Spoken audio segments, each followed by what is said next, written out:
The following program is for adult audiences only. I still remember the time you walked into the room and said you were lonely. Can you please follow through? A bleeding heart's unkind for those who always say good things will always come to those who always wait. Everybody sing, oh, I've become what I've become. I wanna be rest assured that all my words I want. Everybody sing, oh, I'll take back every word one day. I got a lot of things to say, so take me back to my nostalgia. So forget about the past, this endurance will hardly last, and winter will wait patiently for warm spring to come. So let your tears run dry, pay attention to the light at the end of the tunnel. We'll call it a night. Everybody sing, oh, I've become what I've become. I wanna be rest assured that all my words I want. Everybody sing, oh, I'll take back every word one day. I got a lot of things to say, so someone lift me up and take me home to my nostalgia.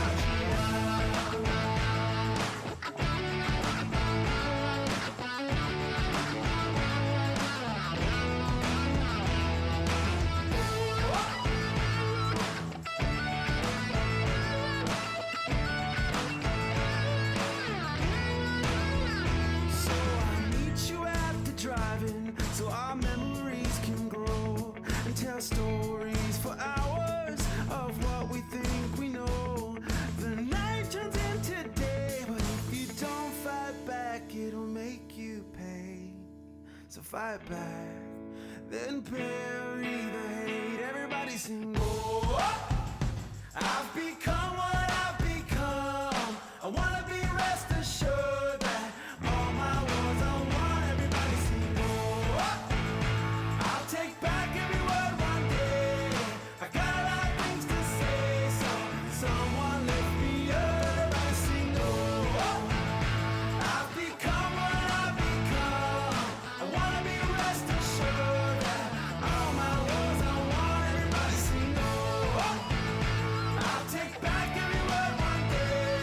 I got a lot of things to say, so someone lift me up and take me home to my nostalgia.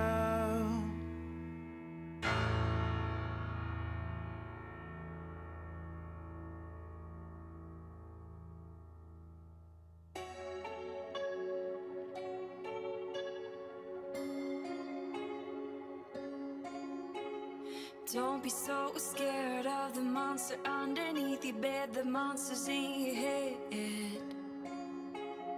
Don't be so scared of the monster underneath your bed, the monster's in your head. It's been keeping you up at night, deciphering what's truth and lies.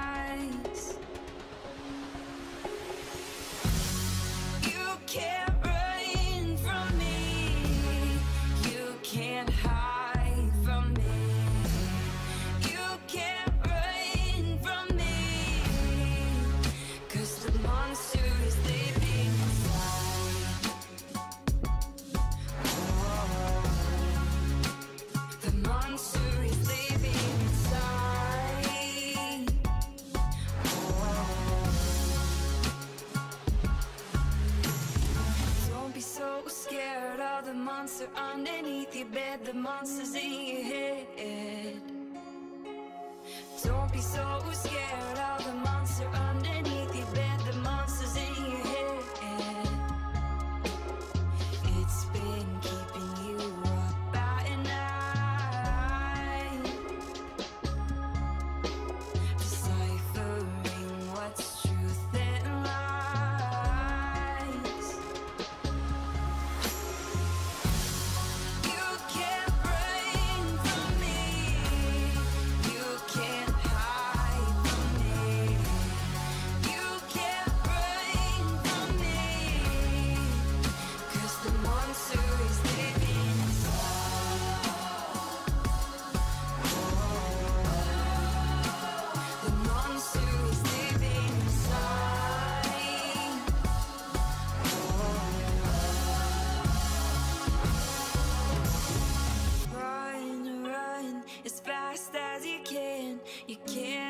outrun the things in your head. Run as fast as you can. You can't outrun the things in your head. Run as fast as you can.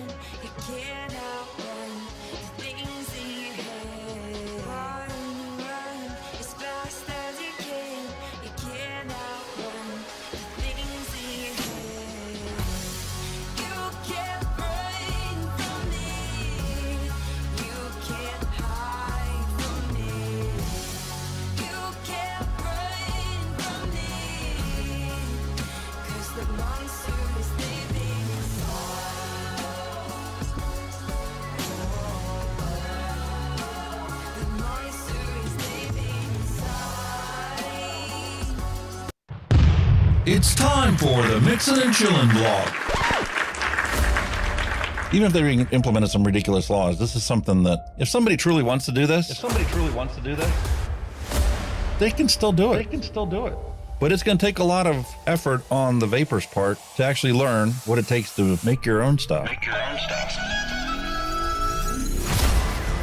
wouldn't change anything. I don't know what the heck happened to the last hour of my life, but it certainly wasn't streamed on YouTube like I thought it was. Restrictive policies block progress towards smoke-free world. Many people incorrectly think that very little nicotine content cigarettes are less carcinogenic than current cigarettes. This risk misperception by people who smoke could reduce motivation to quit under a nicotine reduction policy. That's a bit of a problem. Someone who specialises in helping people kick the habit is Dr. Colin Mendelsohn. He joins me now. Look, vaping is a far less harmful alternative to smoking for adult smokers who just can't quit, and that's actually the majority of them. The road to quitting smoking is paved with candy. Double chocolate clear from TFA. Published in the Vaping Post, we have long-term study. Vaping increases odds of quitting heavy smoking. This is Kenny Thompson, the Vaping Heed. He's got a YouTube channel. He's been on here a lot longer than I have. I'm not going to stop until this is legal and available for everyone. You know, I cover things from all around the globe, but that's because science has no boundary. I mean, you know, the FDA and everything would know that vaping is safer than smoking, but they'll have the pressure off the tobacco companies or the states that are on the MnC and all that. It's just a financial thing, and it's unfortunately that takes precedence against everything. And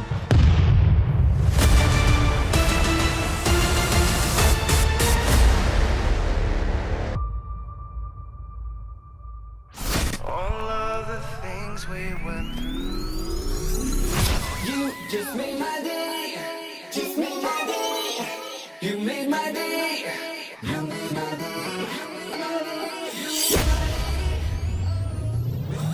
Grab your juice, grab your vape, it's time to get this party started. It's time for the Mixin and Chillin vlog. Long-term study. vaping is safer than smoking. Smoke-free world.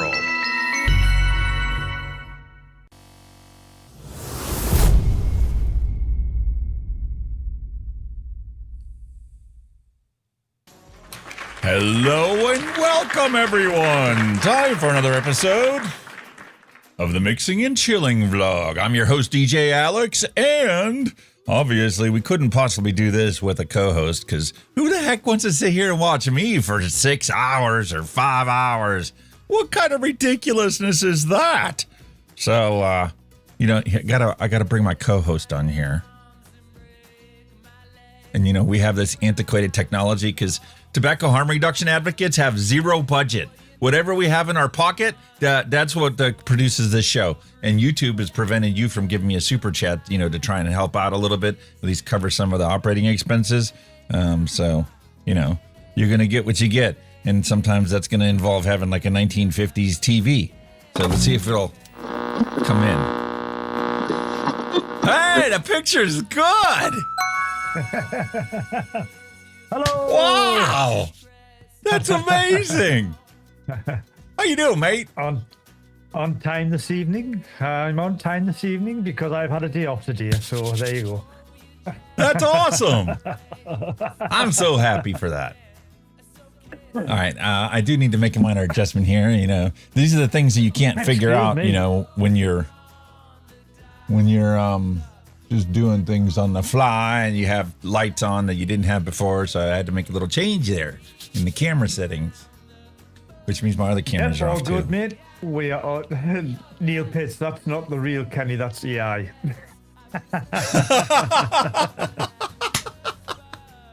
That's food for thought, mate. We could just do an AI show and sit and watch it ourselves. Hey, man, you know, there's plenty of people that, you know, I've gotten to know over the years on doing this advocacy and, you know, in the whole vape family and the vape lifestyle. And it's just like, you know, there's days where I was like, okay, well, if you're working and we're going to be like 2 hours late, I'll reach out and, you know, and see if somebody wants to join me and, you know, come onto the stream. So it's not just me ranting and raving and getting out of control. You know, it'd be nice to have somebody to, you know, keep me mellow and tame and still be able to get everything accomplished. And it's more interesting when you're watching it if there's more than one person there. We still like you when you're on your soapbox, so it's good fun. Yeah, I know. Somebody's got to be. We got a beautiful thing. I put it in the dad jokes, what Kenny sent me earlier on WhatsApp about the 11th commandment. Did you like that? I love it. I love it, man. It was fantastic. I saw that. I'm like, yep, that's going into dad jokes. AI, mate. AI. Definitely need to do that. Man, holy cow, there have been so many things that have gotten upgraded and changed and rearranged, and all the flavors I've got are now up on the shelves. Well, except for all the flavor art ones that are still sitting on my desk that I need another shelf for. But that required another trip to Ohio because, see, when I brought those shelves here in the truck, my truck's 26 years old. So, you know, it's a truck. It was never a smooth, you know, Cadillac ride to begin with. And so, you know, it vibrated the whole way here for the 2.5 hour trip. And I lost a bunch of screws on a bunch of shelves. So I looked around and I'm like, well, the top drawer for my old desk is still in Pennsylvania. So I couldn't fix them. So most of them got put up there and flavors got put into it, even though there was missing screws in it. I just kind of had to balance it out instead of having two on each end of the wibbly wobbly. They're little wibbly, you know. Well, what was those little toy characters? The wibbly wobbly ones, and they all fall down or something. The when we were kids. Weebles wobble and they don't fall down. That's Weebles. That's the one. That's the one. That's where my shelves are. So it looks gorgeous with all them flavors up there, but it's like, don't touch it. And when you do touch it, you got to be very careful. It's like playing Jenga, taking flavors off the shelves without all the screws. Oh, shit. Oh, no. Oh. You like that? Oh. Yeah, so, these are the little things you guys never, like, notice or pay attention to when you're watching the show. And it's just like... But I did finally get the fourth Elgato light in, and I was disappointed because the stand for it, the little candle on the bottom busted off, which is okay because it ended up being mounted to the monitor arm, so it didn't really need it. But these are the things you get when you buy stuff on eBay instead of buying it through Amazon. I don't know what's going on with Amazon, but Amazon is like, there's a bunch of stuff that you just can't get anymore. A lot of their Elgato stuff is not in stock. Like the new Wave XLR Pro, the dual audio input, man, that would be perfect for my current setup here, because then instead of having just the one input for this side microphone, I could have two. One for when I'm facing this way, and one for when I have the table that I still need to buy, but I don't have room for it yet. Anyway, the joy. It would be wonderful to have two audio inputs with two things each, and then just be able to switch between the two of them and between the two inputs, and then I don't have to really change hardly anything. I'm in the middle. That's what I'm afraid of is, like swapping out to the Rode Procaster with the 8 inputs. Number one, all of my automation needs to be changed in order to accommodate that 8 inputs and the Rode ecosystem as opposed to the Elgato ecosystem. Yeah. Like I said, I started with the Rode mic and I had like the Rode thing sound bullshit, and I prefer the Elgato over Rode any day, me, like, personally. Much better. Oh, yeah. It's a much more friendly user interface. I mean, like, I got this Stream Deck one, and now I finally have a button, and we can have applause. instead of me like hunting around looking for it. And I just realized at the beginning of the show when I went live today, I'm like, I need to put a button on there for the adults only, because right now the only thing I have for adults only to get the show started is actually on the web interface inside of OBS. And if you have a brain fart because you got Alzheimer's, you don't always remember where everything's at. I don't even know if any of my shit's working. I've never tried it for ages, but we might do later on. See how we'll get them. Whatever you want, man. That's the nice thing about this is, it's a live show, so it's like you wing it. Every single week for 5 hours, we wing it. And when you guys participate in chat, that makes it even more interesting. That's how we have all those chat commands for you guys to fire off. Like I said, we did get it set up, and I haven't touched anything, so fingers crossed. You never know.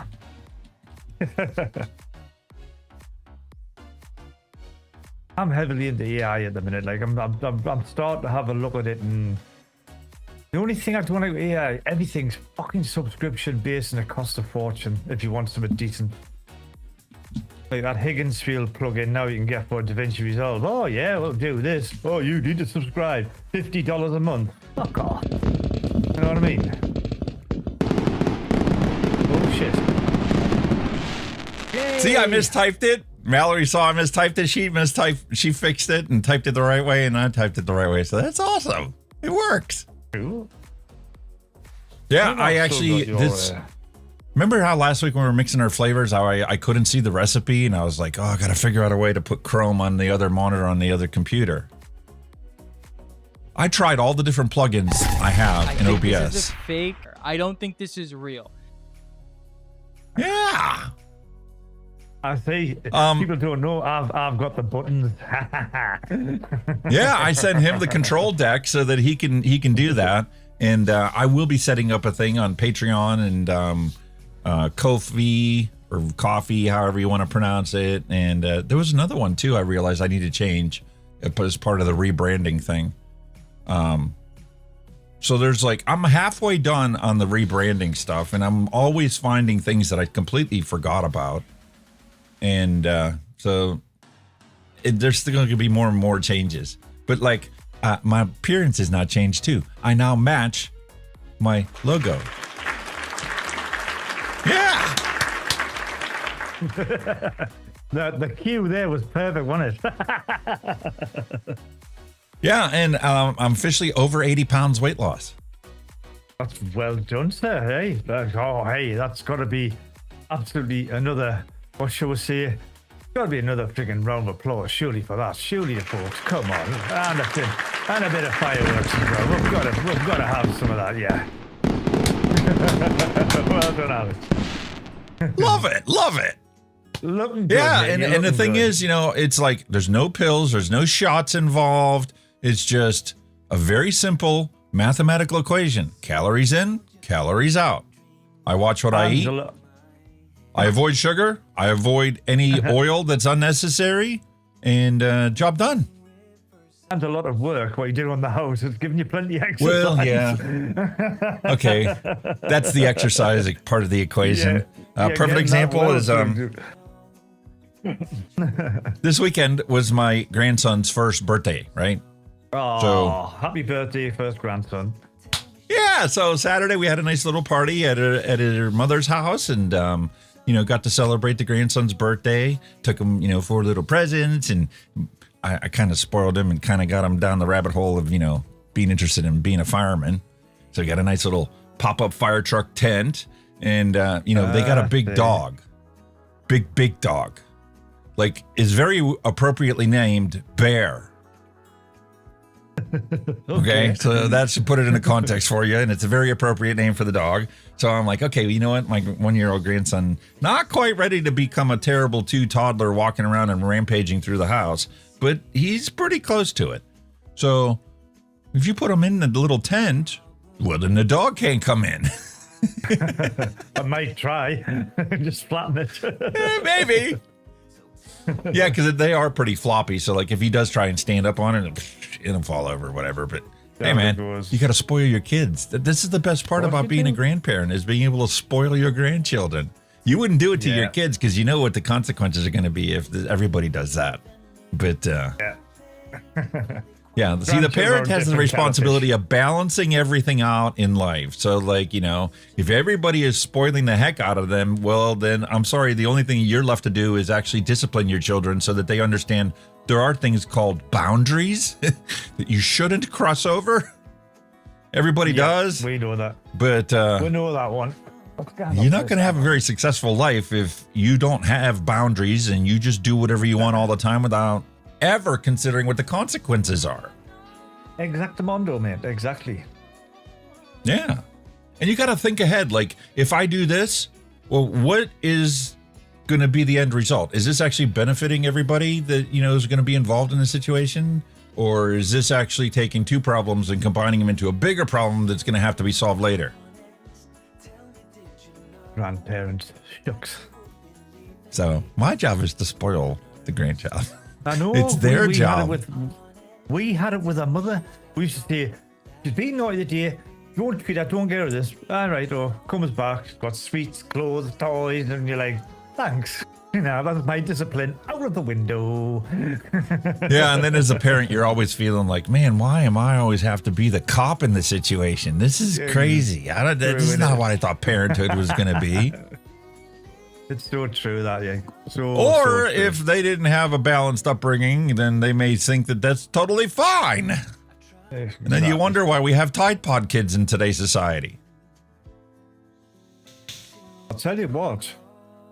I made a little bit of error last week, but I think it still turned out okay.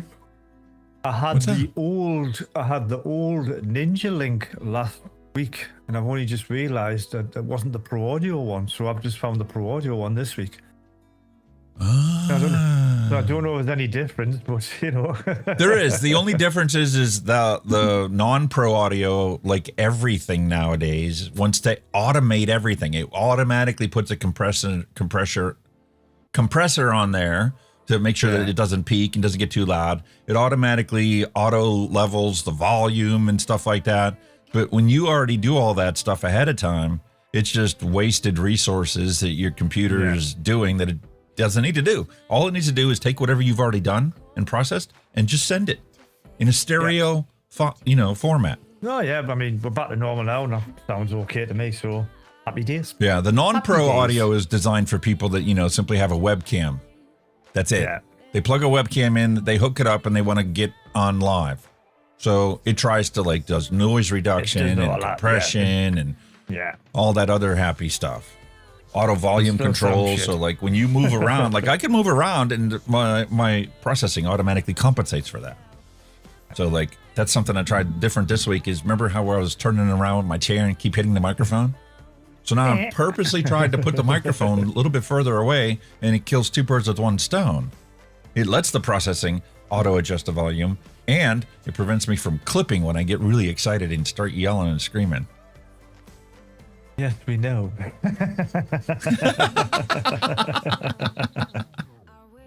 All right, man. So we do have a featured product here. We do have a featured product here. This one came from Brick City Vapors. This was right after my mom passed away. That's my problem. There was two things I've always done in my life when life turned to shit. I spent money or I ate. Or both. And when money was tight, I doubled up on the eating part of it. So it was easy to balloon up to where I was. Oh, you've done all right, mate. You've done all right. Yeah. You're doing all right, man. You're doing and all I can't believe how much energy I have. I never thought I would see the day. I mean, considering 3 months ago, I hardly ever did more than 500 steps a day. Well, in the process of loading the truck with everything that was packed up after my grandson's birthday party and the stuff that was already packed up in totes there, and unpacking the truck when I got here, which also involved taking all of the totes that were in the living room that were my mother's stuff that got packed up and putting that into the garage that's not clean enough to store all that.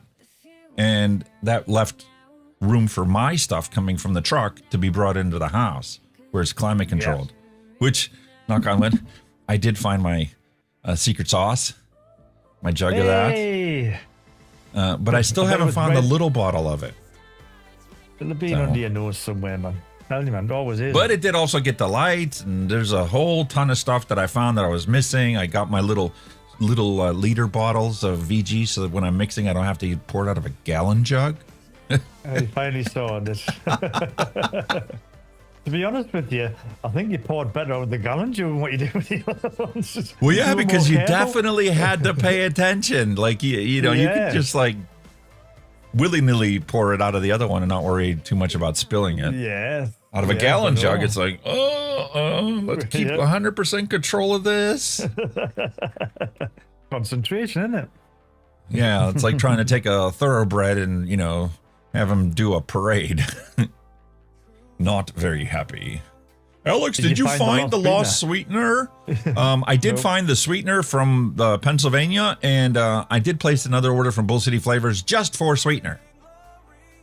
And I actually did have that last week, but it wasn't like handy. This week I got myself a nice little turntable, a nice round one, dual layer, and all my flavor modifiers and sweeteners are on that, so I don't have to go looking for that.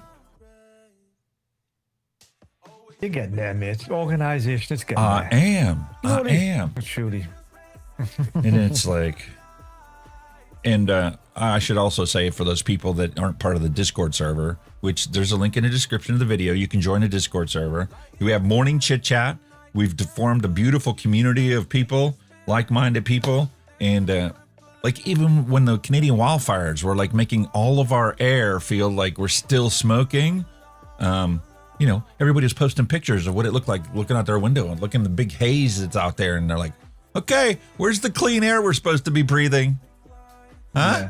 Yeah. That's a sore point for me. That bloody, I was on that the day. And the blinging, what do you call it? And I was going through the groups. The fucking, Discord? Rainfall. The Discord. And I went to the trading and selling bit.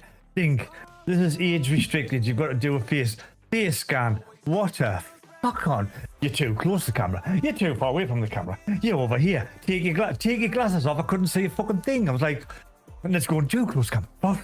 And I thought, fuck it. Scanned an ID. Just hold a picture up to it. It's the easiest thing for kids to circumvent.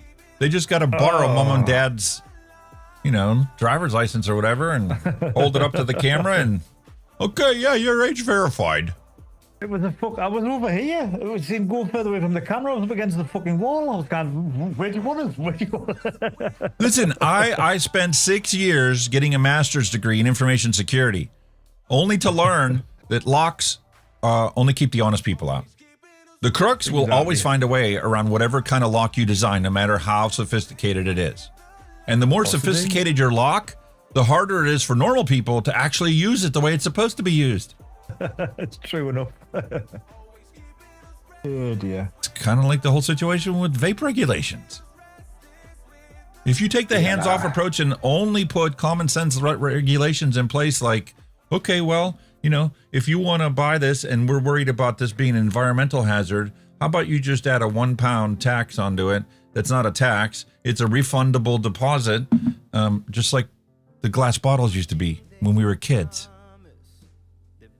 Now there's no more environmental issues with disposables. You don't have to ban disposables. Well, it's the same thing across the board with everything, you know. Like I said, years ago, you used to get your milk bottles in a glass bottle. You pour it out the next day for the milk with the takeaway. It got wet, sterilised, refilled. Now it's plastic in the bin or recycling. Same thing.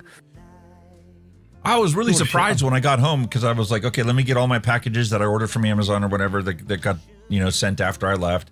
And make sure that's all there. And when I placed the order for the new computer CPU to be sent to there.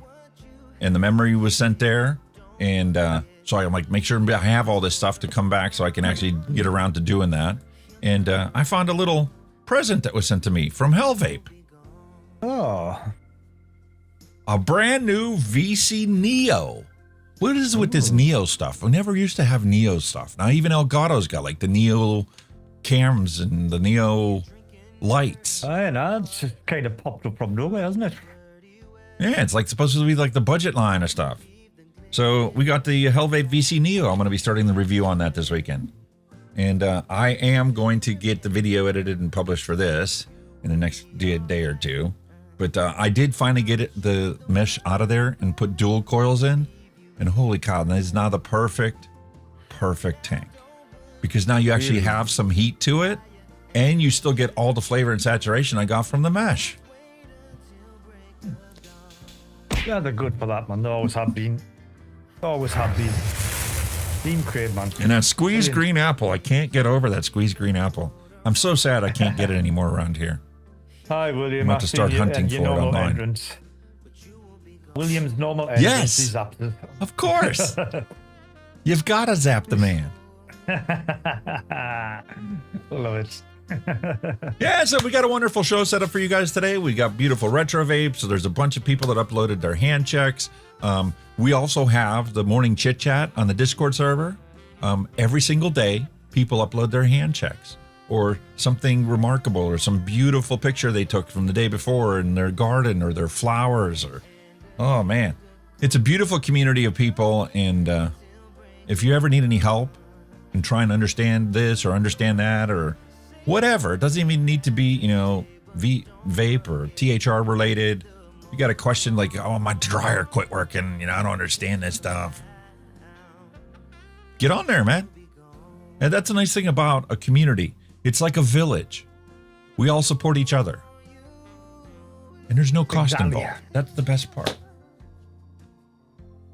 My coffee's getting cold. I made it this morning and I was running late. I didn't get up till 10 o'clock. Couldn't fall asleep last night. Yeah, I'm trying to figure out how the heck I'm going to get all this stuff done. My son's going to a concert here in Cleveland. He's going to be spending the weekend here. After the concert, he's coming here to crash for the night, so you don't have to pay for a hotel room.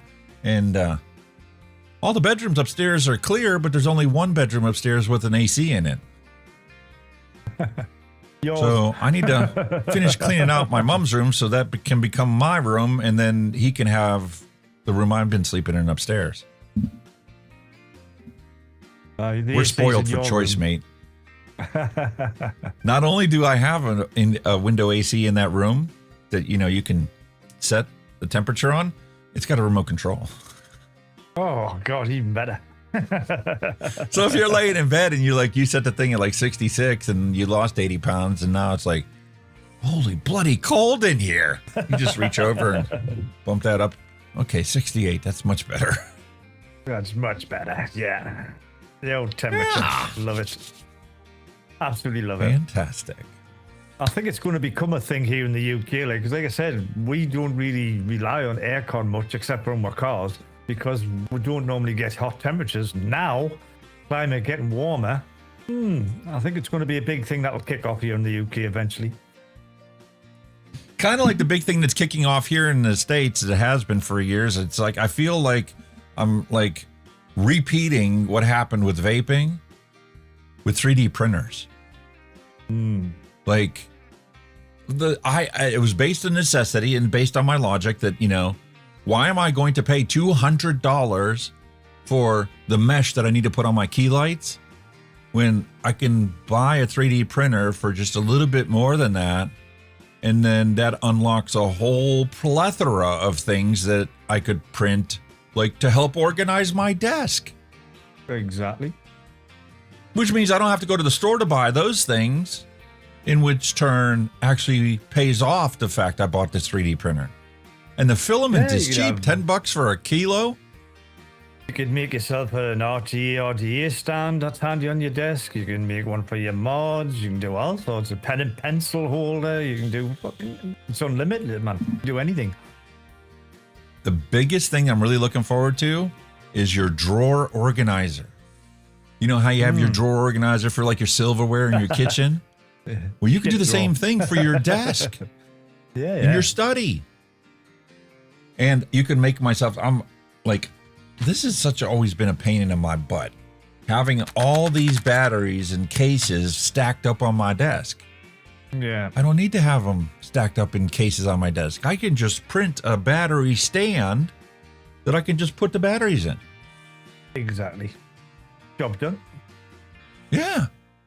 Easy so this peasy, is man. awesome. I got that all set up on there. There will be a review of that printer, the unboxing of that one, just like I do with everything else. And that may be something I may end up having to make more content on when I come up with these things. Ooh, yeah. Because definitely. like this Elgato key light, I really like the design, but it needs like this extra 5 things to make it actually perfect. Yeah. Like right now, you've got a frame that you print as 4 pieces because of how big it is, and then they slide together. They interlock together. They got a dovetail joint on each of the corners. Modular. Right. And then you modular, print a honeycomb in multiple sections, and they also, snap together. But the whole honeycomb section just friction fits into the frame. Why? He provided the little printable bolts that you use to try and like screw it into the actual key light. I'm like, yeah. No. You don't want to use plastic fasteners into a metal thing for weight support. Not really. Not unless you're printing in like well. nylon or something. You can't use it with your standard PLA. PLA is brittle and fragile and yeah. As soon as you tie it, crack. right. And then you got this plastic thing stuck in the threads. No. Spend the $2 and put yourself some 1/4 inch, proper fasteners in there. Or just go to the hardware store and spend 20 cents. Okay. Inflation. 50 cents on 2 bolts so that you can attach the thing properly. Exactly. Never have to worry about it again. But yeah, so I'm going to modify it. I'm going to pull out the CAD software I used to use back in high school, and I'm going to actually take and put threads, or at least a hole into that thing, so you can use those plastic screws to attach the frame to the honeycomb mesh. And if you're only printing like one layer of honeycomb mesh, 10, 20, or 30 millimeters, it's no big deal. But the mesh is designed so that you can print multiple ones of those and like totally control the diffusion of your light with those honeycomb based upon how thick it is. So you could put 2 30 millimeters up there, or you could put 6 10 millimeter ones stacked up on top of each other. Make it like adjustable. Would Yeah. make sense. And it's right. It's nice because you can put more on the right side or more on the left side, depending on where you're trying to protect the light spill from. So I'm really looking forward to this. I'm just like, there's so much stuff in the queue, and it's just like, life is so exciting right now. I would say it's slightly overkill for a light, but he's a perfectionist. Yeah, I am. I get so frustrated watching other people's videos. Like now that I got into the 3D printer thing, it's like now I'm not just looking at vape content and other people's vape shows. Like I'm watching. There's somebody that's got like 50,000 subs, and his audio is shite. Like I don't know if he does anything to it other than plug the microphone in. It's that bad. How did you get to 50,000 subs when you sound like you're talking in a tin can? There's no sound treatment in the room. Like a robot. He got himself one of those DJI microphone things, wireless microphone things, and he has it clipped to his shirt. So it's like, every time, you hear rustling and movement, and it's just like, oh, God, no. Ugh. Anyway, I'm really looking forward to, all these things. Do any 3D printers use resin as a filament for printing? I imagine they do. They do have resin printers where you fill up a tank with resin, and then the actual deck that it's built on, the lasers actually cure the resin that's how they print it. They print it inside the resin, and then when it's all done, the printed piece comes out of the resin and finishes dripping into there, and then you take it and you have to cure that resin, and then you've got something that's even more like normal plastic that we're accustomed to using. Like a mold, isn't it? Really, like a resin mold, isn't it? You think about it. It's more like hydro dipping. Hydro dipping, yeah, that's what I was thinking. Except instead of you getting the hydro dip pattern on your thing because you submersed it in the liquid, it's actually printed through the liquid. The liquid is the medium. That's right, And then the laser light, or however they do it, is what converts that liquid resin into a solid resin. And then when you put it in the oven, you temper it like you do metal if you're like making a blade. I've got, I know what you mean now. Oh, dear.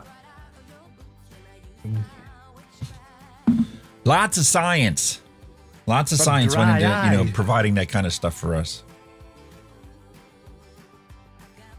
You okay, Bloody mate? dry eyes. Dry eyes, mate. Dry, that dry. I'm going to get some drops. Really dry. Hydrate. Hydrate your eyes.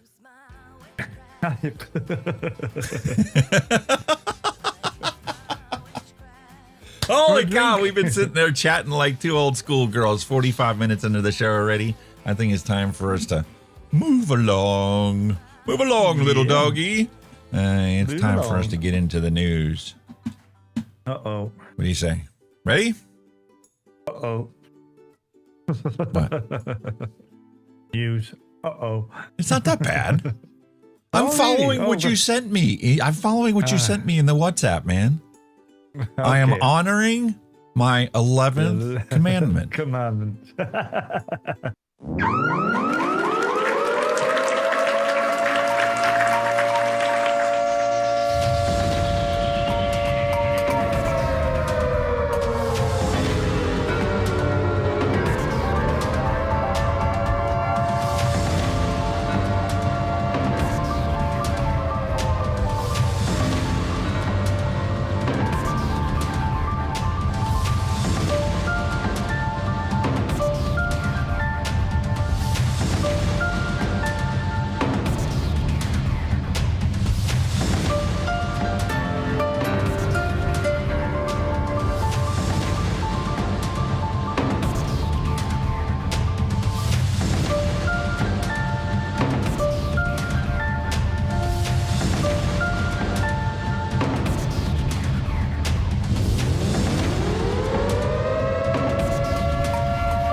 Alrighty now, Alrighty. time for the news, science, and advocacy segment of our show. I got a lot of work to do on this website, and I debated for a long time, is it going to be easier just to start from scratch rather than make these changes? But then I took a look at the website, and you were right last week, man. It looks like it's stuck in the, I don't know, not 90s, but not much 80s? past that. 80s? So that will be my project this winter. It's going to be easier with all the other stuff I have on my plate. It's like, no, I'm just going to make the necessary changes here for the rebrand. And then over the course of the winter, I will design a whole brand new website and launch that and then retire this archaic relic. But it is functional. I mean, you can see the latest things that I put on there when I remember to update it.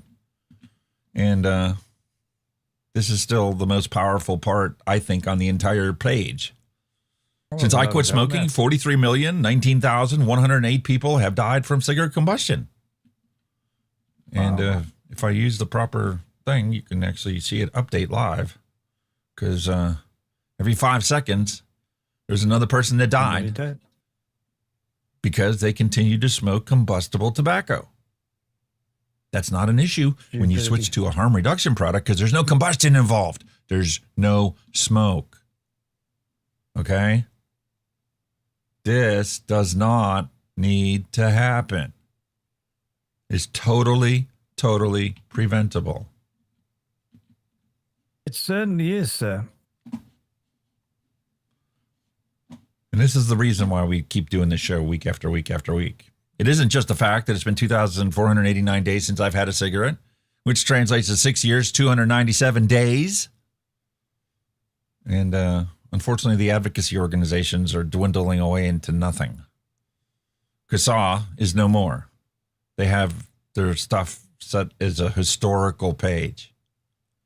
So I'm like, do I even want to keep putting it on my website? Like, they don't do anything. They lost their tobacco funding. They've just kind of disappeared, haven't they? I think that's a crying shame. We know eventually big tobacco is going to be the only players left in this game. There's no way to get around that unless you get rid of capitalism in the world, which ain't going to happen.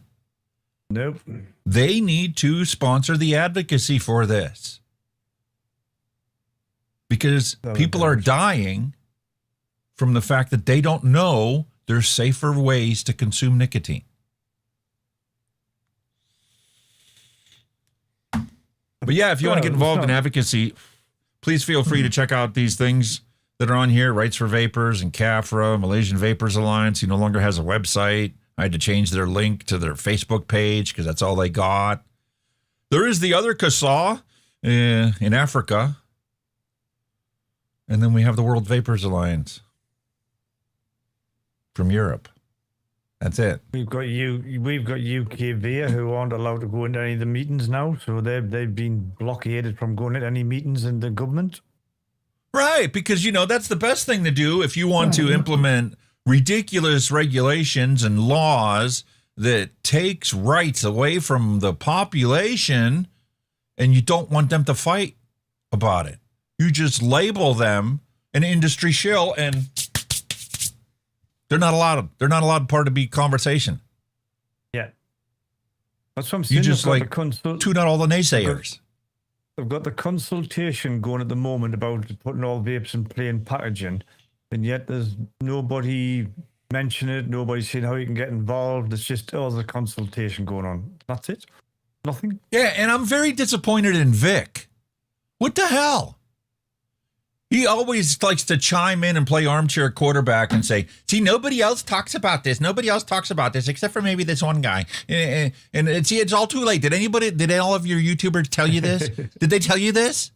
Your rights are already gone.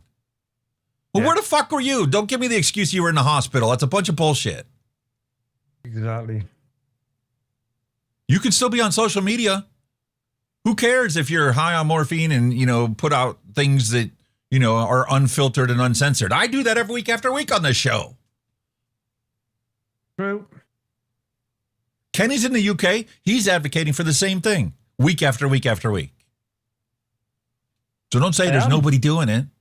The problem is even when you do ask people to do the right thing, and even if you are big, like, Grim Green, part of the Grim Army, how many weeks now on his vlog has he been asking people to check out Kurt Yo's new advocacy website, which I need to add to my website as a link. But, right, he's got thousands of people that watch his vlog every single week. And you would think if he actually were able to influence people, being as big as he is, that website would have thousands of testimonials. But when you looked at the website, there's a couple hundred. It's weird. You see, like my thing with this is like nobody, like your average vapor doesn't watch YouTube. It's hobbyists that watch all the YouTube channels. There's no like. Yeah, but even the hobbyists that understand how bad things are don't take the 5 minutes it takes to put their testimonial into writing and upload it to this website. Oh, there's more, like I said, they're all guilty of it, but I'm just saying, like, obviously, your average Joe who just goes and buys a disposal every week probably doesn't even look at YouTube. Well, it's like, this show has well over 500 views a week between all the different platforms, and it's gotten bigger and it's gotten smaller, but less than 10% will ever hit the like button. Yeah. Oh, that's true. 2 seconds. Push the damn like button to tell the algorithm that you care about this stuff. Definitely. Anyway. But you can only give people information, like you said, you can take a horse to water, but you can't make it drink it. So, Right. So let's start flowing the information and open the floodgates, because the hidden challenge in healthy aging isn't just weight loss. It's looking at your entire life and especially eliminating the most harmful thing that exists. Why tobacco use among older adults deserves more attention. Stop only focusing on the kids and letting their grandparents and their parents die. They're normally the hardened smokers, aren't they? The older generation are probably the hardened smokers, that You know, the Mate, hardest it's to worse. probably to get off. Yeah. When you actually know the science and the data, you see that it's getting worse. Our age group and the age group that's older than us, the number of smokers are growing. When they retire, they pick up a habit. They start smoking cigars and drinking their bourbon, right? Because they don't know, because of all the misinformation that's out there, they don't know that even at their age, you're shortening your life when you choose to consume a combustible tobacco product. And I'm not advocating for that to be taken away from people. All I'm asking for is that you tell them the damn truth, that if they choose to use this product, it's not going to shorten their life. True. It's choice. But even if I presented all the science to show that that is actually a fact, people don't believe it, because as soon as they get done with this show and they turn on the evening news, they're guaranteed to be exposed to how bad vaping is. This vape shop got broken into and the customer got murdered. Oh, I ain't going to no vape shop. But I was looking at a thing today. I reckon there's a high percentage of UK smokers still think vaping is more harmful than smoking because of all the bullshit. Yes, and that's gotten worse. And we have a story in the news this week that's based on science of 75 people that is now the latest, greatest fear-mongering propaganda campaign that's going to be plastering the news for the next month or two at least. They're going to drag this out as long as possible. Of course they will. They said that, vaping is going to decrease your physical abilities, your respiratory ability, and your exercise ability. Meanwhile, smoking has fallen nationwide here in the United States, except among older adults. Prioritizing age-friendly tobacco treatment, research, and harm reduction can improve health and quality of life in this overlooked age group. You know, Gen X has always been the overlooked group in society. All the attention went to the boomers. All the people that were born, right after World War II. Yeah. We're like the forgotten generation. We got our heyday back in the 80s, because that's when we grew up. Partied in the 90s. Switched to our third career in 2000s. Our fourth career in 2010. And now we're so bloody sick of the constant change. It's like, can we please have a little time to enjoy what we've been able to build up in society? Oh yeah, those were the days. And I'm sick and tired of the economy. Holy cow. The cheapest thing that you can buy with the least inflation is still twice what it was 10 years ago. And I'm not even going to go into the realm of how, we've got this monopoly set up on memory that's used for all modern computers, including your cell phone, and how the cost of all that's going up too. So that the, monopoly that's actually now just 2 companies that sell to the consumers out there, and 3 if you count, the entire industry for making silicone-based memory, is making 800% profit. But, I'm a man of science, so I did the math, and there's no way in heck that I'm going to save any money if I put off building this new computer. It's only going to get worse. Oh, yeah. Definitely. Also, everything's gone to the roof, man. Moving forward. And we'll continue to ignore our age group and the people that are older. They've already written us off. Over the past several decades, tobacco control has been one of public health's greatest success stories because they lied to us our entire life. Is it really? Yeah. Listen, had I have known that I could consume nicotine and not take as much lung cancer risk and take as much heart attack risk by simply choosing an oral nicotine product instead of combustion, I may have never been a cigarette smoker. I might have gone to chew and dip instead of reaching for that pack of smokes when that night I was working at Kogo's that I lit up my first cigarette. But we'll never know because they lied to us. And I'm not supposed to be bitter about that. But back in the day, they made cigarettes look cool anyway. You know, all your movie stars and all that. Well, yeah, let's have a Marlboro. You look so good with a Marlboro. Yeah, but they didn't tell you what killing yourself. I mean, listen, I cannot tell you how many times I've been watching movies in this past 2 months that, you know, I haven't seen in a long time. And now it stands out like a sore thumb. I see the cigarette in somebody's hand right away. Even if it isn't like your main characters, there's always somebody smoking a cigarette in the background. If the main character doesn't do it, or his co-host doesn't do it, or one of the other characters in there doesn't do it, it's always in everything. It was cool. Brian Ferguson, hello and welcome. Hello, Brian.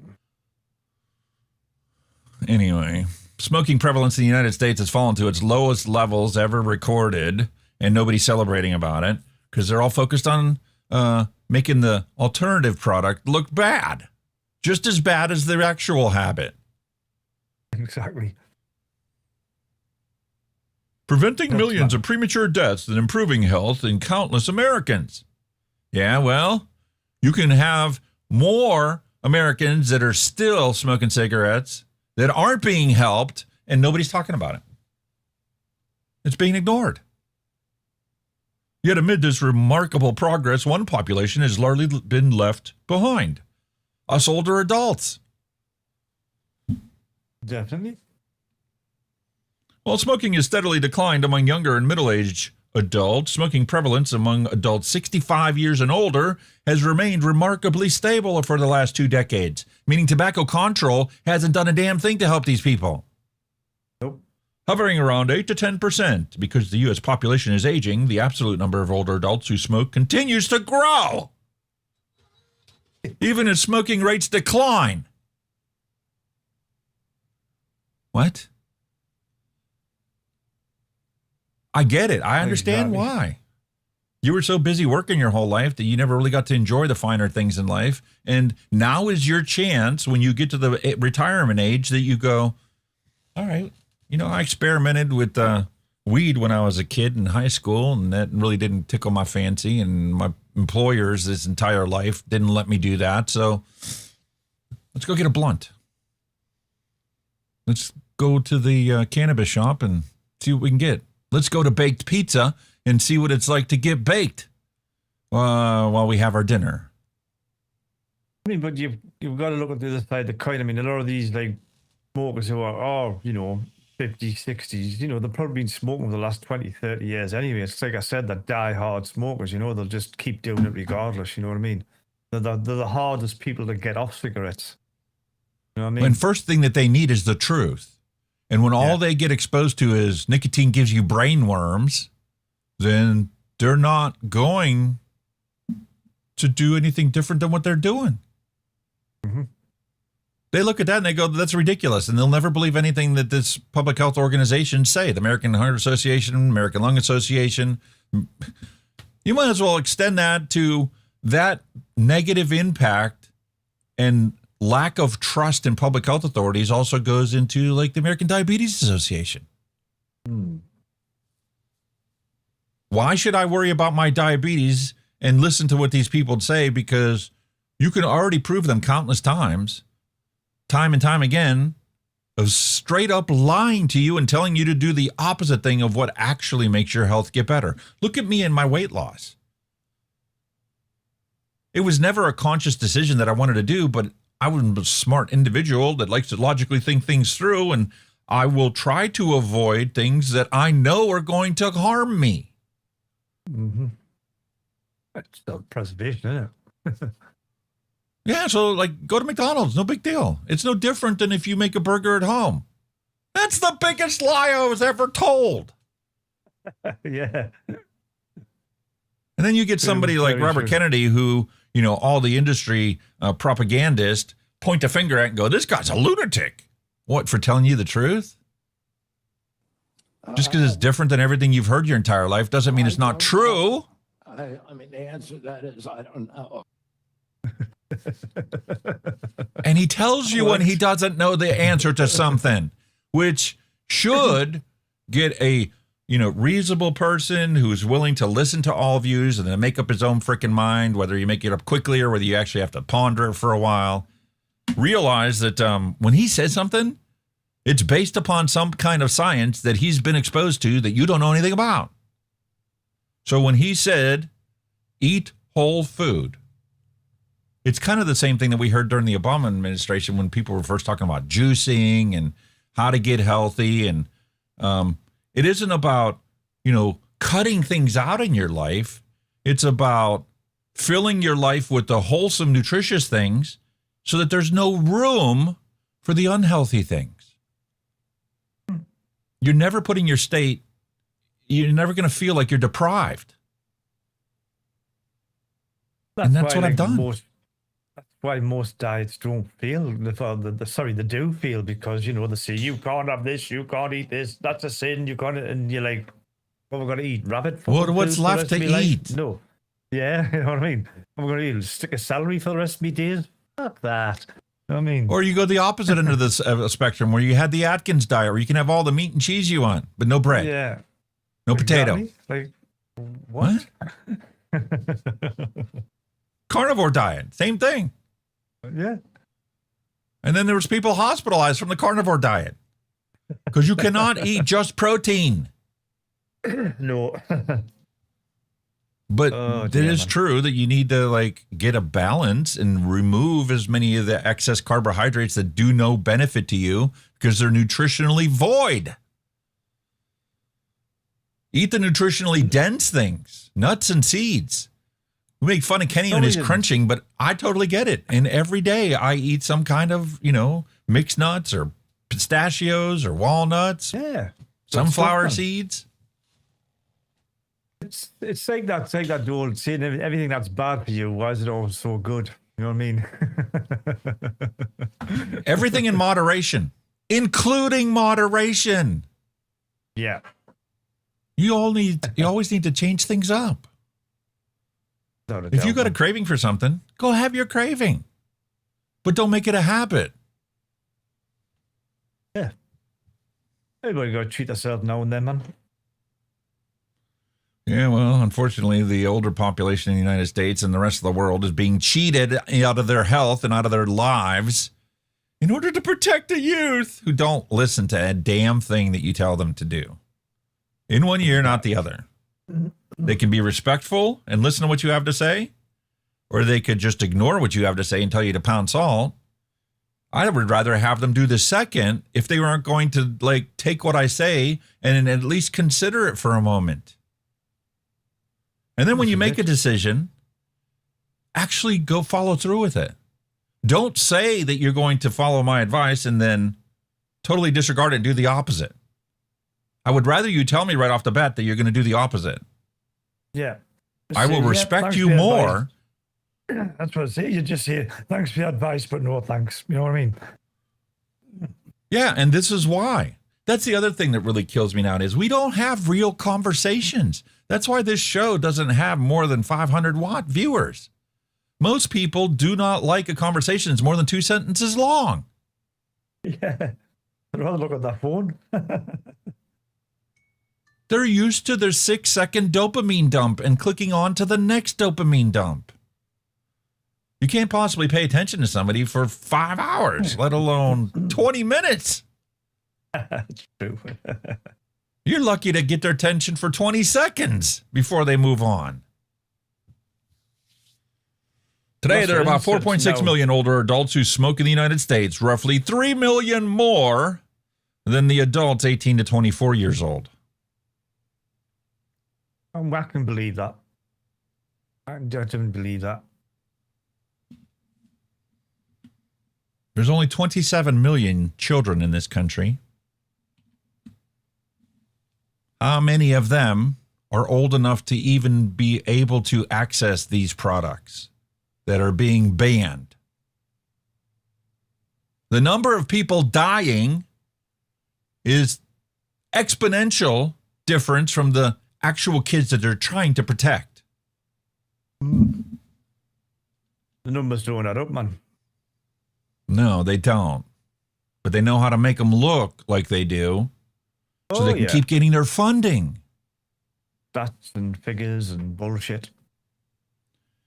This sad trend has important implications for healthcare. Smoking remains the leading preventable cause of disease, death, and disability. But much of its burden is concentrated in later life because it doesn't kill you on your first cigarette. It kills you after your 40 years of smoking it. Yeah. COPD, cardiovascular disease, stroke, cancer, osteoporosis, impaired wound healing, functional decline, all become more common with age, even without smoking. But smoking accelerates each and every one of these conditions.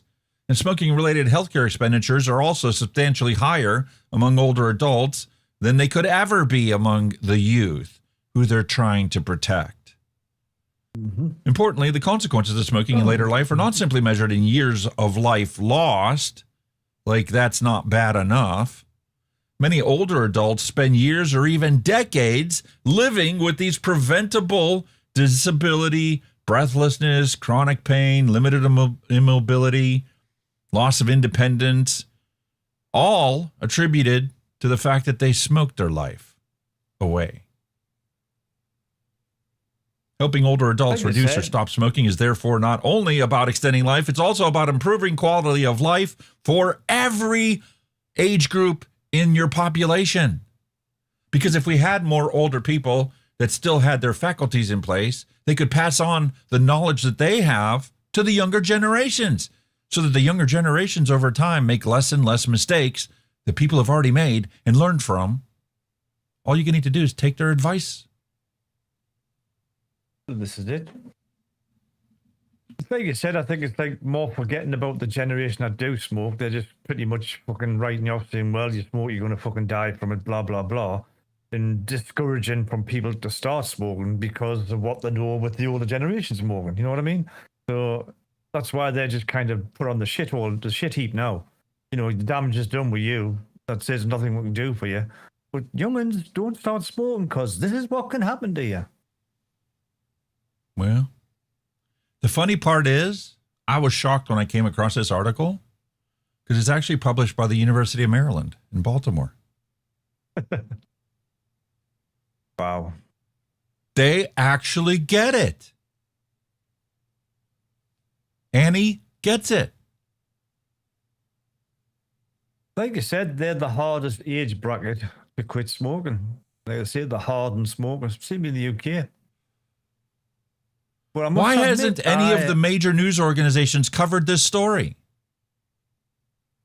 Because, you know, it's promoting, you know, the health. Is it going to jeopardize their ad revenue from the public health organizations that pay for them to do canned message interviews?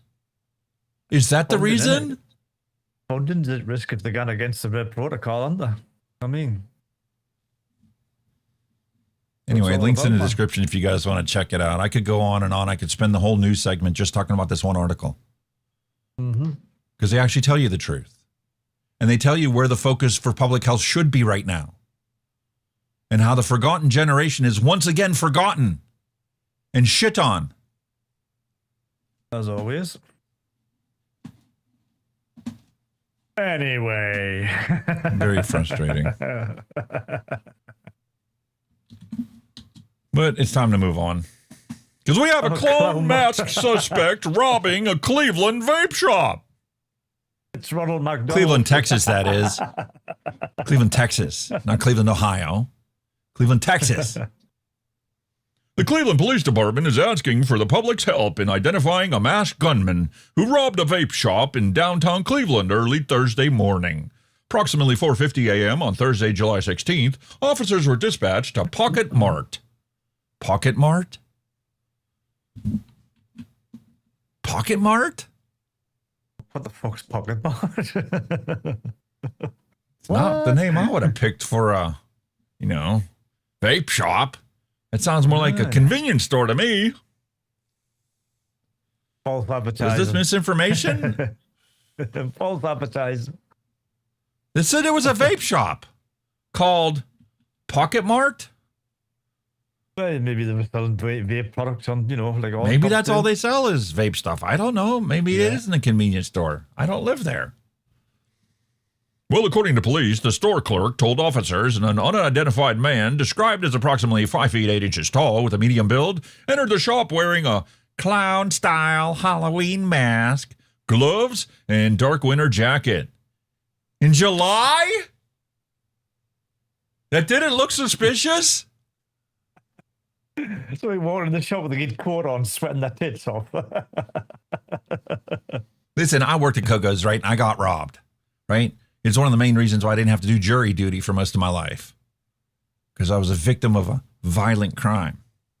A victim of crime, yeah. The suspect allegedly pointed a handgun at the clerk and demanded money, shouting, "Give me the money!" Thanks. What else would he have said? Well, since Ronald McDonald got made redundant from McDonald's, he's, times is hard, so he's obviously turned to crime. The clerk ran behind the counter, opened the cash register, and handed the suspect a small amount of overnight cash.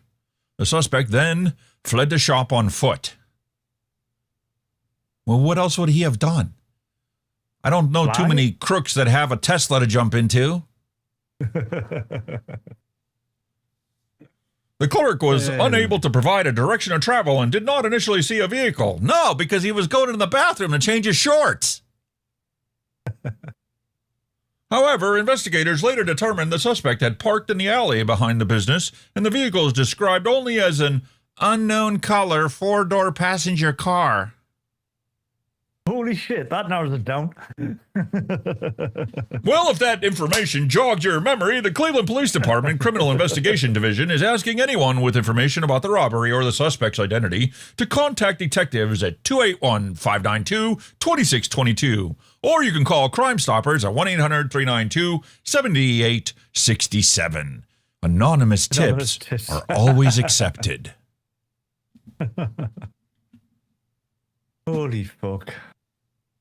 Hot diggity, dog diggity. And since we're talking about clowns, it's time for us to move on to all the clowns that are removing our access to the single most successful way to quit smoking and stay smoke-free. FDA slammed with lawsuit over vape nicotine policy.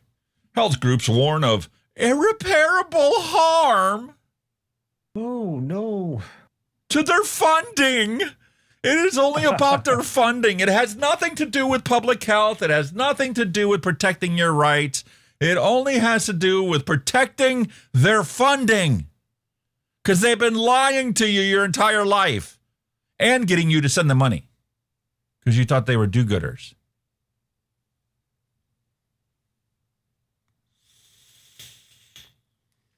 I'm not going to harp onto this situation because, quite honestly, everybody else has already covered it.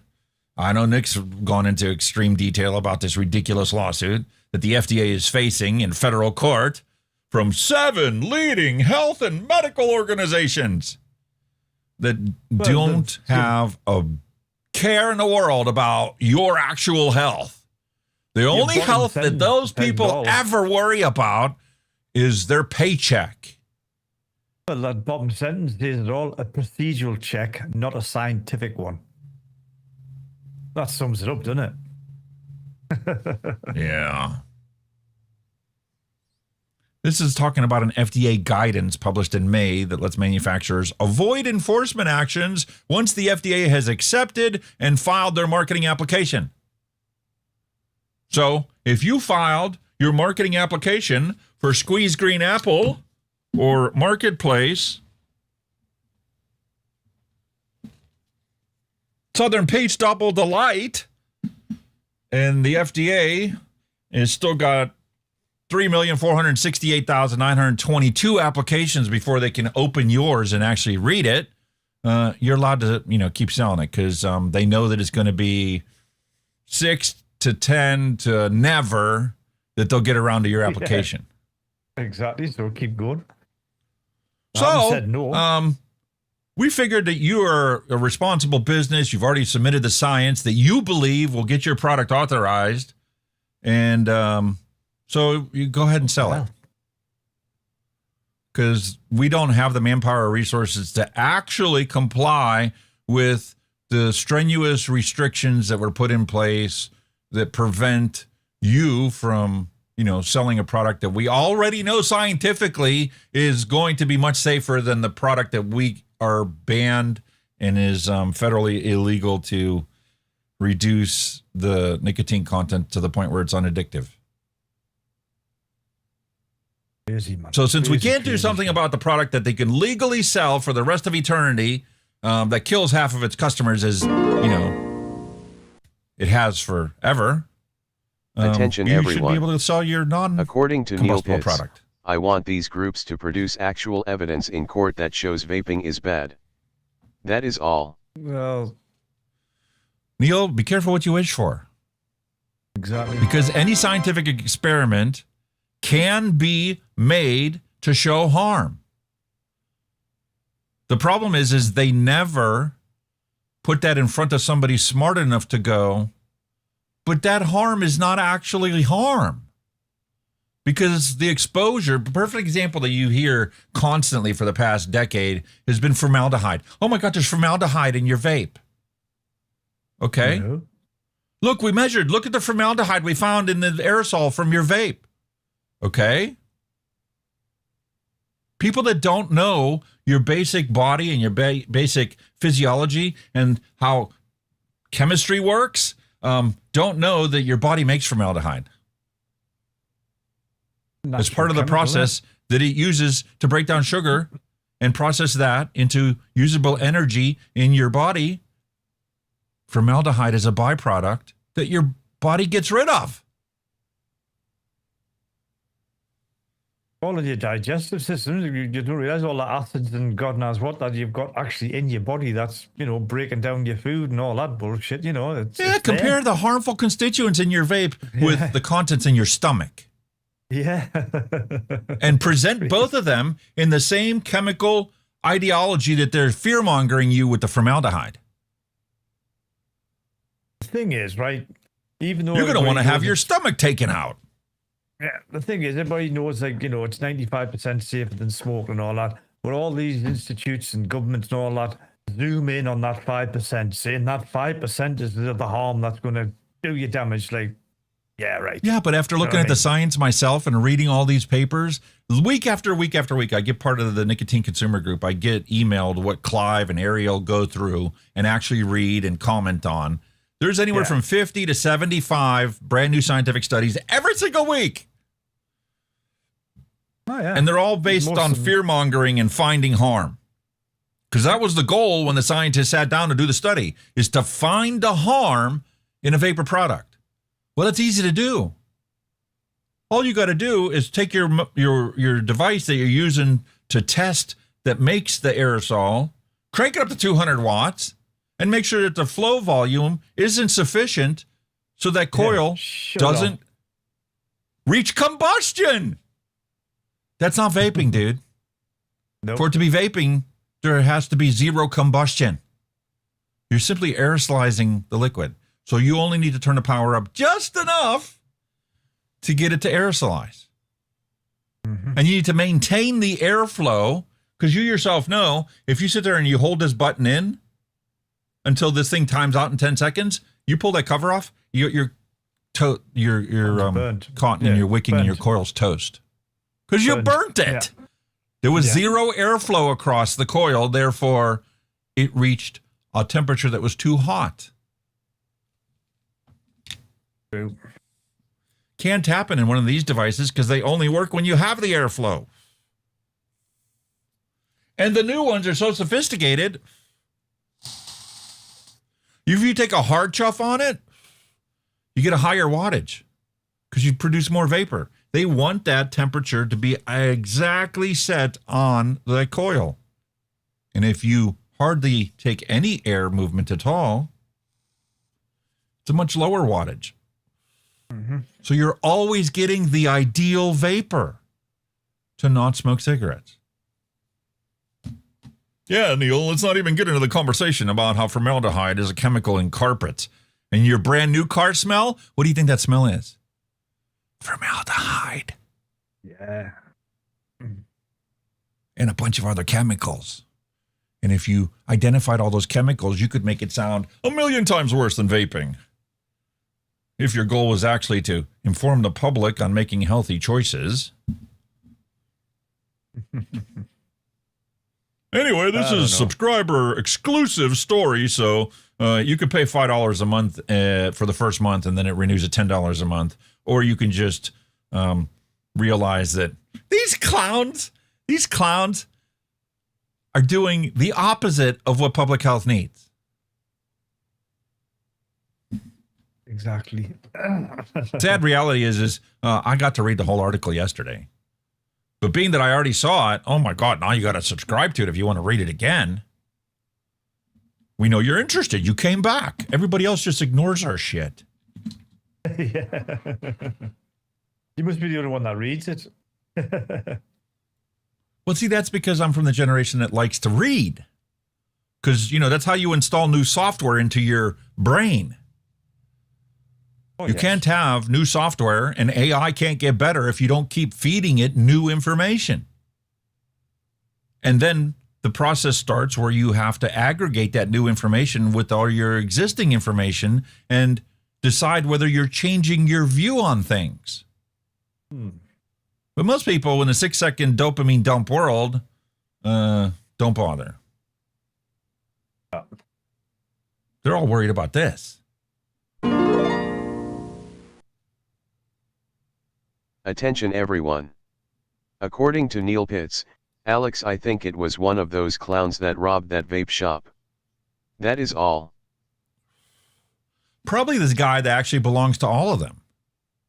Campaign for Tobacco-Free Kids, all the Bloomberg organizations. American Lung Association, American Heart Association, American Cancer Society. Or when the Cancer Society decides, no, man, that's a line we don't want to cross, they have this lovely philanthropic organization that sounds like the Cancer Society, but it's not actually the Cancer Society. It's the Cancer Society Cancer Action Network, the Bloomberg-funded version of it, where they just word it to sound like it's the thing you know. But you don't even know that there's more than one Cancer Society. Anyway. This morning, wildfires triggering thousands of evacuations in northern Minnesota. And out west, hot and dry conditions are supercharging flames in Napa County. Firefighters bulldozing fire lines to keep the combustion contained. Back in Minnesota, the U.S. Forest Service shutting down access to the million-acre Boundary Waters canoe area. This is one of more than a dozen fires in Superior National Forest. But north into Ontario and throughout Canada, there are more than 800 wildfires burning. Because you wanted to know why you were in Michigan or Ohio or Pennsylvania or New Jersey or New York, and you walked out the door and it was like breathing three packs of cigarettes all at once? There you go. There's the answer. You're like, how could there be one fire that's so big that I'm smelling it here? It's not. It's 800 fires. Mm-hmm.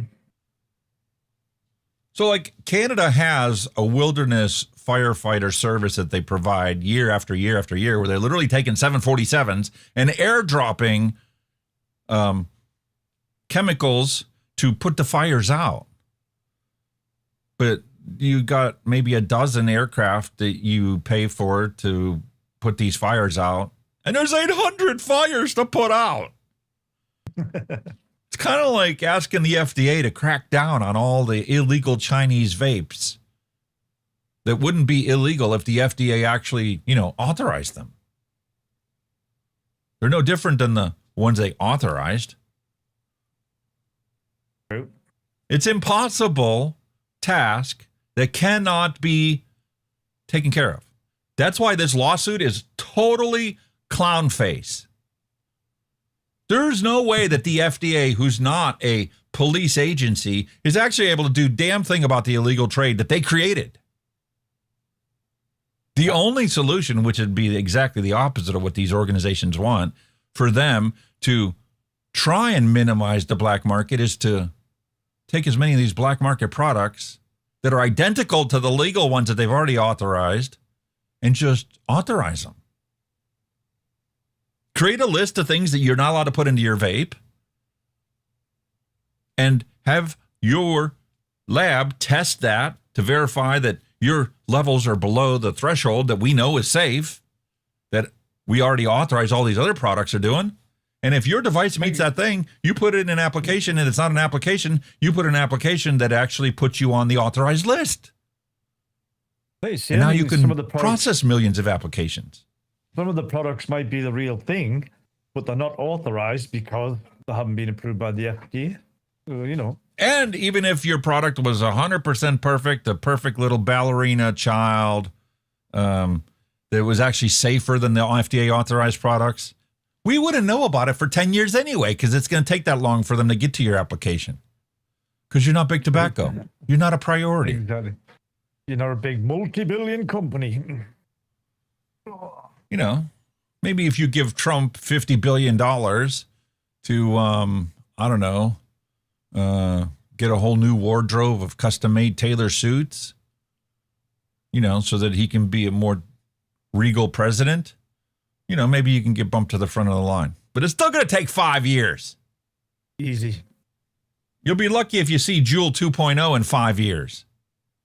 Meanwhile, it's legal and available for sale in the UK because all they got to do is register that they're selling it. Job done. Exactly. Kind of like your lettuce. You can go and grow lettuce and you can sell lettuce. And guess what? If people get sick and then we chase it back down to your lettuce that made them sick, then we'll have you issue a recall for all the lettuce that people have already eaten. Kind of like the whole situation with locks. Locks only keep the honest people out. And police don't actually stop crime. They investigate it after it already happened. Or they try and stop the damage while it's going on, but they can never really get there in time to really make any meaningful improvement in the situation. We're experiencing heat waves. There is increased fire activity. All that smoke provoking air quality alerts from the Great Lakes to New York and New England. In Manchester, New Hampshire, a thick, haunting haze turning skies an eerie shade of orange. We have extreme heat warnings from Los Angeles to Minneapolis to Philadelphia, all under that heat dome that's riding under the... Okay, here's where the propaganda came into play. Because rather than talking about the jet stream, which is what was blowing the smoke over the United States, now we're going to get into global warming, fear-mongering propaganda campaign that we get paid for. There's a heat dome that's responsible for this. No, it isn't. Heat dome. A heat dome. The heat dome had nothing to do with the 800 wildfires. Drought may have had something to do with it, but that has nothing to do with heat. Actually, heat is the greatest thing that you can do for severe weather. But that has nothing to do with the wildfires. Not when you look at the big picture and understand how science works, meteorology works. But see, these people aren't actually meteorologists. They play one on TV. That's why they don't ever have to be right with their forecast. Jet stream, and that is the very... Right, jet stream. That's all they should have talked about. Is the jet stream was currently in this clipper formation. In the wintertime, that would mean a lot of snow. But in the summertime, it meant that all these wildfires up in Canada now got their smoke blown to wherever the jet stream was going. Job done. Now you understand the situation. And we remove the fear-mongering for you. You know how, like, you can put filters on your TikTok. But that doesn't change the science aspect of the fact that wildfire smoke is like smoking half a pack of cigarettes. And we're going to tell you how to protect yourself. Just go breathe clean air. Yeah, it's clean air. Okay, how do I do that? Well, if you live in the area that's affected by it, you need to leave. That's the only way. Well, I mean, the gun about like the jet stream doing all. I mean, the jet stream controls your weather as well. That's what drags all the high and low pressures on the planet. You know what I mean? So and I don't even need to get complicated and tell you that the jet stream only actually happens in a certain altitude range. If you're below that or above that, that jet stream doesn't exist. You have different currents and different patterns. That's why it makes predicting weather so hard. We are right under it. It's either north of our country or south of our country. It goes right over the UK, the jet stream, most of the time anyway. That's why I think it's such a joke when you have these airplanes that fly through a hurricane to try and predict the hurricane. You're a little dot in the 3D model of that hurricane. And you're taking a single line through that hurricane, and you're going to be able to predict it. You don't have the remotest idea of how much energy you're talking about and the flow of that energy and how it's going to interact with the flow of the energy over the entire country. And how the ocean next to it impacts that. Not just a little breeze up there, you know, folks. I think maybe in a decade or two, AI is going to be smart enough to understand it and create a realistic model that doesn't happen and doesn't exist now. Yeah, possibly. But it's going to take a lot more sensors than what we're using now, or a lot better sensors that can actually map an entire region instead of just, you know, a singular point in time and space. Yeah. Definitely. But fortunately, this lovely jet stream that we talked about here also produced a bunch of thunderstorms and a bunch of rain and moved the weather system across the country. And as soon as it rained, all that particulate matter that was in the air was gone. Yeah. You can go outside and breathe again. Still wasn't clean air, but cleaner than what it was when the AQI in Detroit was 435. We had like 380 something here. I think we've got a couple of wildfires over here. I think there's one in Scotland and going on at the moment. I think there's one in Wales. I think we've got a couple of wildfires that's going on over here. Like, could be this wrong, stuff happens all the time. Yeah. That's what I used to love doing in the summertime, was working up at Saxonburg, and we'd get a call for a brush fire. So it's not like a forest fire. It's just like somebody's field that didn't get cut or whatnot. And there were plenty of times, because I was also a fireman, that as the paramedic, I'm not allowed to actually get involved and do the firefighting and the hose stuff, but I could be on the pump panel, operating the fire truck, making sure everybody's got the right pressure in their hoses when they're out there walking across this acre of land that's on fire. If someone doesn't like vaping, well, just don't vape. It's my choice to vape, not the government's choice to tell me what to do with myself. You're totally correct, Robert. Totally right, man. It's our choice, not theirs. And when they ban it, they remove our access to the products we use to not smoke cigarettes. Smoke exposure can be worse than other medical conditions. What? What benefit does that add to this story? Now they're going to confuse the public about how science actually works. Causation and correlation are not the two same things. I mean, you know, the smoke is harmful. You know yourself as a firefighter, the main thing that kills anybody in a house is fire. Not the fire, it's the smoke inhalation. That's what kills you first. You know what I mean? You know what kills firefighters the most? The soot coming out of their fire truck. Yeah. Because when you start that fire truck up and it's a cold engine and you go to pull out of the station, you have unburned diesel fuel that is part of that exhaust. Oh, yeah. That coats the walls of fire stations that do not have like a Plimo vent system, a vent system hooked up to the tailpipe. So when the truck starts up and it pulls out of the hall, a vacuum automatically turns on and sucks that exhaust outside. Yeah. For fire stations that don't have one of those ventilation systems on the fire truck, you will walk through the front doors, the big garage doors where the fire trucks pull out of, and you will see the walls are black from that soot. Yeah. The diesel. So the same air that we were breathing from these wildfires, these 800 wildfires, they breathe every time they walk back into that station. And every surface in there, like they want to fearmonger people about our vape liquid and our vape aerosol contaminating your entire room with a water-based non-harmful substance. But they don't talk about how, like, these firemen end up having cancer because everything in the building, including the bunker gear of the people that didn't go on that truck, are now coated in this unburned, partially burned diesel fuel. And how carcinogenic that is. Vaping Bic, hello and welcome. Oh, Bic, you little sausage.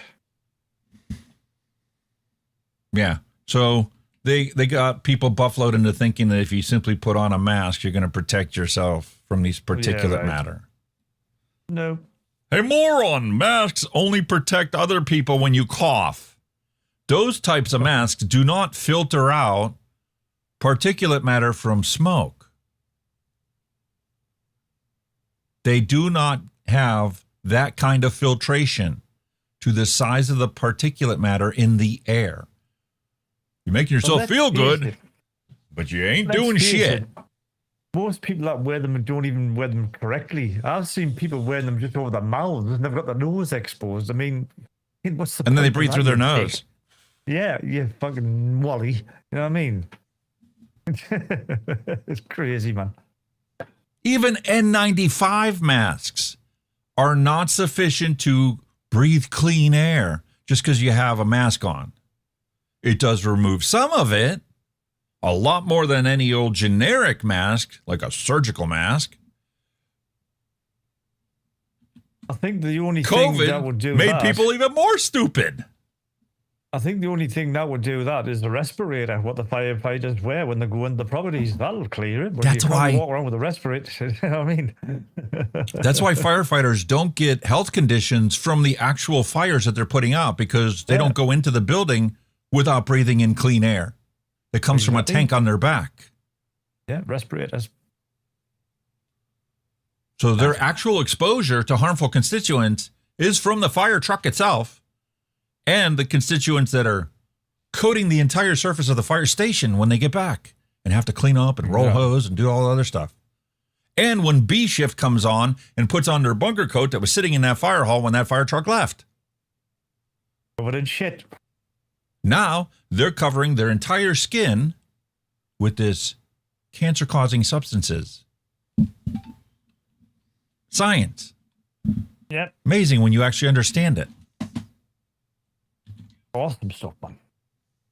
Meanwhile, British Columbia authorizes massive class action lawsuit against one of the world's largest vape brands. Really? What? They're doing an instant replay of what happened here in the United States because they know that Juul is determined from their bean counters that it's going to be cheaper to just settle out of court and pay millions in dollars than it is to pay millions in lawyer fees and win the case.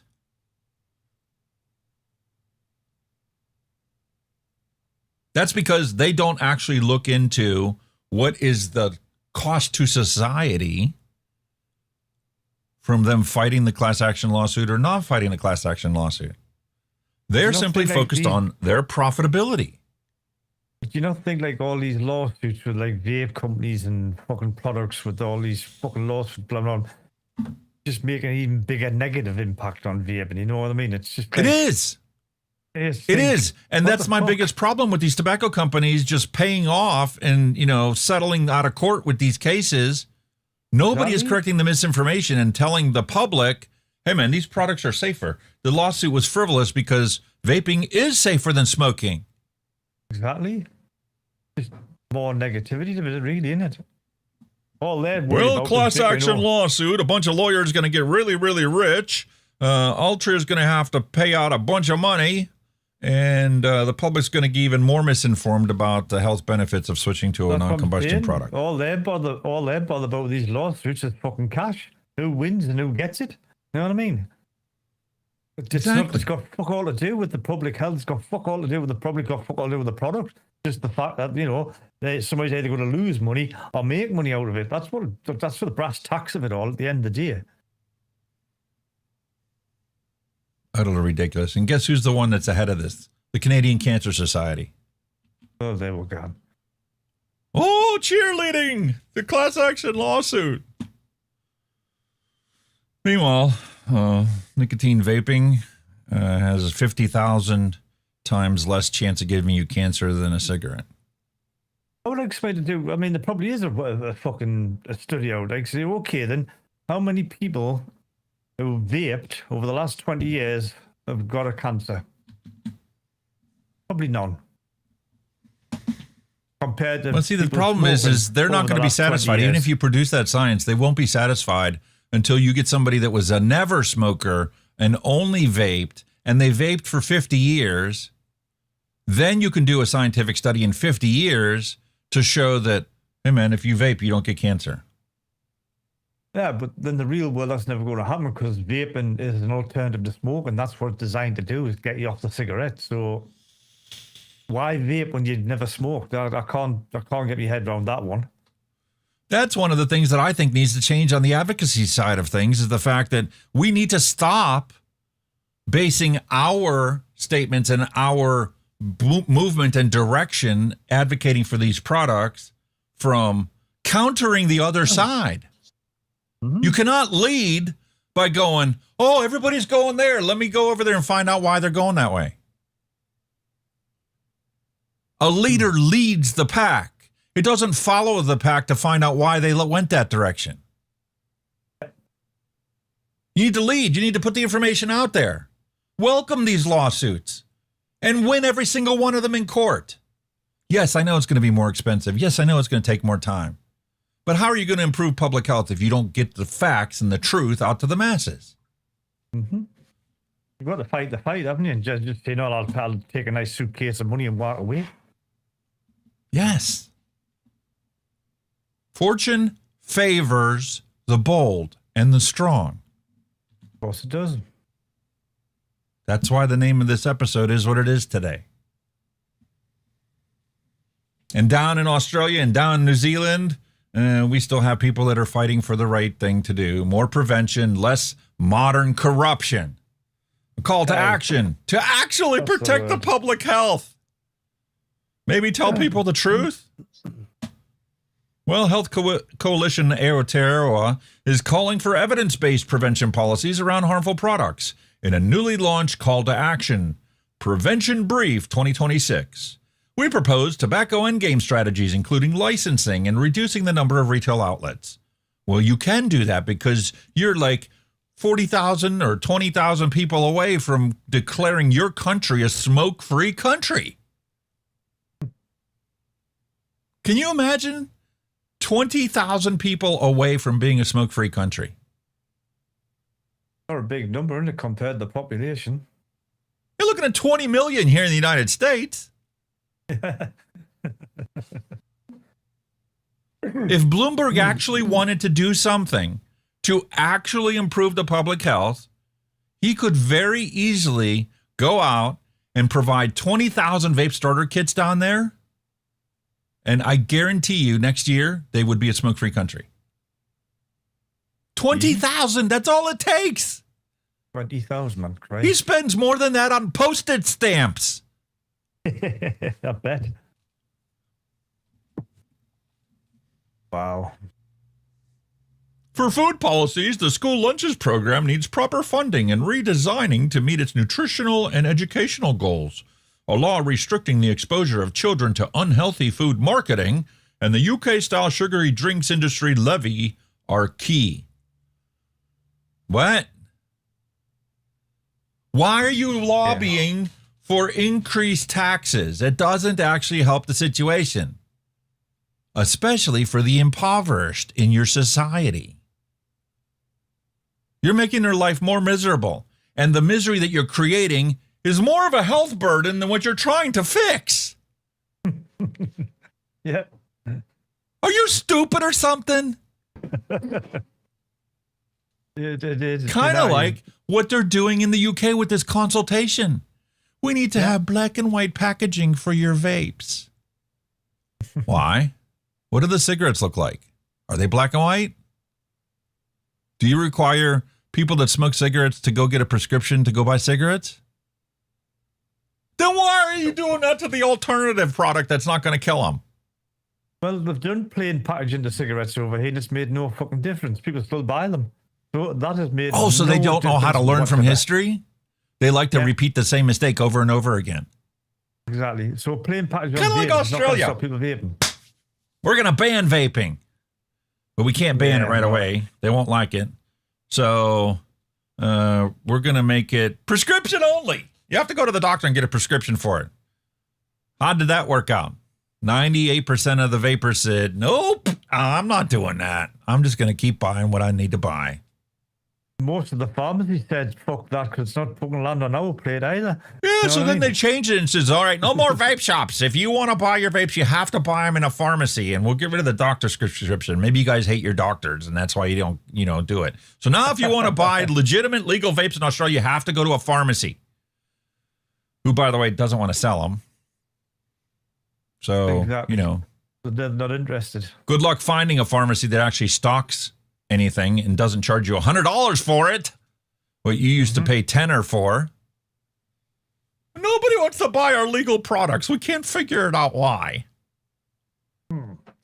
Let me think. Well, maybe if you didn't steamroll everybody continuously, maybe you'd actually have people that want to actually participate in the system that you're creating. Yep. Yeah, well, that's why I ended reading this article here, because no matter how wonderful they want to talk about evidence-based prevention policies, you're still using the same prohibitionist mentality. We're going to tax it to oblivion. Dumbass, you're going to create a black market. You don't understand the economics of the drug war, you're going to keep making that same mistake over and over again. That will never be won. Well, that's a drug war that's never been won, or like you said, never will be won. No, and now they're creating a massive black market in the UK with this new 2-pound vape tax. Yep. And you get some people that are standing in the sidelines thinking they know everything there is to know about it, saying, oh yeah, man, that's going to create a serious risk of cheap fake liquids. That are exactly the same thing as your legitimate liquids, except there's no tax on it. Unbelievable, man. But you gotta be scared of the fake, cheap Chinese liquids that are actually in all your legal products. Yeah. China makes everything, mate. Everything comes from China, so what's the fucking big deal? You know what I mean? There's no big deal. Exactly. China is the international punching bag of the globe. It is. But they do get rewarded financially for it. Oh, yeah. Because they can make things so cheap. Nobody wants to make anything in any country except China. That's true. You know how good and powerful the United States was with their steel mill production. Doesn't exist anymore.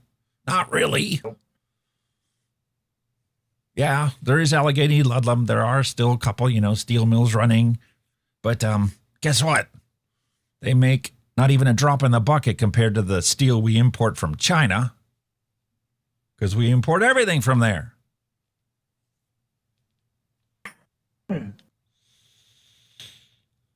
But you're not allowed vapes.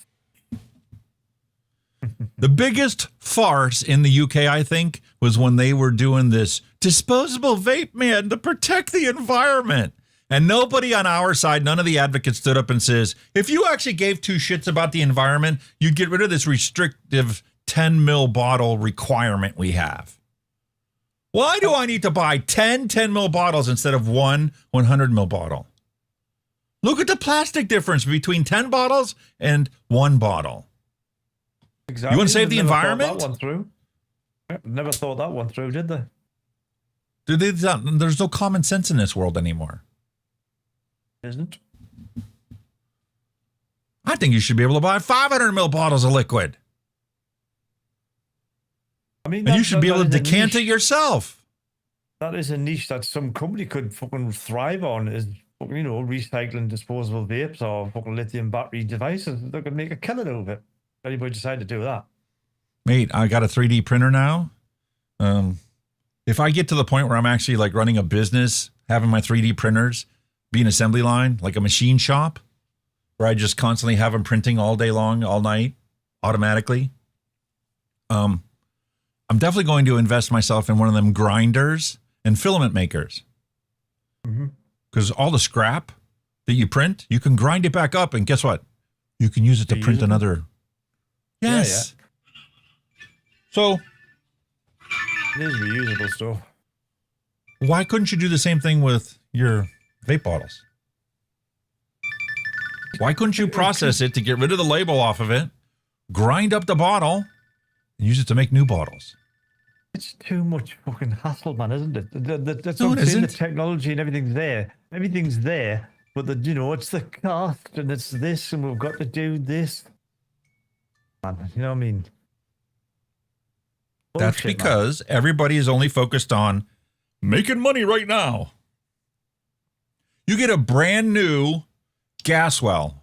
The biggest thing that, fad for the last decade has been fracking. And all these towns get all these tax breaks to these companies that are fracking so that we can extract more natural gas from rock. You just have to crush the rock underground for it to happen. And might be a small chance that we're going to fuck up your water table with all the, chemicals that we shove into the ground to do the fracking. Especially when we, pressurize it to thousands and thousands of pounds and use that to, create an earthquake underneath your house. There's a chance your water table is going to get screwed up. And I guarantee you something that's going to happen no matter what. All the trucks that we use to haul stuff in and out of this new gas well that we dug, they're all overweight trucks and they're all going to destroy your roads. Which is going to be your city or county's responsibility to replace after we're done with our fracking well. Which will probably never happen. How is fracking really a benefit to society if you actually force them to pay for all the cost of their operation? If they come into your town and they ruin the roads, well, isn't it their responsibility to replace those roads that they screwed up because they were there? Definitely. If they weren't there, the roads would be perfectly fine. And you could follow your normal, 10 or 20 year replacement cycle that you already have. But no, man, 2 years after the fracking company came into town, all the roads turned into nothing but potholes. Now we got to replace it. At the cost of the taxpayer. At the cost of the taxpayer. So not only did this company get tax breaks and not have to pay tax for, the first 10 years of operation because, you gave 5 people a job, you also cost us money because now we got to replace not only the roads that got ruined, but our crumbling sewer infrastructure that also broke from the vibrations of those massive trucks driving down the road. So there's another $20 million investment to fix the sewage system that we've been, neglecting for the last 50 years. But it's double standards because,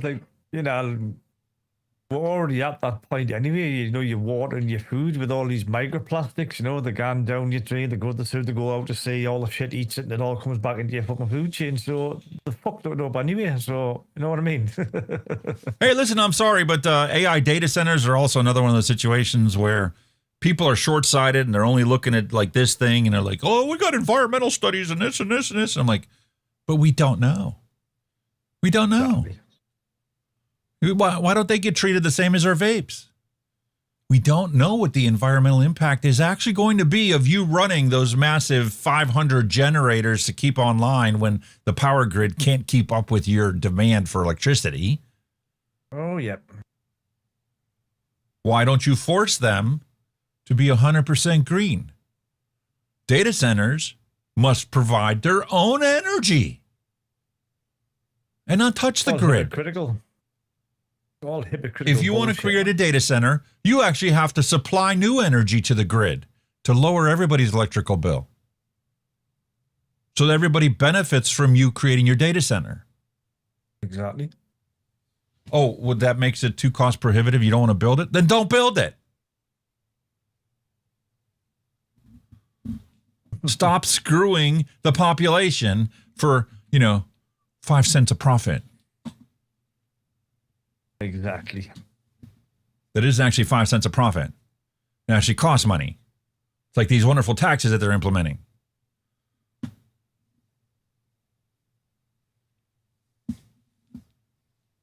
This is new, man. There's like the sound automatically got turned off.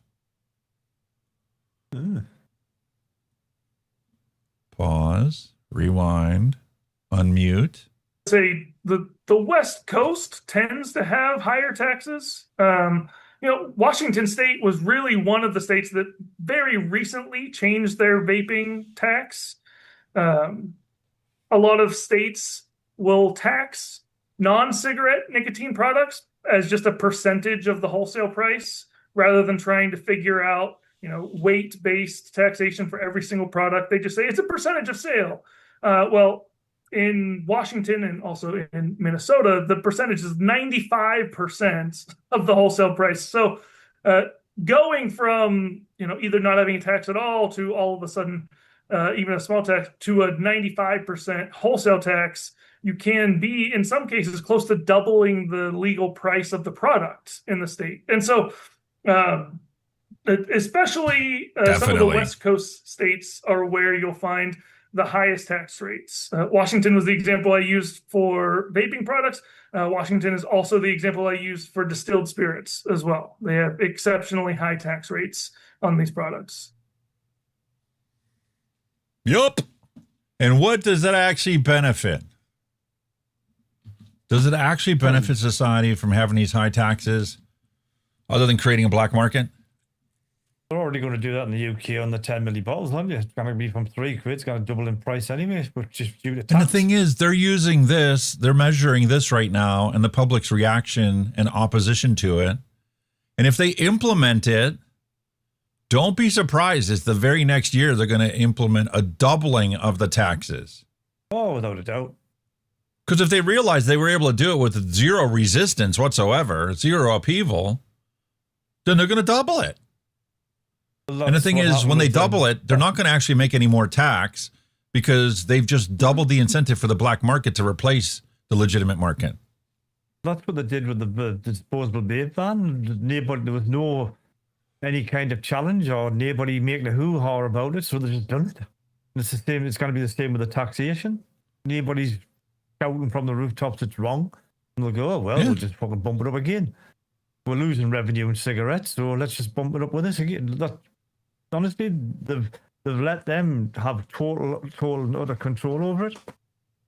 And I guarantee you, they're going to have some scientist that's going to put their blinders on and go, did this tax work? Did it stop the youth from vaping? Oh, yeah, man, the youth vaping really went down. How can you measure the youth vaping when youth are buying it illegally, so their only source for products is illegitimate market? They're already getting it from a black market supplier. Exactly. It's against the law for them to have it, but you won't punish them when they choose to consume it. You just want to take more adult rights away from us. And again, this is exactly what ends up happening. It's just like they're doing in Australia right now. They're patting themselves on the back for being the global leader in tobacco prevention. Really? What? Yeah, right. We just got done talking about how massive the black market is there and how you don't even really know how many people are using these products anymore because there's no way to count them. Exactly.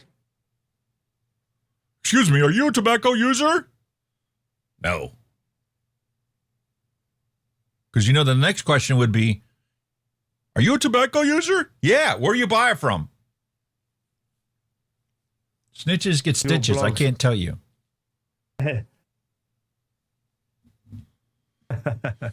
Well, new data on Australians' drug use is out. There's encouraging news, but a rising trend has public health experts worried. Public health experts, their job is to worry. They're always worried. That's your job. And even when you do science that shows good news, that worries them even more, because now they're not going to have a job. Too much good news is a bad thing. Too right. Well, new data from the Australian Institute of Health and Welfare illustrates smoking and vaping habits in Australia. It identified a rise in the proportion of people using multiple nicotine products at once. So,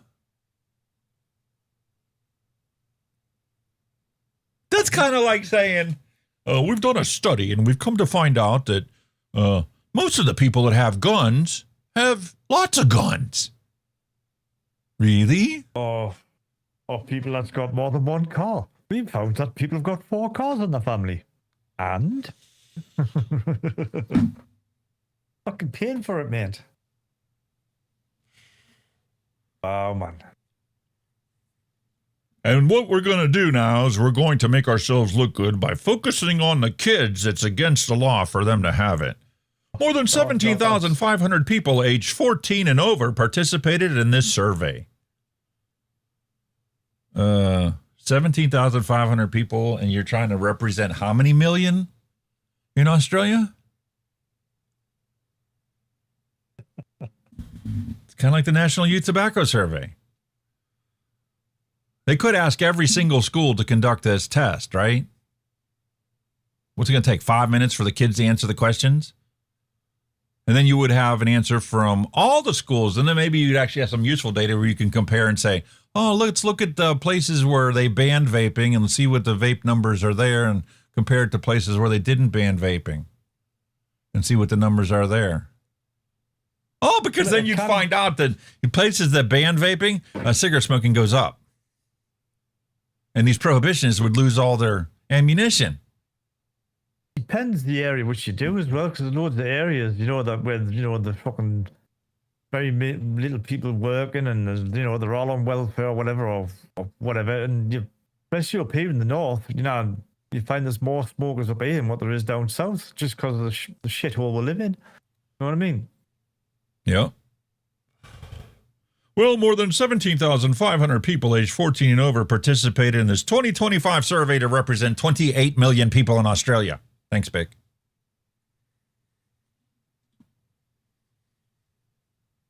Last year, 5.6% of respondents smoked daily. That's down from 8.3% the previous year.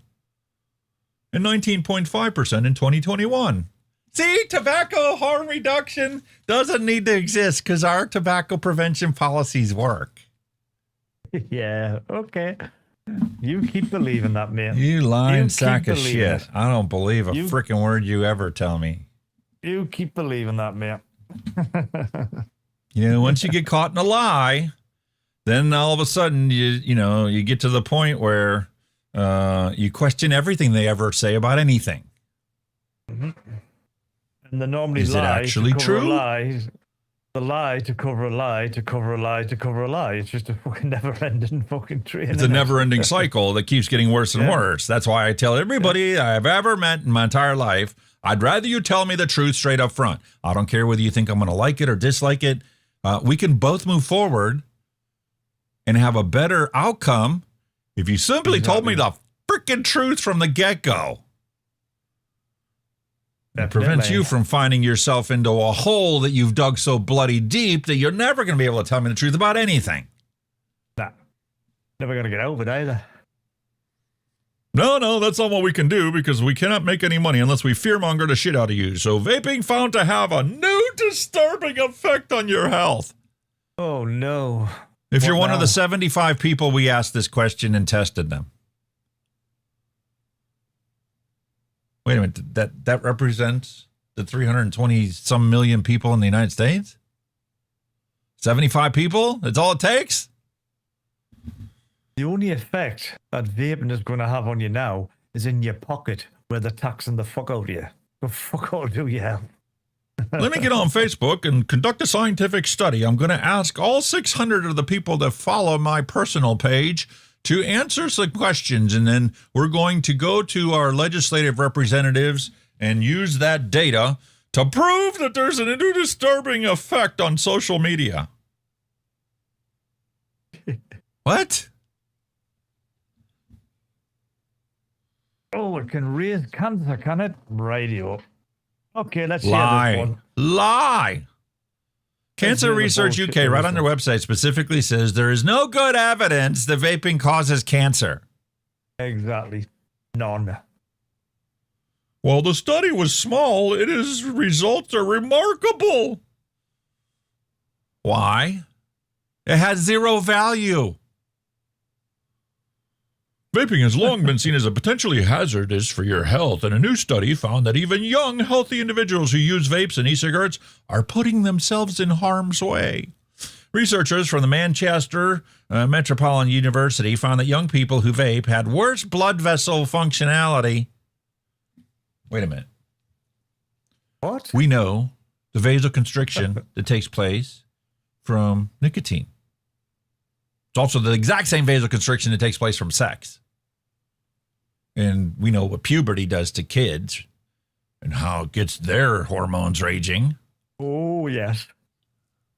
We're going to compound that with the vape and see what their effects are. And we're only going to look at 75 people. And you're not actually going to see the study. Because if you click on study, we're going to show you, all of our articles that talk about studies. We're not actually going to link you to the real science. You got to figure that shit out for yourself. So why don't we just take the bit of information that they gave us and let's track this down, because we know that 99.999% of the people that read that article are never going to do this. So when you find out that the study is actually completely different than what the article was written about, you're just going to believe the headline. It's reducing fitness now. It's not causing cancer. It's reducing fitness. So they've changed. They moved the goalpost again. And wait, buddy, this isn't even an actual published study. This is in preprint. Science is shaped to get alarmist headlines. Aha, look at this headline. Oh my God, everybody stop vaping. The papers are written in such a way that that outcome in the press is predictable. At the beginning, the scientific paper, there'll be a bunch of caveats that say, no, the headline that we've presented you with isn't actually true. Exactly. Another perfect example of that exact scenario playing out right now from the Manchester Metropolitan University. Study finds vaping or smoking can reduce fitness in young people by up to 15%. This study examined 75 people, and young people in their definition is 18 to 30. What? Young adults. That not so like young. What you define? What group? Age group you're talking about? You fucking. Oh my Lord! You might be able to get away truthfully saying that's younger adults, but it's totally misleading to say that it can reduce fitness in young people. That's a lie.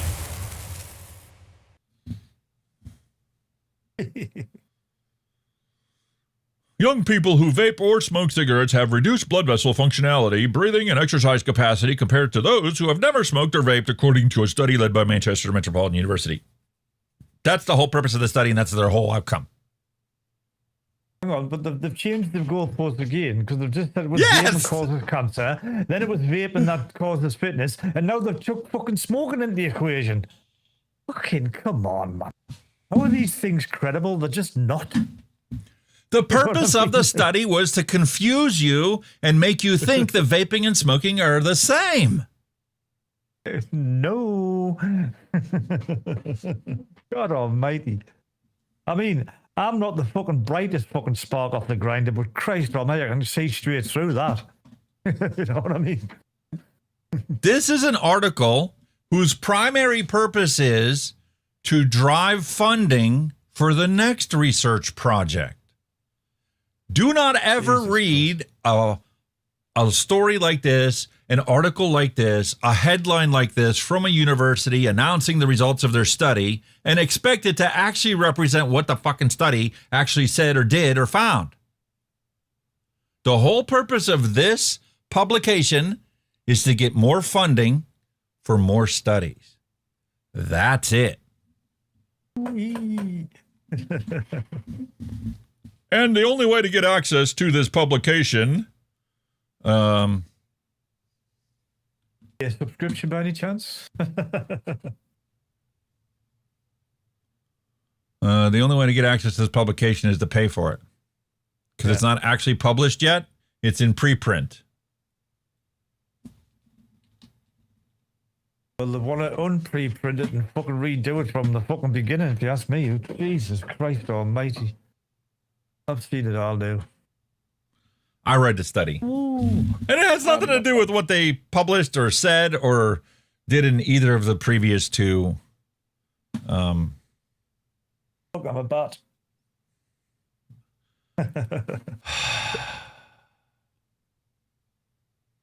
I don't know. Fake news. Fake news. And best place to find real news is the place where you normally see fake news. The New York Post. Can nicotine make you smarter? Why biohackers and conservative pundits are embracing this controversial habit. Are you over the age of 21? The perky representative asked as she handed me 2 tins of ALP pouches. Oh, here we go. Not authorized by the FDA. But that's okay. Because, you know, Tucker's buddy with Donald.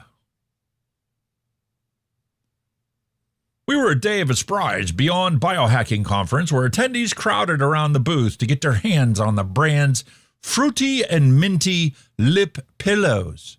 Remember the American Lip Pillow Company? American Lip Pillows. Oh, God, Nicotine has long been viewed as a vice, not a tool for improving health and performance, but it's recently undergone an image makeover thanks to biohackers, wellness influencers, and high-achieving consumers seeking a cognitive edge over their competition.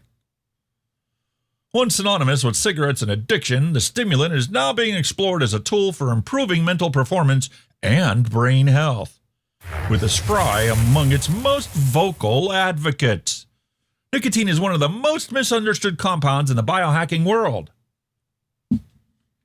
says a spry who pioneered the movement.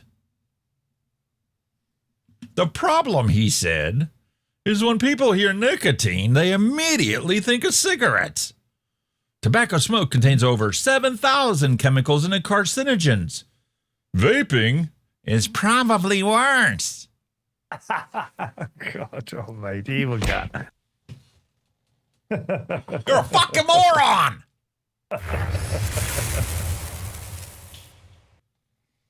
Who the fuck is this asshole? He's a douchebag. How do I know he's a douchebag? Because listen to the next statement. Pharmaceutical grade nicotine is completely different. What? No, it isn't.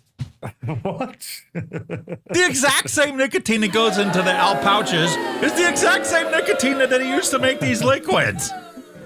There's zero difference. Zero. Because in order for it to be nicotine, it has to be a certain chemical compound. News just in. According to Vaping Bic. Now back to your regularly scheduled content of Mixin and Chillin. That was fake news. I've been using non-combustible nicotine for years now, and I'm not shy about it. I typically use a low dose, we're talking 2 to 5 milligrams, and I'm strategic about when I choose to use it. It's usually before deep work or before a high-stakes poker game. What the fuck?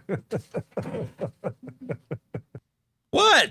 If they can lie about the conversation about things, why can't I change the article to make it be more realistic? Oh, Jesus, Wetman. Doesn't have to be true. We've already figured that out. Well, Spry is far from alone in embracing nicotine as a performance aid. In Silicon Valley, tech startups are handing out free nicotine pouches to their employees. That's true, and they actually did link to stories about that.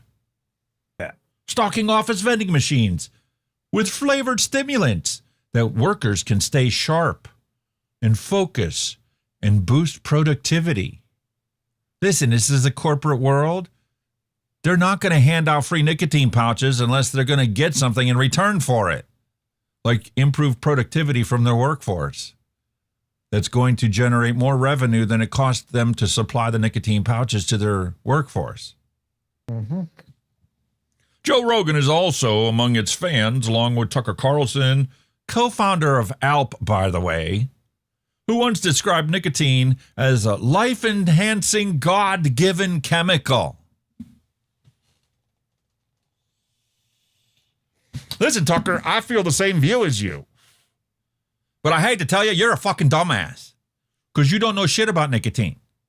You talk it up a good bit, and I don't think that the only reason you talk it up is because you sell ALP. I think you sell ALP because you and I both firsthand know the benefits of this God-given chemical. News just in. According to William Dobson, Kenny has to make do with watching Newcastle play on the pitch now. Now back to your regularly scheduled content of Mixin and Chillin. I'm very happy to do that. And because he's using his nicotine to biohack his life and his cognitive abilities, he's definitely going to tell whether Newcastle actually had a penalty or not. Mm-hmm. Bullshit, man. Andrew Huberman, a tenured professor at Stanford University School of Medicine, best known as for his wellness podcast, the Huberman Lab, once said, "It sharpens the mind."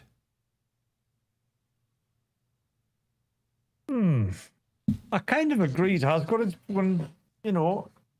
It does sharpen the mind. Exactly. So, you know, some of the stuff they're saying is correct, apart from the vaping. It's all true. Yeah. Except for the vaping part. Yeah.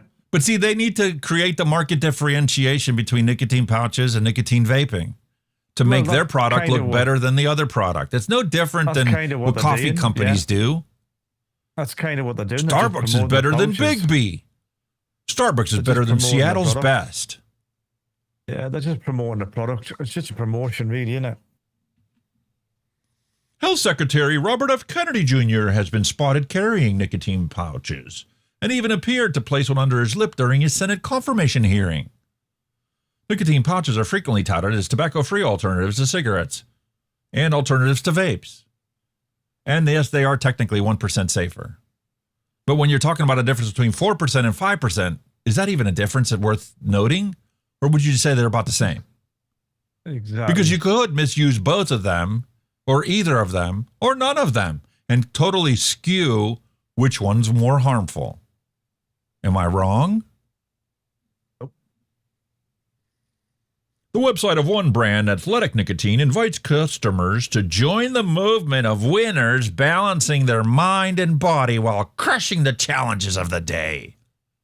It's getting Lucy, a nicotine pouch company, Spray has invested in, so he's definitely not going to talk them up.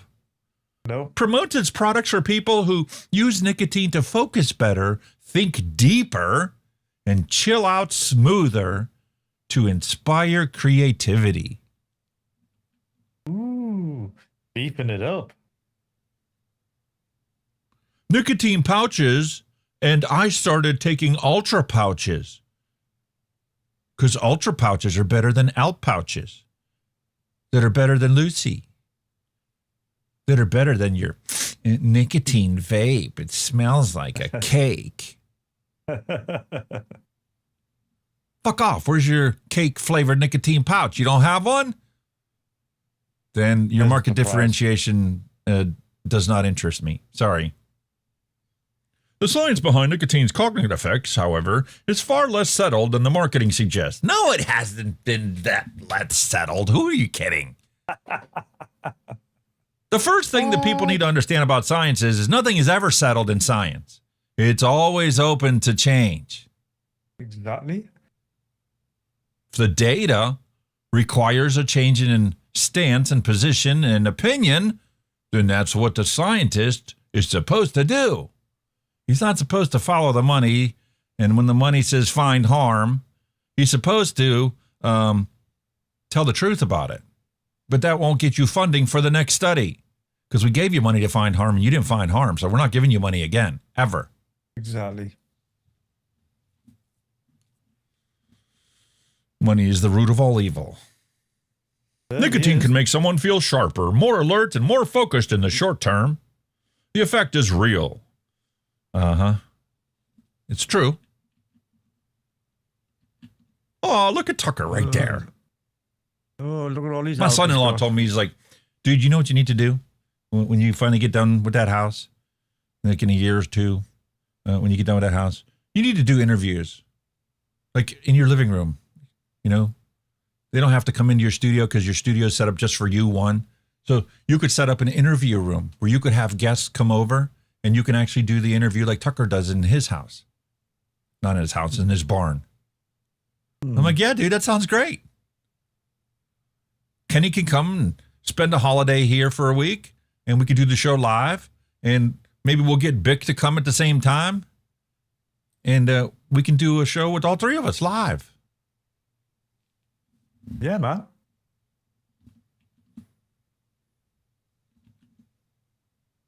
The concern is that the same pathways that create the focus effect also drive dependence.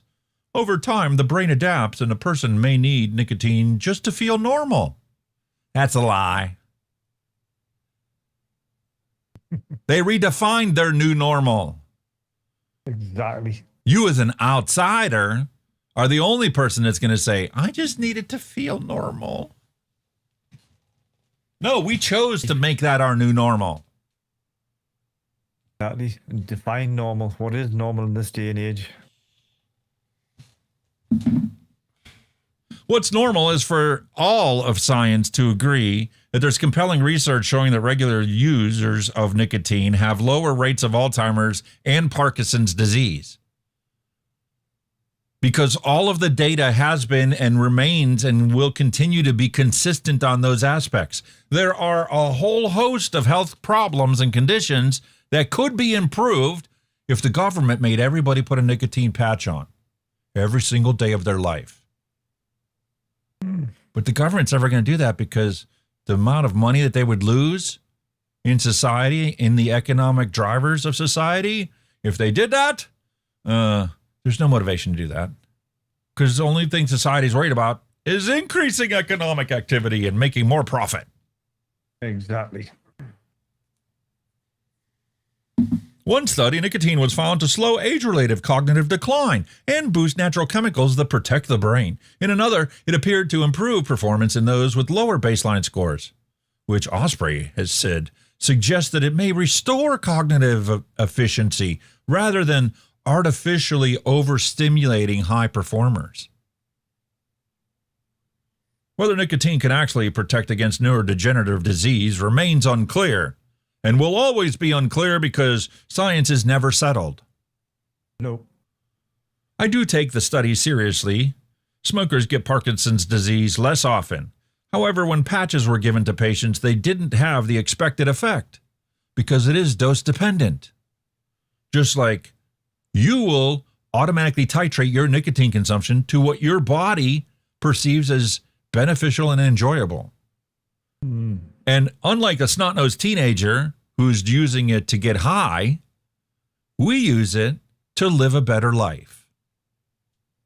So we regulate our use based upon living a better life, not using it until we get high. And then crying the blues about all the side effects.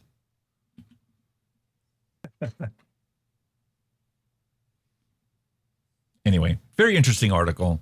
They did get into a lot of the health benefits of it and how you can improve your memory, focusing on sleep, diet, exercise, control your blood pressure, how it improves other aspects of your life. And apart from promoting their product, there's a few positives in it. Other than saying that it is much better than vaping that's the same as smoking, the rest of the article was right on point. Yeah. But, you know, but again, it was about promoting the situation and not about, you know, actually improving public health. Yeah. Just Gleisha So, hello and welcome. Hello. Hello. All right, one last story before we move on from the news because we're already at the 2.5 hour mark. Wow, where's that gone? Well, the fact is, we have Matthew Holman, who was the chief scientist at the FDA Center for Regulatory Policy, who is now working for Big Tobacco, published a beautiful article saying it's time for a more honest tobacco policy. Really? That he was prevented from enacting if the FDA actually wanted to follow the science, because he had told them while he was there that we should change our policies to be more in line with what the science shows. And they said, no, man, we got the True Cost campaign. We are banned from telling people the truth about nicotine and alternative nicotine sources. If you tell people the truth about alternative nicotine sources, you better go find another job. So he did. Exactly. He did. That's why he's working for Big Tobacco, because Big Tobacco was telling the truth more than the FDA was. Attention everyone. According to Neil Pitts, Alex start a new channel called The Nicotine Auditor and start going to city council meetings and speak about the lies on vaping. That is all. I could do something like that, but I don't think it would be very fun. No. It's tough enough spending Mondays doing the research to find the news articles and dismissing the thousands of other articles that are nothing but brainwashing propaganda, to find ones that actually stimulate conversation and stimulate my brain to actually think and potentially change my position on the subject. I want to be challenged. I'm like a scientist. I want to be challenged. I want my beliefs to be altered because of something that I can find, show, demonstrate, and repeat to verify its authenticity and its veracity. But in today's day and age, it wouldn't gain any traction because it's going to last more than 6 seconds. That's what it boils down to. I can't give them a 6-second dopamine dump, let alone repeated 6-second dopamine dumps. Because most people are so buffaloed in the misinformation that even if you tell them the truth, they don't believe it. I struggle to get it all in 5 hours and about 6 seconds. We do. Seriously. There are so many topics of conversation we hardly ever repeat because we can't get to it. Exactly. Well, for decades, the message to Americans who smoked was essentially simple: quit or die. Or, as the FDA likes to put it, they can't tell you to go die, so they say, suffer the consequences. And that's what this is all about. This is all about creating suffering. And the suffering for an ex-smoker is just as bad as the suffering. Actually, it's more than the suffering for an active smoker. Until that changes, none of our advocacy will matter. We need to lead from the top. We need to charge out and be an example for the benefits of using these products. Just like the health influencers. You're not going to stand up and watch a health influencer that's 350 pounds. No. Just like you're not going to listen to somebody who was the head of science at the FDA, who's now working for a tobacco company because you got the label. We hate tobacco companies no matter what they say. Exactly. So as much as I want to applaud him, and I don't want my criticism of him to be a detriment or a discouragement to do this again, I think he should do this every week and keep publishing them. Yeah. To inspire other scientists to publish the truth and the facts and the science based on this stuff. And I'm not going to read the article because I already know everything there is to know about it. And I'm sure all of you that are still watching know all there is to know about it. According to Vaping Bic, Alex will be running for president. That is all. No, I don't think he wants that fucking hanging over his plate. It's not that I don't want it. I don't fear or shy away from responsibility or obligation or duty as exemplified by this mess I'm working on cleaning up now. But I'd never get there. It's impossible for me to get there. I made the statement last week that I don't think if Elon Musk ran for president, he could get elected. Because the Democratic and Republican Party is too focused and too financially charged to prevent that from happening. They would literally spend every cent they have to make sure that it didn't change. There will be no Freedom Party. There will be no third party in the United States ever. Because in order to be one, you would have to displace the other two that don't actually represent your and my interests. They are both the wings of the same bird of prey. You have the left wing of the bird and you have the right wing of the bird, but the bird still is one whole homogeneous thing. And don't give a shit about you. Yeah. Fair enough. Anyway, I was just going to touch on something. When it was again, this time we was watching Newcastle. We have just been given some sad news that one of our heroes has passed away. Mr. Kevin Keegan was a player for them. He was a manager for them. He was the messiah. You know, he changed everything. And he was like, he'd been suffering from cancer and it's finally getting, but he was only 75. But, you know, that he was a man who I met. I met him when we're doing the time was sponsored by Newcastle Breweries. Me and my brother went along and met him. Did headers, keep me up with him. I was sat on his knee. I think I've still got the picture somewhere. He was a gentleman on and off the field, absolute legend. And sadly, he's passed away. He's lost his fight with cancer. So I'm going to salute him now and say R.I.P. Kev. Fortunately, well, rest in peace to Kev and rest in peace to Maggie May. Oh, she gone? Yeah, she passed away Thursday night and Friday morning. Oh God, I'm so sorry to hear. But when you tell us, man, you should have told us. I didn't want to start off and go into a glum state before we got into the rage. You should have told us long before the show, man. You Raji. Yeah. Oh, poor Maggie. Yeah, so I even skipped over the part where, like, you know, it was an instant replay of my mother. Maggie started breathing funny around midnight, right? And by 3 o'clock in the morning, she passed away.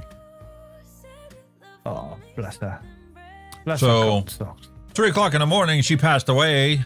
I need to go bury this dog because I knew that I had the grandson's birthday party to go to. I was originally planning on leaving Friday, but ended up leaving Saturday morning because Friday morning, I waited until the sun come up and I was like, didn't feel like making anything to eat. So I DoorDashed Burger King. It was the only place open at 5 o'clock in the morning to get anything breakfast related. So I ate that. And then 6 o'clock in the morning, I went out back with a shovel and started digging her cemetery or hole in the ground. 3 foot by 3 foot by 2 foot. Bless her cotton socks. Lovely little dog she was.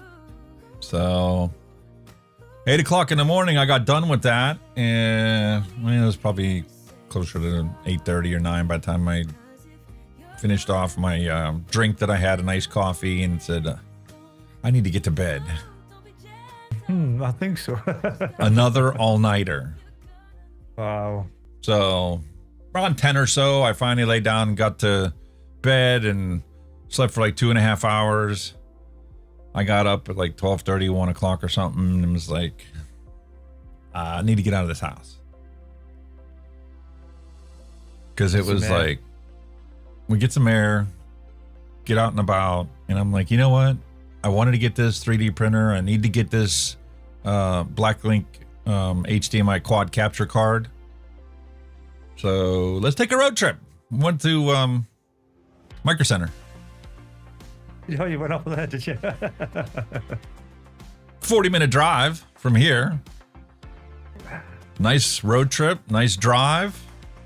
Get there, go inside, walked around the place. I actually took my DJI Osmo Cam and videoed the inside of the store, and I'll throw a little video up about it whenever it'll be a part of the video for the new computer build. So you get to actually see. If you've never been to a Micro Center, it's like walking into a Walmart, except it's only technology products. So like there's technology toys, technology hobbies. You've got all different kinds of printers, and now you've got a whole section that's committed to just 3D printers. You've got whole aisles of nothing but different color filament, different types of filament, PLA, PLA plus, I think the only nylon. thing we got similar to that The only thing we was probably PVC. similar is like PC world, but like it's just electrics and it's computers, electrics, fucking everything from iron to fucking tellies. You know what I mean? Not like specialized stuff for like computer parts. It's just a general electronic. Yeah, so they do have like, you know, shop. televisions and stuff there, but it's not like a Best Buy.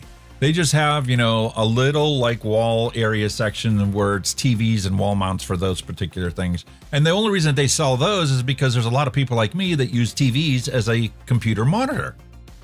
You'll put an HDMI splitter on and have a normal computer monitor, and then you'll have a big one. So when you're editing stuff and working on stuff, it's nice and big. That's why they have some of those. But they also have everything else you can imagine about PC building and the whole PC hobbyist things. And it's just amazing. They've got a whole corner section that's dedicated to PC cases.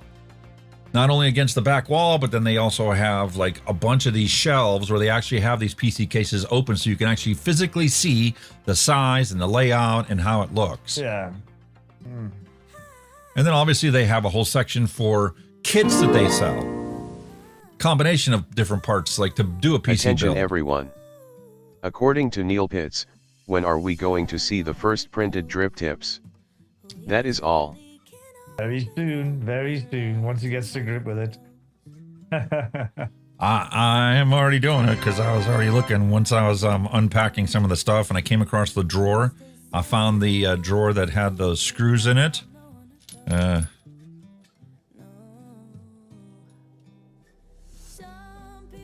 Oh, yes. Man, that inspired some creative juices flowing there. I'm like, oh, yeah, these would be easy to print.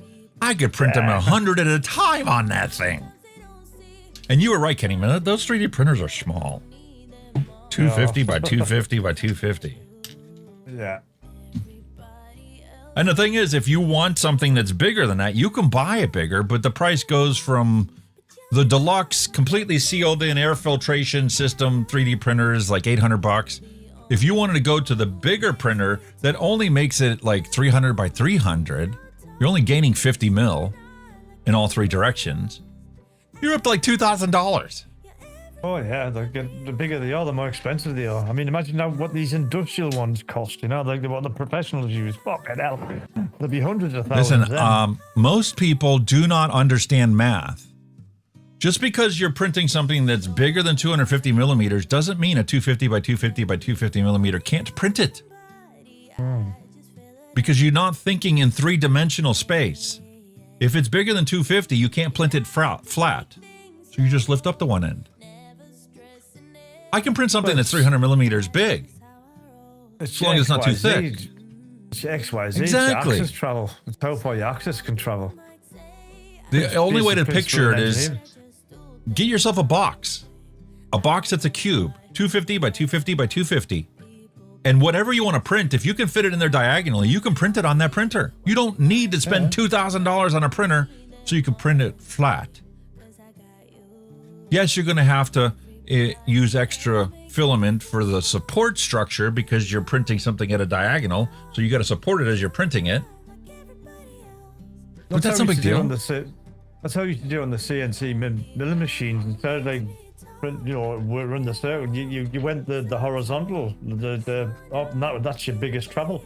It's from corner to corner rather than top to bottom, side to side. Exactly. That's basic machine principle, isn't it? Alex, Tim from Advocacy. Who's Tim in Advocacy? I don't know. Is that the one that Vic was talking about on his last Cloudy with a Chance of News? I like that title though. It is pretty cool. I don't know. And why didn't you announce it?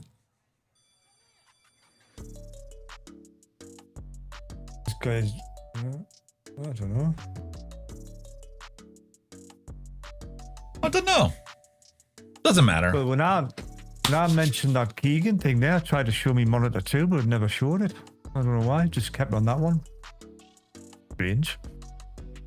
Ninja might be defaulting to your camera input instead of defaulting to OBS. Every single week, I have to let Ninja load, and once it loads, I go into the settings and I change it to OBS virtual camera.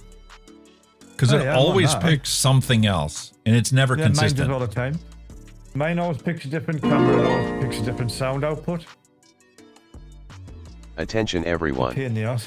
According to Neil Pitts, Advocate Alex for Tim Liberty, from Tim. Advocate for Liberty just got a power coating set up. He's starting to power coat RDAs.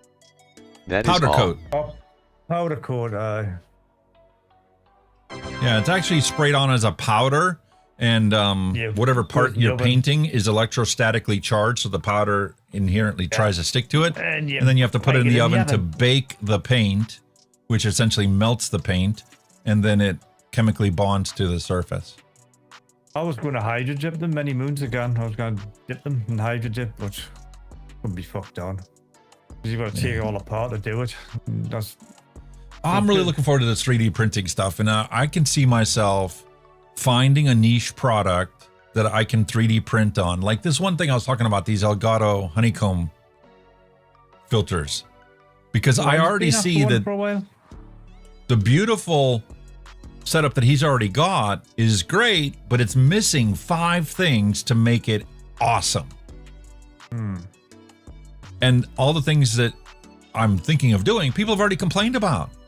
I haven't even printed my first one yet, and I already know what is going to be a problem with it. So I want to fix it. You need to attach the frame to the actual honeycomb grid. That's number one. You need to reinforce the clips that actually attach it to the light. People are always complaining about, they keep snapping off. I have to keep printing new thingies. So make the reinforcement structure bigger. It's like when you're welding, you have to put a gusset in when you have a corner. Yeah. If you want it to have some structural stability, you need to put a gusset in. Do the same thing with those. What you could do is like what you said, instead of using plastic screws, obviously tap out the printed frame for a metal bolt. So even if you do over tighten, the worst thing it's going to do is strip the fucking threads and not damage the light. I mean, yeah. So I've got lots of ideas on how to improve it, and there's lots of things that I want to print and organize. And once I get done from the practical standpoint of, getting myself functionally organized with those things that I'm printing, then I'm going to start getting creative about what I'm making. And when I get the final design done for these things, I am going to start selling them on Amazon. Why not? Because the El Cheapo ones that got all these problems is selling for $50 a piece. Why not? Revenue, isn't it? Exactly. Because that's something that I could literally use my mom's office for, set that up as a print room. That's going to be my hobby room, which I will be doing those kind of things too. I'm going to do like a Hunky Life channel or something where I'm going to do my hobbies and interest. Because I've got a bunch of models and stuff that I want to build. Remember the old school models? You used to have to glue them together, take them off of the grid. You can print those things nowadays. You don't have to pay for them. You can print it. It came in the package. I remember doing my model aircraft. I used to love doing the model planes. I had loads of them once upon a time. Tons of them. Absolutely loads of them. I'm looking forward to 3D printing an SR-71, and I'm not going to print it as a whole thing. I'm going to print it as a model kit that I'm going to have to put together. Paint and put together. It's going to be fun. It'd be cool, wouldn't it? Yeah. I'm really looking forward to wintertime. I'm finally going to start getting those models and stuff put together. So I'm going to do a lot of the Star Trek stuff and print up the Enterprise. And why did I not realize you were going to do Star Trek stuff? Obviously. You know me. I'm going to get to it. I wonder if we're going to see a model of the Enterprise by any chance. It could be a long shot, but I just wonder. Which one? Oh, the original. The original, there's always only one. Definitely, I'm going to start with the original. But that's a shitty design of the original one. I've had models of the original Enterprise before, and the nacelles always end up falling off. There is no structural integrity to that design of those nacelles. When you're dealing with gravity, because the mass of the nacelles are massive compared to the little tiny support arms they have coming back at an angle. Yeah, but the torque that you're applying to the body of that in that connection. The Enterprise hasn't got a problem with gravity. It's in fucking space. No, man. If you watched any of the new stuff that's out there, That comes, and you can land the damn thing. In the Next Generation, they landed the Enterprise on the surface of the one planet. Matter of fact, the surface of the planet was a fluid thing, and it actually created clones of everybody that made contact with the surface. Oh, shit. And then there was another episode where those clones thought they were the actual Enterprise crew, repaired their cloned ship, and ended up flying and getting into a battle. And the real Enterprise crew came across the debris path and was like, what the heck is this? And then it turned out to be the clone crew from that planet. Wow. Weird.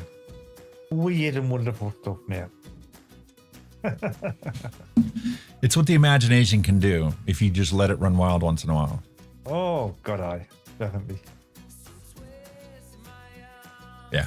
That's why I'm looking at a bit of AI shit, so I've got some in the pipeline, but we'll wait and see. That's the other thing I'm looking forward to is why do I need to actually get out AutoCAD and make the changes to the STL file? Why can't I just upload the STL file to Grok, explain to him what modification I want done to the file, and have him make the change and print it? Probably could. He could do it in like 30 seconds, what would take me 30 hours to accomplish in AutoCAD. You could probably even design a program or just say, all right, I want to print this, do as a program for such and such machine, blah, blah, blah. Rock and roll. Probably generate it for you. That's like, I hate, just relying on AI images, although I don't really have a choice in the matter because everything you look on YouTube now for their thumbnails, that's got to have been done by AI. We are looking at it now. You've either got to embrace it or fight it. You're going to fight, you're not going to win. And if you fight it, you're just going to fall behind. Yeah, you got to keep up with it. So I haven't fully embraced it like everybody else does to make the entire thumbnail out of it. Then again, I don't really know what people are using right now for their prompts. Are they paying for the AI to do it, or are they, relying on the free stuff that's available out there? Most of it, this is why I'm looking at it, because a lot of it is all behind the paid fucking walls. The freebie stuff only gives you so many credits, and then you've got to fucking pay for a subscription. I'm looking. I found it's technically free, but it is upgradable if you want to do that. It's called Comfy. You can actually download it on your machine locally, or you can run it online. So that's the other thing I planned on doing. I've already found an LLM I can run once I build this new computer. Because of the specs of the new computer, I could run the AI right on my computer. Yeah. I don't need to pay anybody for it.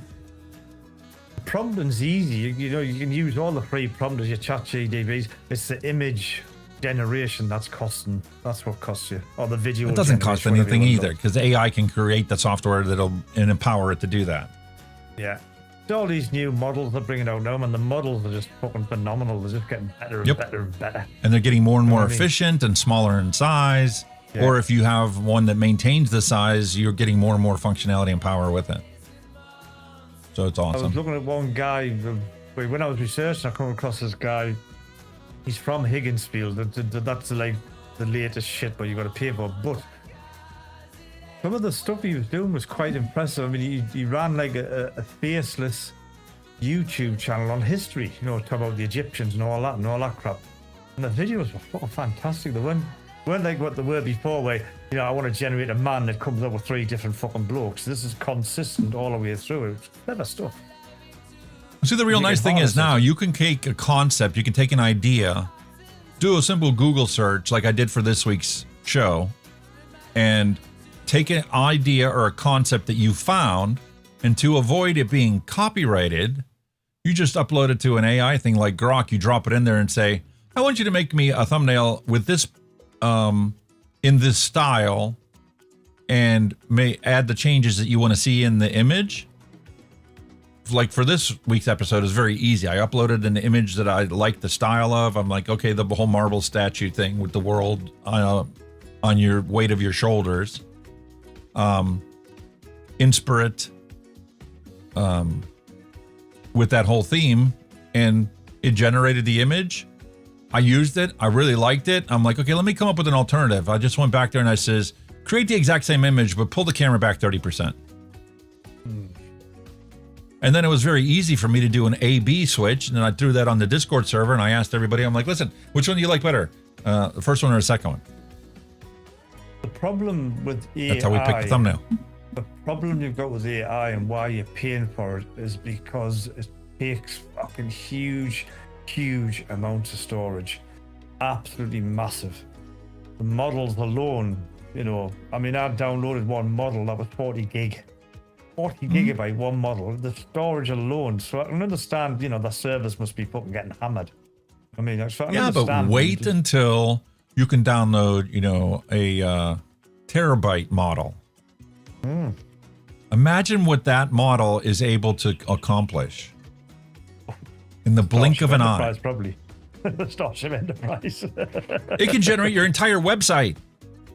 Easy. Take this existing thing and make it look modern and dynamic. Yeah.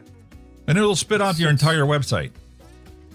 Getting scary, and it really is. But like I said, embrace the fight, it and get left behind. It's like when the guy first invented the chainsaw and went to the lumberjacks and says, you going to use a chainsaw or you want to keep using your handsaw? Exactly. It's a tool. Use it as a tool. That's my... I think a lot of people rely on it to do everything. Don't do that. No. It'll help you along. No, don't use... Because if you do that, then just... It takes over, man. You're wasting your time. And you're not going to be no different than anybody else that's doing it. Exactly. You've got to... All your stuff's going to look like everybody else's stuff. There will be no more differentiation between the people that are actually creative and like have a theme and a purpose to it. It's all going to look the same. Yeah. But that thing I sent you was when I was pissing about with the one I've got at the minute, and I love it. I love it. All right. I think it. All right. Well, in order for us to get to it, we need to have our beverage. We need to do our hand checks, and then we can get to our dad jokes. Okay. Because that's where she's I'll at. Get my beverage now. I'll quickly shoot off and I'm off. Makes two of us. Mine's in the fridge. So without further ado.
Folks, up for your entertainment today. I was in the grocery store and picked up Fever Tree Premium Ginger Beer. Made with real ginger, bold and spicy, and this is non-alcoholic. Even though it was sold in the same section where the wine and beer is. Oh shit, go ahead.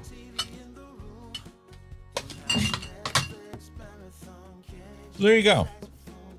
0% alcohol by volume. It's a non-alcoholic ginger beer. And I got to use a bottle opener.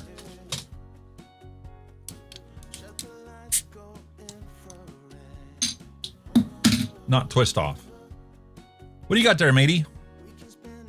I am still on my good old-fashioned favourite, my old cause. I'm loving it because it's very cheap. I've got the pint cans today. My little pack ran out the other day, so I went out and bought some pint cans today. This is 3.4% alcohol, and like I've always said, if it's blue, it's as cold as the Rockies. I beg to differ. Cold as the Rockies. But there you go. That's what I'm on. A nice little beer. Cheers to our health. Yep. See your health, sir. Mm. Oh, I love beer. I don't know why, but I just love beer. I love ginger. I used to buy ginger ale. I used to like ginger ale. Never seen it for a while. This is the most realistic beverage representing ginger I have ever tasted my entire life. Really? Wow.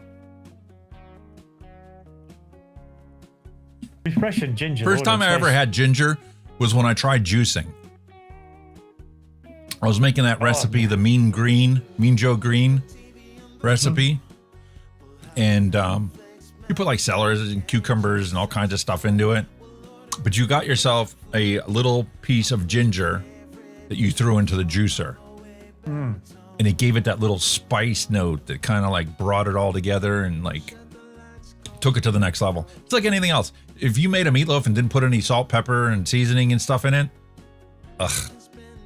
bland. Yeah. I mean, I've bought ginger itself before, grated into a few recipes, and it just adds that little bit of. It's just awesome. I used to put it in my spag bol. I used to grate a bit of ginger in spag bol. Oh, what a difference! Delicious. Yes. Beautiful. Just God, I really love it. It's non-alcoholic. Ginger ale. God, we used to buy ginger ale. I mean, you don't really see it as much now, but it was very popular, like a soda. What you call a soda with ginger ale was fizzy ginger ale, and we used to drink it by the gallon. I got fleeced because this was literally being sold in the alcohol section, in the wine section of the store. So I just assumed this was an alcoholic ginger beer. I didn't realize it was zero alcohol. At our local store, all the non-alcoholic beverages are still in with the alcoholic beverage. Your Guinness Zeros, your 0% lagers, they're all still in. Even though they are. I just didn't pay attention. I'm like, ooh, that would be great for the flavor explosion. I think it's something to do with the brand, because they might do an alcoholic version and a non-alcoholic version. So obviously, with it being branded, it just gets dumped in the alcohol aisle. So. Well, see, here's a little problem. I have enough groceries here to last me a month, especially with me being gone on the weekends, to bring stuff here. So I won't be back to the grocery store for a while, especially considering, like, last night I got sent a push notification from Amazon that the Elgato Facecam Neo was on sale for $24 or something. Really? I'm like, I know the picture quality on that Elgato Neo is going to be way better than these $15, $20, $30, $50 webcams that I bought all them years ago. So I'm going to swap out these webcams for better quality since I'm upgrading everything else anyway. And place the order for that. Now, Amazon's get this new latest thing that they're doing is every time you go to place an order, they're like, would you like some of the Amazon pantry items to add to your list? My latest one that I've been jumping for is corn on the cob. Ooh. 50 cents a piece. Yes, I'll take 4 of those, please. I have 2 ears of corn with dinner today and tomorrow. What's that called? The Elgato Neo. Yeah, Facecam Neo. I think it only does 1080p 60. Fucking hell, this still costs a fortune over here. Elgato Facecam 4K 60 Studio Cam. Not 4K, it's the Neo. The Facecam Premium, which you've got the Facecam Mark II Premium, which is HD. That's £100.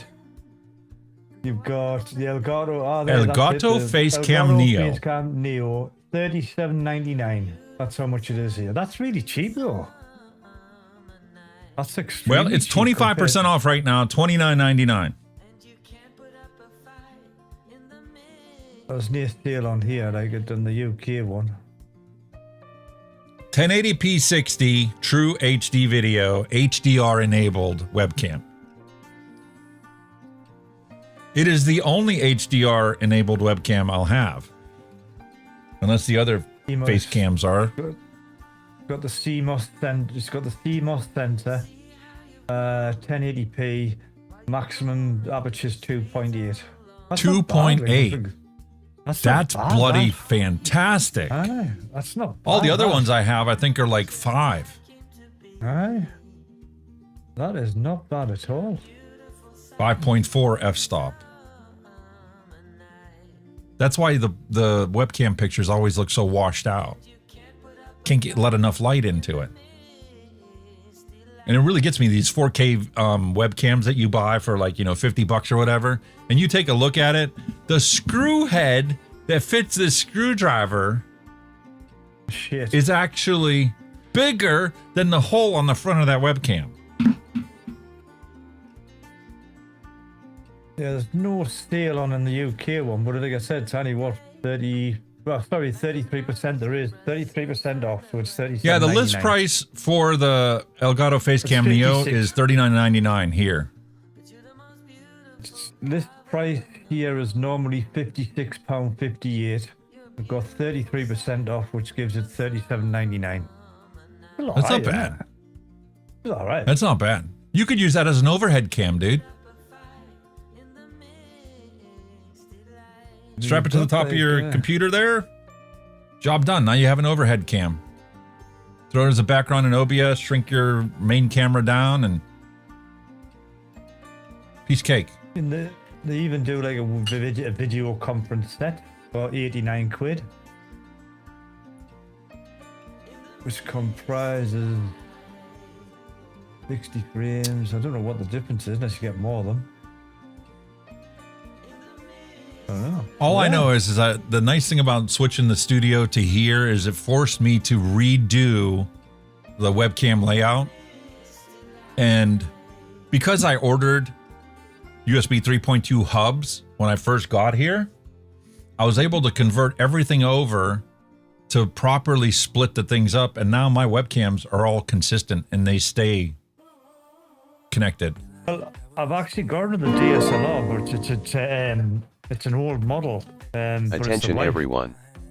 According to Neopits, Alex makes some Switchell ginger water mix drink made from water mixed with vinegar and often seasoned with ginger.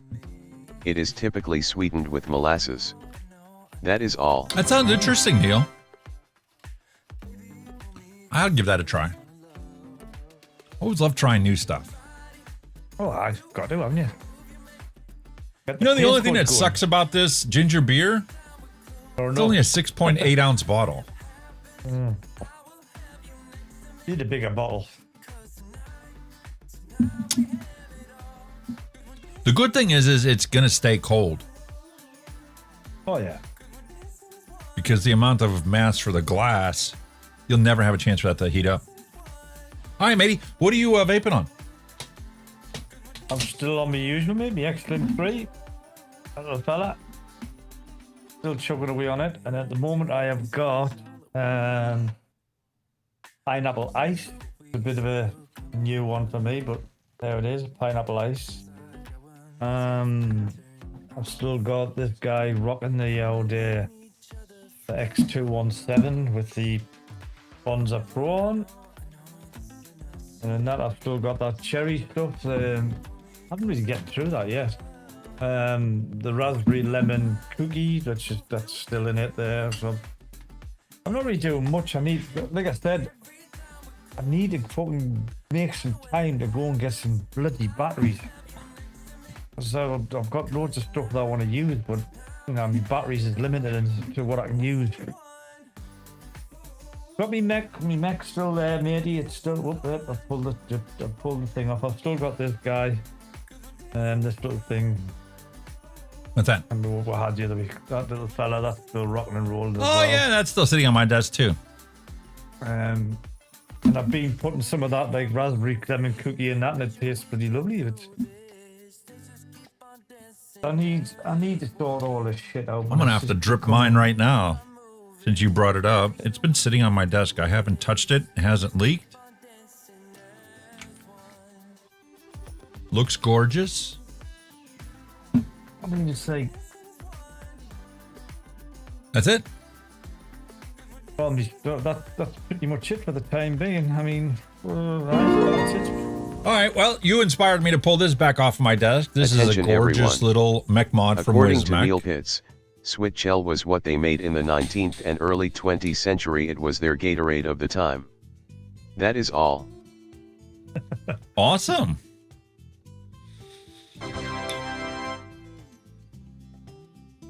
So there we go. That's the white chocolate blueberry truffle Neil sent over. I'm still chuffing away on this, although the liquid is getting down to the point where there's hardly anything left. I don't remember the last time I actually used a disposable until it was dead. It was always my wife's deal to do the disposables. I'd taste it, I'd do the initial recording, the initial review, I'd hand it over to her and then wait for however long it took for her to kill it. But this has been on my neck, even at my grandson's birthday party, I had this thing around my neck and this is what I was using. And I got spoiled. This lovely thing from Oxbar, direct to lung, 40,000 puffs, 6 milligram liquid inside there. The blueberry is right on point. No cooling in it. That's what I love the most. Wow. Direct to lung, cloud chasing. Amazing flavor and only 6 milligram. But it's not all peaches and cream with them. Because this is a double apple that I took with me and opened up just in case I was going to kill this one. And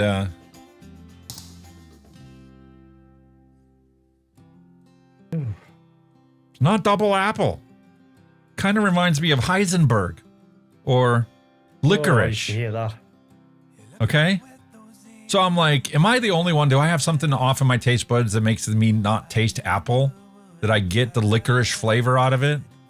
So I handed it to my daughter to taste this thing.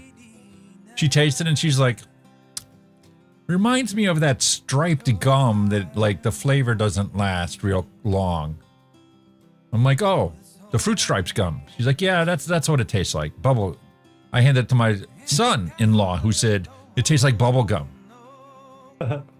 Said, well, it's a double apple.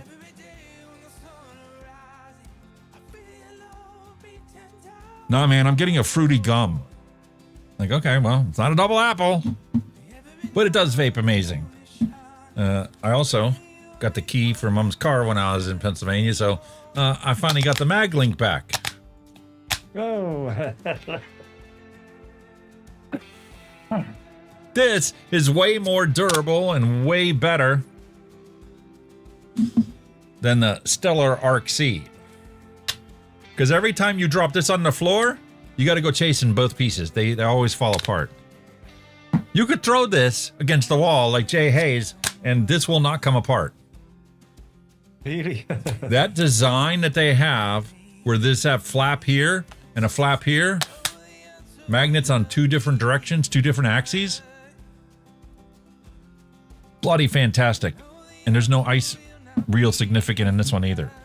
It has some, unlike this one here, but does taste wonderful. Where's the third one? Oh yeah, it's hanging around my neck. Okay, so then the only ones I still have left is the Steam Crave. Aromizer Supreme V4. I got dual coils in here now. And an annoying mod that you have to wake up. It goes into a power saving mode, so you got to click the button before you click the button.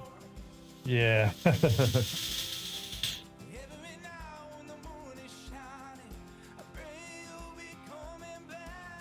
Amazing flavor. Squeeze green apple inside of that one. And then there's a surprise. The one that I picked up and have been using, cleaned, rewicked it this past weekend, and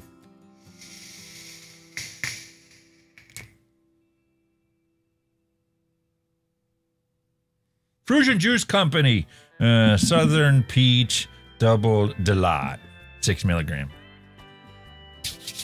Those are my lovely ones that I'm testing, and I guess this weekend I'll get around to dealing with Vape Pie and their disposable.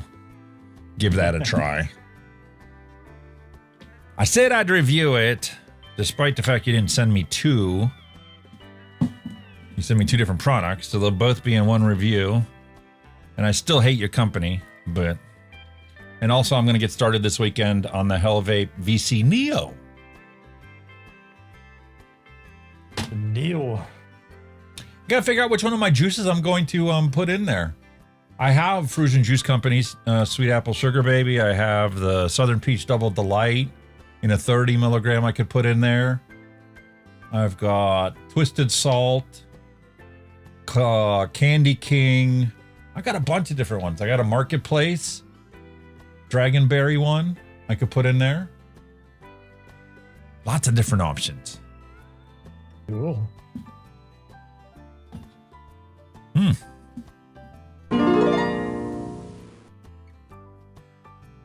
Attention everyone. According to Neil Pitts, Alex, are you going to put the squonk pin in that steam craver and put it on the Republic squonk? That is all. I could do that. I probably should do that before I upload the review, since I've already waited this long. They were so patient and so understanding. I was just... And apparently Vape sent me a WhatsApp message about sending me the Neo back in May, but I never saw it until I sent them a message today thanking them for sending it to me and telling them I'm going to start the review on it this weekend. So next week when you come back, I'll let you know what I think of the Neo and see if I can find the other VCs. I did find all the ones that are on lanyards, and I finally got them hooked up there. Yeah, I got the box of the pod mods on underneath my desk, so I'll be able to compare it against the other VCs and see what they're like and see which one's better. Get there, man. Oh. Lovely. All right, man. I guess it's time for us to roll the bumper and see what everybody else's hand checks are.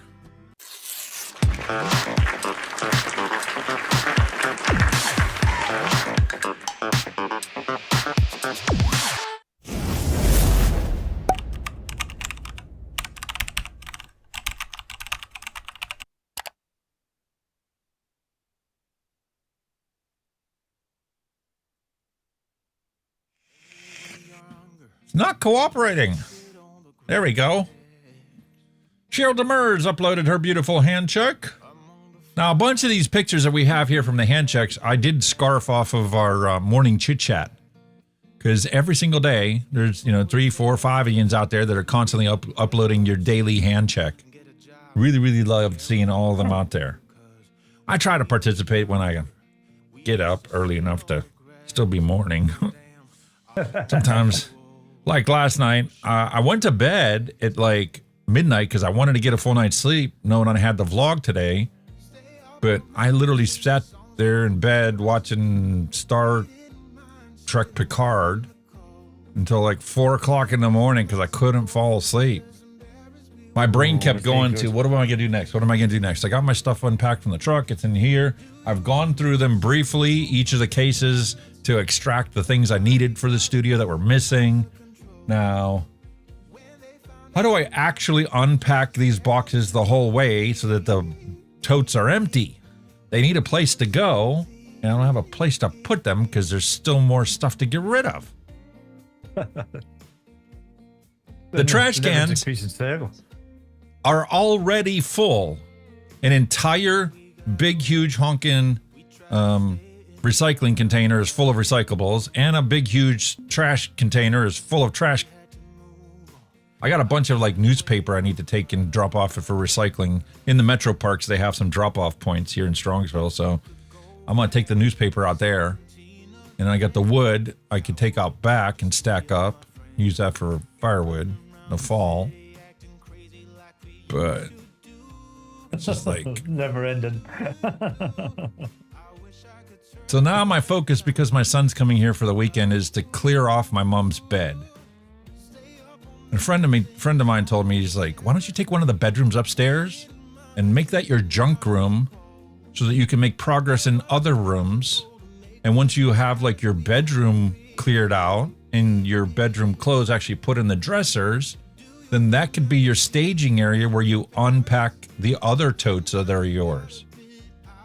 That's an idea. That makes sense. That's logical, reasoned, measured, and it accomplishes all the goals I have to have. But I sat there for 4 hours trying to figure out, how am I going to get this stuff unpacked? Where am I going to put this stuff? Where am I going to put that stuff? Yeah, What do you do? I don't know. What do you do? What do you know? I don't know. What do you know? It's one of them situations. Then your brain starts racing and it's like, I got to get this done. I got to get this done. No, I got to do that. Man of 1,000 jobs.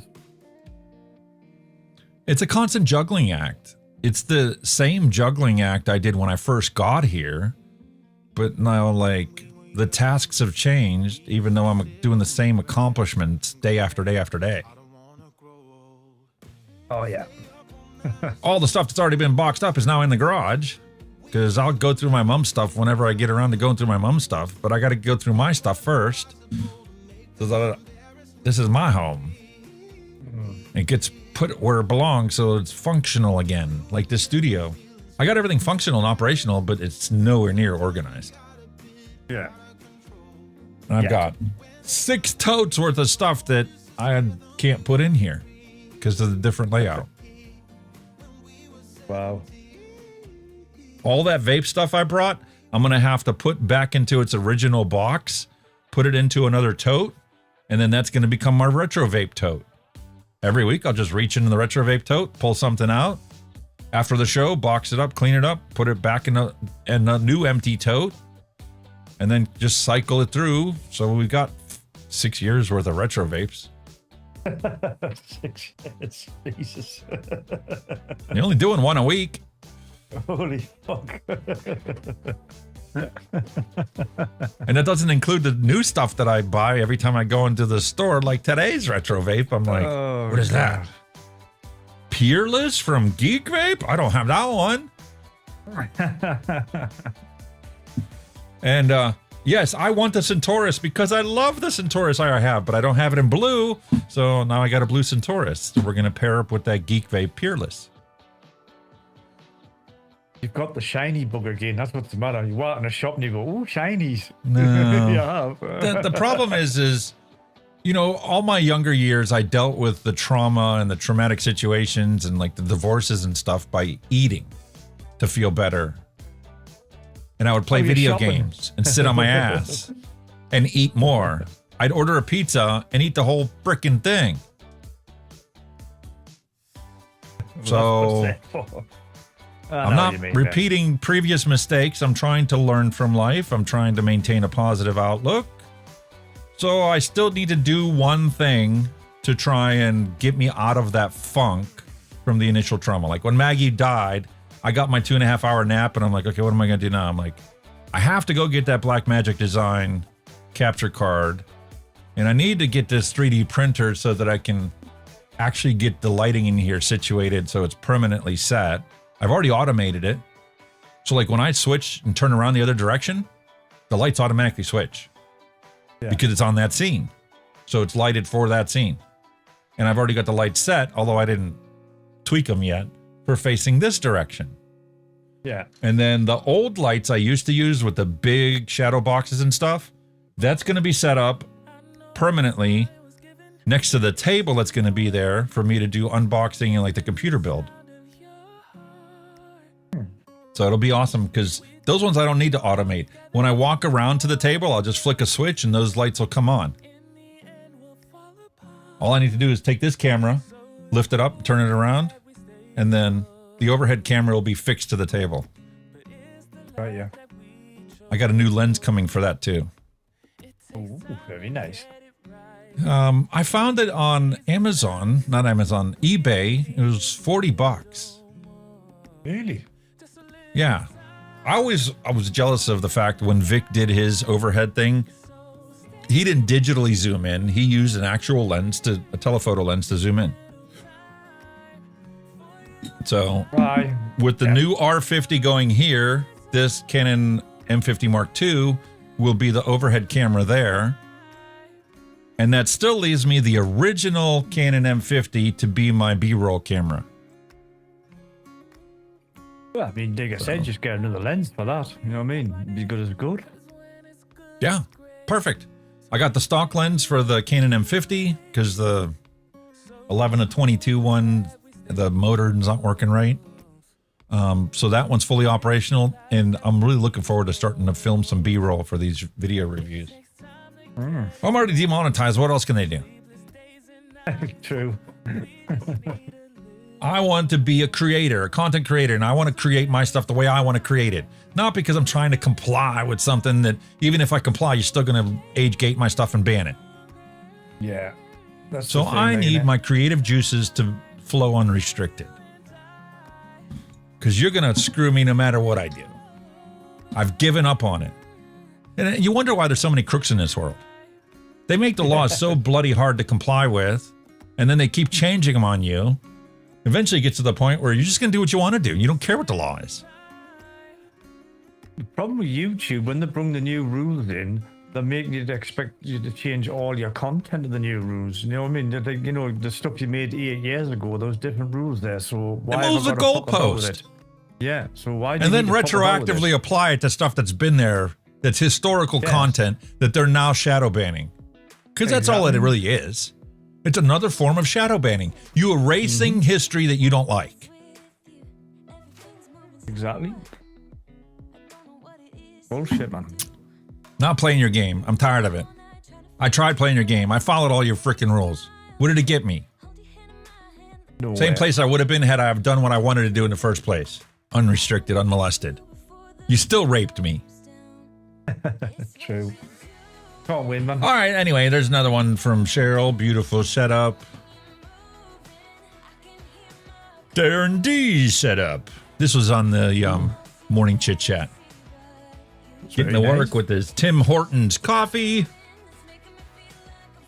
The Oxva pod mod system and a Vaporesso. I believe that's a Gemini. Very nice. Nice little pod system for work. That's all you need. Nick the 420 Kid, Stewart Chops. Got his morning beverage and his 2 all-in-ones and the DP design. He's committed the deadly sin there, hasn't he? He's got the light at the back. Everything's dark at the front. He should have went from the other side. You can do it that way. You just need to put a fill light in. That's all. That's like, I need a fill light because of how high these lights are with the dual monitors. I'd have to compress the monitors all the way down to the desk to lower them and put them in the right place so that they're 45 degrees diagonal upward too, not just 45 off to the side, all 3 axes. But it'd be easier for me just to throw a fill light in hanging from the bottom of the camera just to get rid of the overshadowing into eye sockets. But yeah, it is a beautiful composition. Yeah. No question about it. There's an up close if you want to take a look at it. Oh, that's nice. A burrow tank. I want a 3D print on a burrow mod.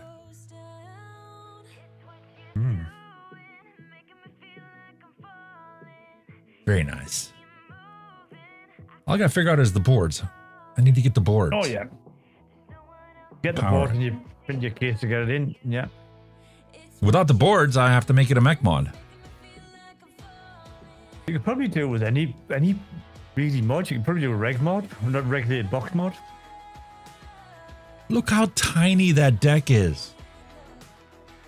Oh, yeah. It's got an alien on though. Nice alien coil. That's 3 millimeter. Like, I'm always amazed at the coil builders that are able to create these alien coils by hand. The tension that you need to maintain to get a beautiful alien coil for that Clapton, knowing how fragile that wire is. Well, yeah. Very thin. Takes a lot of practice. It's like learning how to play piano. I'll get there one day. I did bring my lathe here.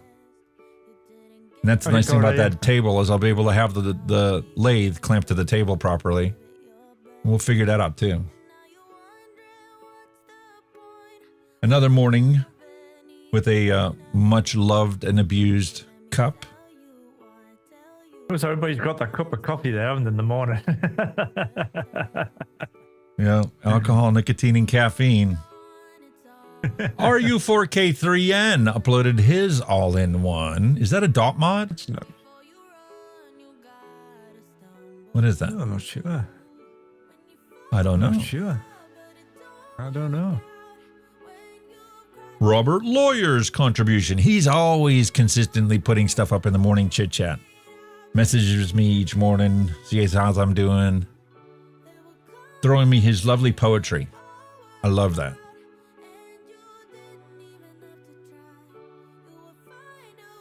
Look at that More composition. Coffee? More fucking coffee. From a French press, no less. You guys love your bloody coffees. Yes, we do. As much as you love your bloody tea. Another Robert Lawyer composition there. Gushy nice, cherry and pumpkin spice. Oh, you're going to love this one. Nice. If I get things done and I don't make another trip to Pennsylvania to get another load, not that I would be able to usually use that stuff anywhere. I'd have to go in the garage with the other stuff. Maybe I'll go and start up the Flavors Diary again on Fridays. If we do, I bought some eggnog. Christmas in July. Oh. Eggnog is a very rich, thick, custardy type of recipe that's heavily spiced.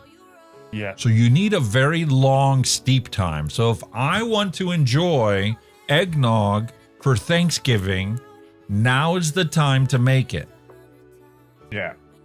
To properly give it a couple months to steep into what it's finally going to be.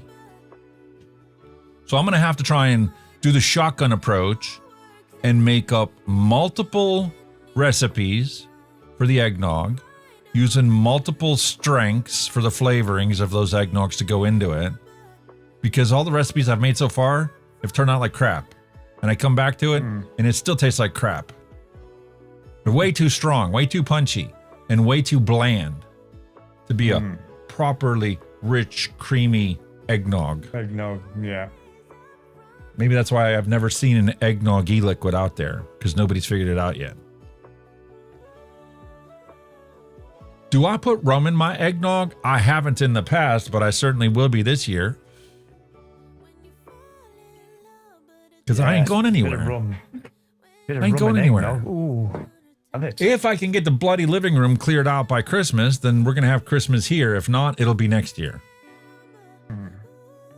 So I'll coordinate the schedule between all my kids, and we will have Christmas here. And the tradition will continue here for Thanksgiving and Christmas after that.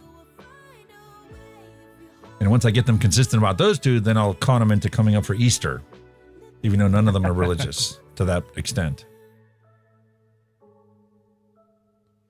William Dobson, look at that build kit. That's another thing I need to do reviews on.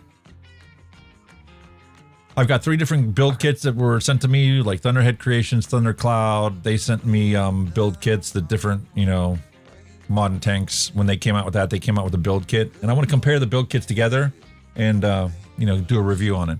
And I'll even show you the ones that you can get on Amazon for cheap. Like $35 on Amazon for a build kit with a 510 tester and everything. Oh, After 8 minutes. Oh, I love them. He's like, the missus must be up to something because she gave me this today. Oh, I like After 8. Gorgeous. William got the impression that his missus was buttering him up for something. And he never did comment on what it turned out to be. Was it just a gift? A generous thought that she translated into a present? Or... Nah. Was she buttering you up to something else? She's after something. 85 pence for a can? Fucking hell, where'd you get that from? More than that will be here. I don't know, man. About a pound average will be here. Kind of pop.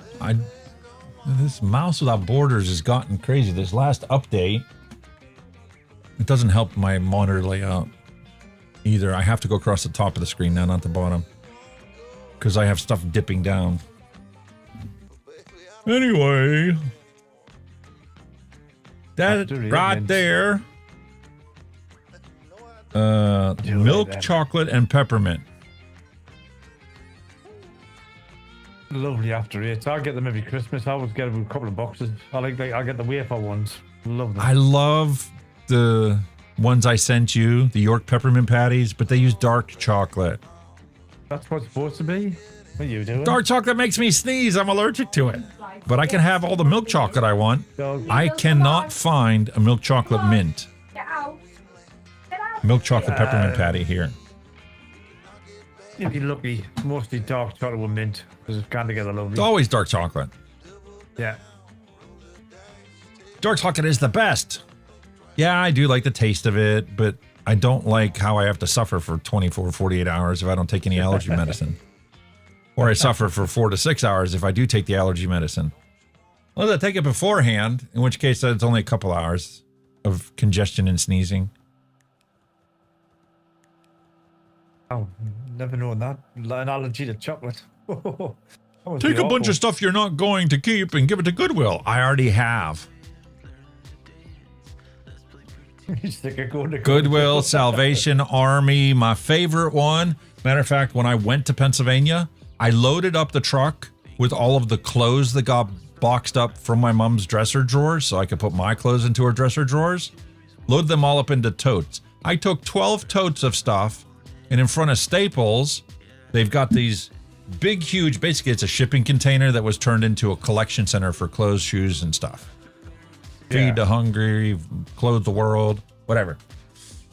So I pulled in front of the thing and took me a good 40 minutes to unload all those totes into those chutes that they have. Because you got to load it up and then you pull the handle and it opens the flap and drops down, drops in, drops down and gets stuck in between. You probably filled the whole fucking container yourself. Well, when I left, the clothes that were put into it at that chute that I was working in were up to the level of the opening. 12 massive 27-gallon totes of clothes all dumped into that one container that day, which also provided me with 12 empty totes for stuff to get packed up in Pennsylvania. You should have hung around because you'd see the next person fucking trying to cram the fucking clothes in. No, there was no cramming it because there's still like the back half of it. Literally it's a full-size shipping container in the parking lot. Wow. We've got sooner, but they're not that big. They're smaller. I would do it here, but when you go down to like Route 82 across from Sheetz in the Marks parking lot, they've got 3 of the old style. They were like big dumpsters that were closed and converted into a donation center. Those are always so full that there's like 50 or 100 bags of donated clothes piled up and rounded or in front of it. Yeah, it's like over here because I was only like the small of what you would call a small dumpster. They're not very big. Yeah, so there are not as many people giving stuff away in Pennsylvania as they are here. So, because this area is better economically well-to-do and things are so much cheaper.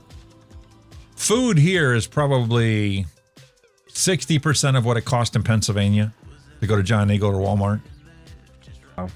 Massive difference. So, but you end up paying for it in taxes. It all adds up. All the work is out in the wash. All right, let's get on to moving on for the dad jokes. We're at 3.5 hours already. Fuck.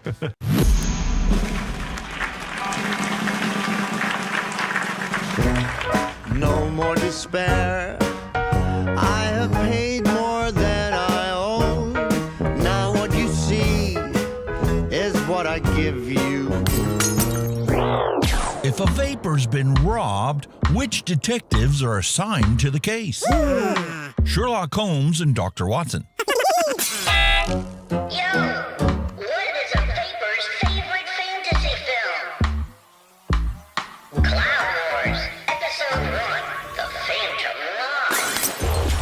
Hey man, what do you call advice from a vapor?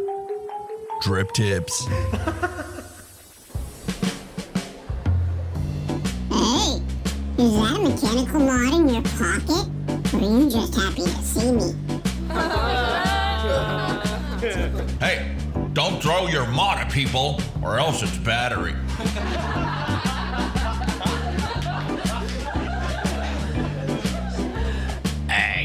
wanted to vape across the road to chase them clouds. And they told me vaping was cheaper than smoking. Nope. I don't care. What are you talking about? Did you hear about the guy who doesn't pay more than 1 cent per mil for juice? Shut that baby up! Yeah, we get it. You DIY or die. Gotcha. What are you waiting for? Let's do this. It's go time! That's a picture of me getting my ass out of here. Yo. Does look like a lot of fun, though. Mayor of London, Sadiq Khan.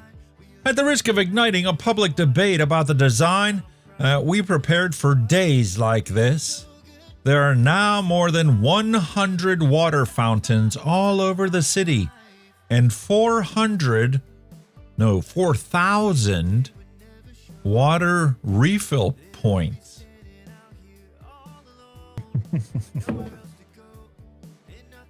I'm crying so bad. He really started off by saying, "We know it looks like a butt plug." Thank you for commenting on our watering stations. Fucking hell. The question is, does it taste like shit? No, if it's water, probably, because Thames water is Life shit. is like a box of chocolates. You're never gonna know what you're gonna get until it's too late. Exactly. A teenager comes downstairs to go on a date. She's wearing a see-through blouse and no bra. Her grandmother freaks out. "Don't you dare go out like that." The teen replies, "Loosen up, Gramps. These are modern times. Let your rosebud show." And out she goes. The next day, the teen comes downstairs again. This time, Grandma is sitting there with no top on. The teen is horrified. She says, "Grandma, I have a friend coming over. That's not appropriate." Grandma smiles and says, "Listen up, sweetie. If you can show your rosebuds, I can display my hanging baskets."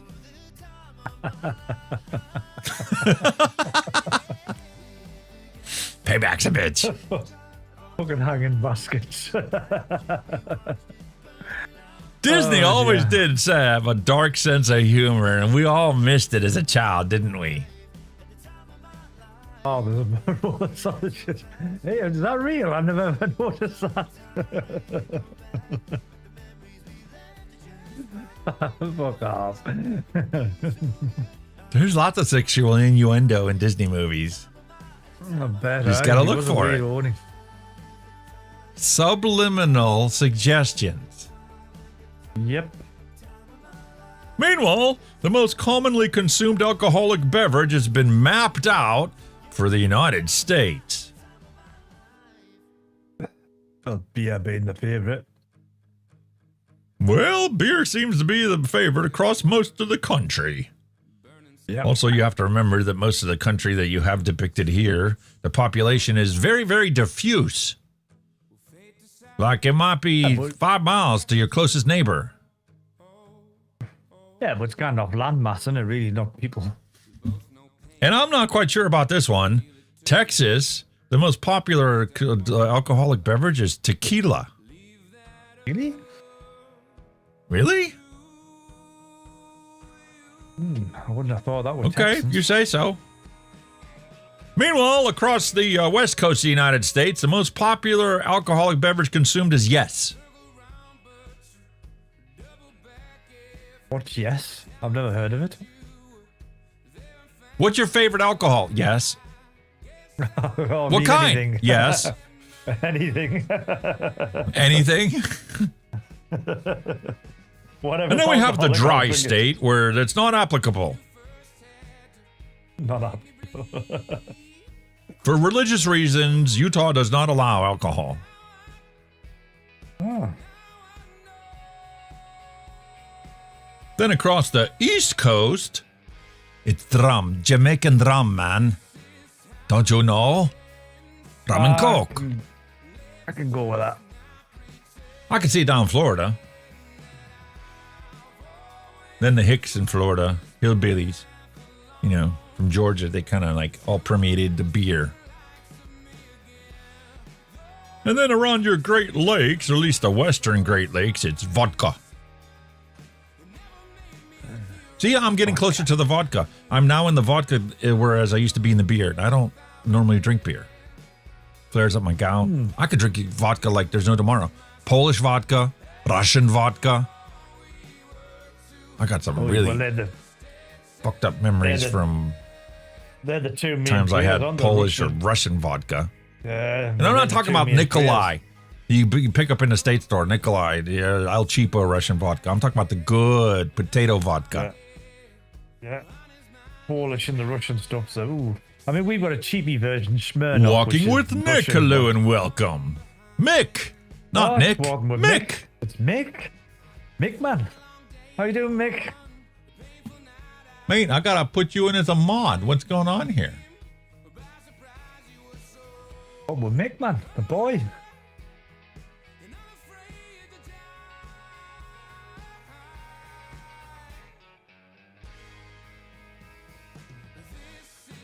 You know who I mean, man. What with Mick, you know Yes, who I mean. know who Mick is. I was on his show. Yeah, what with Mick? The man's a legend. Absolute legend. I'd make you a VIP, but we have no say-so on who's a VIP and who isn't. Actually, YouTube doesn't technically have a VIP. Although they do have special recognition for channels over so many people, though. Doesn't make somebody a VIP just because you got 1 million followers. Exactly. All right, Well. Mick's now a mod. And Wisconsin wine. I did not realize that people in Wisconsin were so fanatical about wine. Boggles the Higher mind. class, isn't it? The higher class wine drinker. Or wino. One or the other. I'm sorry. The dark purple is wine. So the West Coast and Jersey Shore is wine. Oh, and that one's wine. Wisconsin is yes. Oh, I was yes. mistaken. All right. What do you drink? Yes. Whatever Drink? you have. Yes. What do you want? Yes. Do you fancy one of them? Yes. I'll have some of that. Yes. Oh, I ran out of beer. You want a wine cooler? Yes. Oh, you drink all the wine cooler. You want some vodka? Yes. How about some bourbon? Yes. Yes. Are you going to puke when you leave here? Yes. Yes. Do you care? No. Definitely. Definitely. All over your map. Meanwhile, here's a picture when your girlfriend wants a large fry, but you brought home a medium. Oh. You in big trouble. You are, man. Here's a picture of that big fish that got away today. And everybody else that tried to catch it that lost their lure. Yeah. All stuck on a tree. It was Makes me lost want in to a learn to forest. become a scuba diver. Why? What, so you gotta collect I it could when pay you for know the it, like? scuba diving lessons, and I could pay for the tank to constantly getting filled and the service and maintenance on the regulators just by, you know, upcycling all those lost lures. Fucking hell. I'm telling you, there's got to be like $5,000 worth of lures on that tree. Probably That would AI created. That would lure you in, would it? Mick thought they were all disposables. That's a possibility as well. They're underneath. In my mind, I'm thinking, should I pick her up? You know, a lot of pornos started this way. Also in my mind, a reminder that a lot of horror movies also started this way. Yeah, straight past. See you, darling. You know what else started this way? Child support payments. Yeah. I'm having a midlife crisis. So, you know, I want to go out and buy a two-door Mercedes. What do you think? Yes. Yes. You think your missus would allow you to drive a two-door Mercedes? I'm certain your town council wouldn't like it. I don't care. That's the point. To piss The everybody off. petrol station would love you, though. Oh, the petrol station. Whoa, you want an account? That gets worse fuel mileage than my excursion. God forbid women have hobbies. A Texas woman accused of herding goats through a Walmart while drinking margaritas from a jug.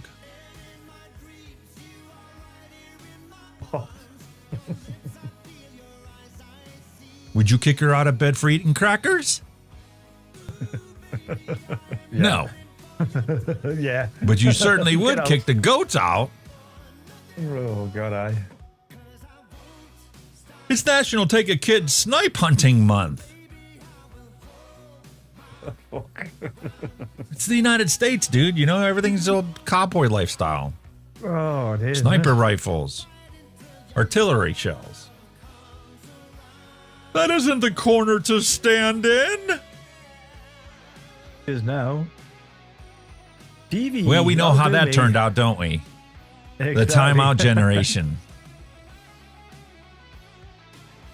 Ooh. Just found out where Grandpa's been hiding all of his porn.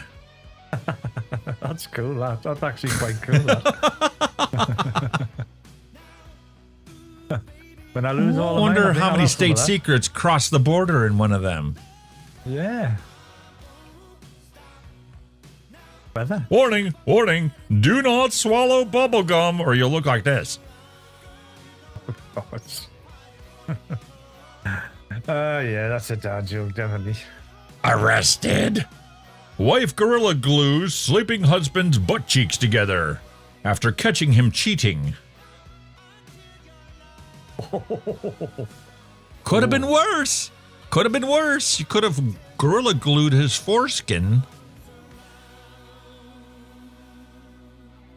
But he might have enjoyed that. That's the thing. Most popular cocktails mapped out in the United States. Sex on the beach seems to be the consensus for the majority of the United States. We do have some regions of mint julep. We do still have the prohibitionist religious zealotry in Utah. We have Bloody Marys all across the coastlines. Well, because there's coastlines, you're drinking all the time. You're out on your boat every day, not just the weekends. And Wisconsin is once again noted as having the bottomless cocktails. They don't care which one. Exactly. It's yes. And the only place where Long Island iced tea wins out is Long Island. The Long Islanders. Surprise. And the That is Tom a very Collins in surprise. Texas. That surprised me. Tom Collins in Texas. That's not a cowboy drink. What's Tom Collins again? I'll have to have a look at that one. And what's El Paloma? What? El Paloma.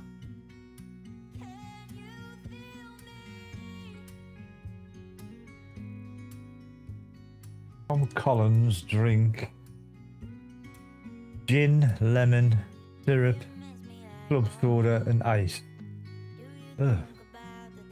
You? Fizzy gin. Yeah. How about this other one? How about this El Paloma? E-L, separate word, Paloma. P-A-L-O-M-A.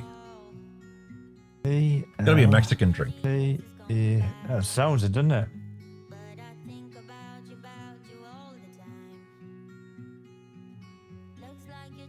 Some Aztec concoction.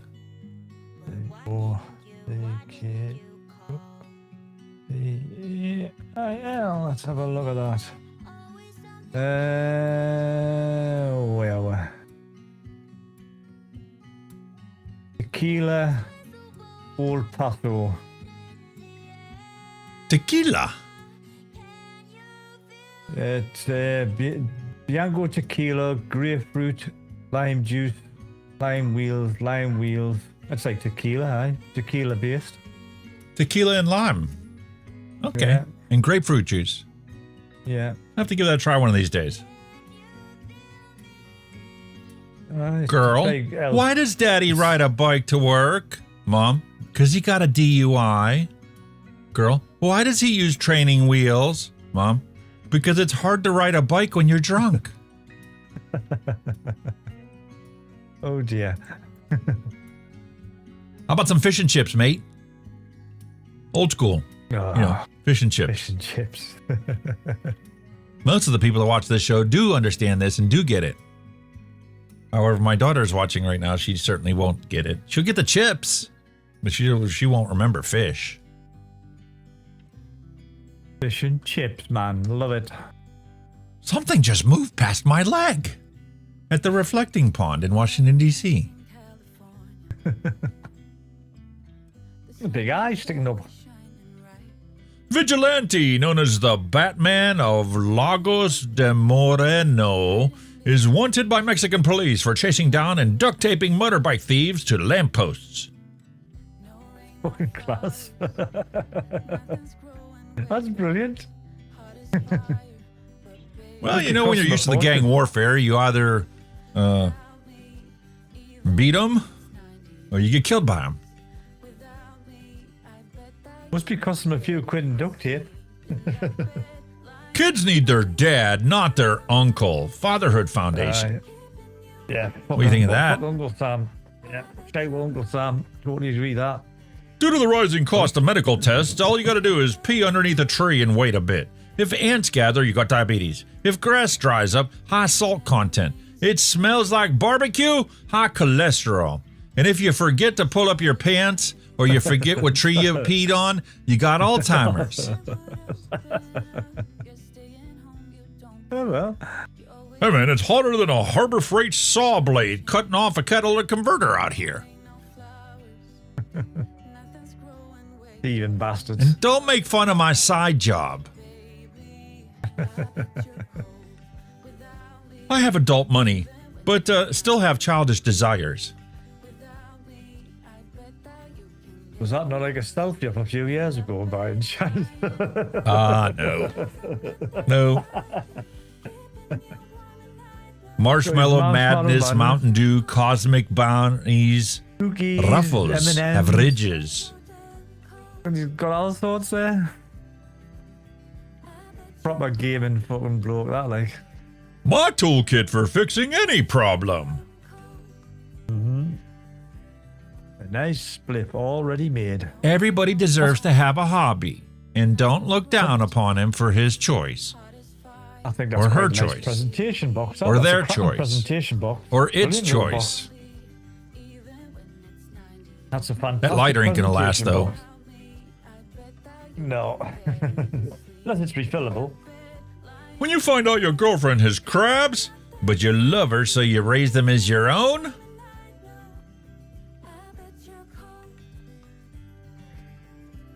That's what mean crap like. Oh dear me. Uh-huh. Yeah, What is that? sure. Where'd my mouse go?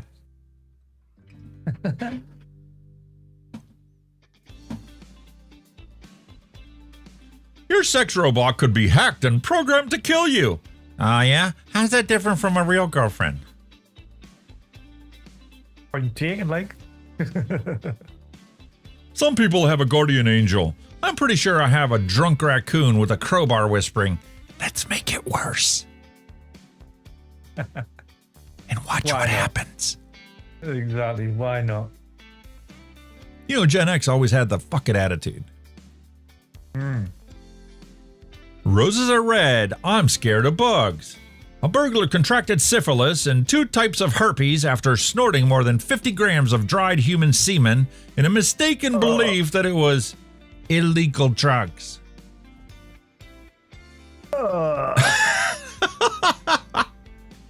As everybody is currently puking right now, we'll move on. Hey, just because I give you advice doesn't mean I'm smarter than you.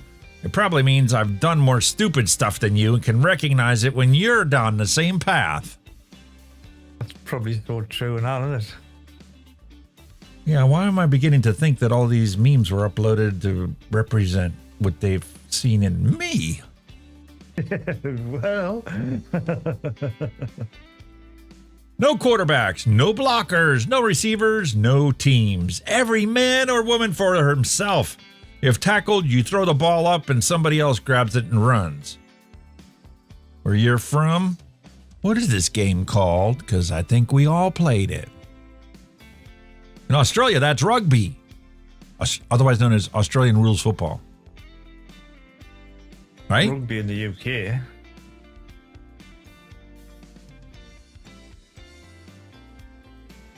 When I was growing up as a kid, that was called You're It. Yeah. You threw the ball to whoever you wanted to be the next it, and you said, You're it.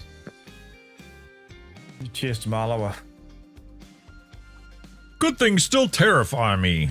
I spent too many years watching them slip right through me. My blessings only seem to come with exit wounds. Neil Pitt said, we call that tackle the ball. Tackle the ball. Oh, well. Better than play with your balls.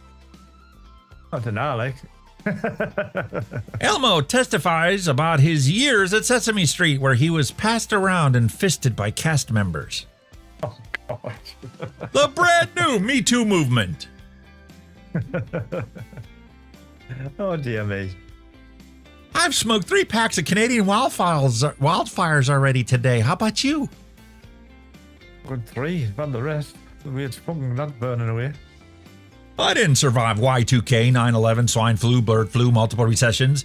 That time I woke up in a cornfield and COVID just to be taken out by 2026 diarrhea lettuce.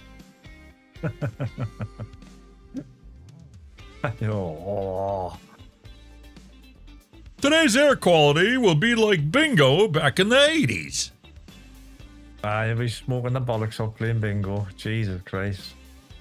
Yeah, having a work bingo. That was even worse. Be careful not to breathe in too much smoke or you might shit yourself. You know, coughing due to diarrhea lettuce. And slide off the toilet from sweating in 100+ degree weather. Live True. Still struggling with the right thing to say when somebody knocks on the door of a public bathroom stall that I'm in. Kind of narrowed it down, though. Your order is almost ready. Or, come back with a warrant. Or, come in. You want to join me? Anybody got any other suggestions we can try? Almost done. It's kind of like the people that walk around with Sharpies and walk up to the outside commodes that you have at like concerts and stuff. And on the lock, instead of it saying locked or unlocked, they say poop alone or poop with friends. Yeah. Oh, poop. Poop.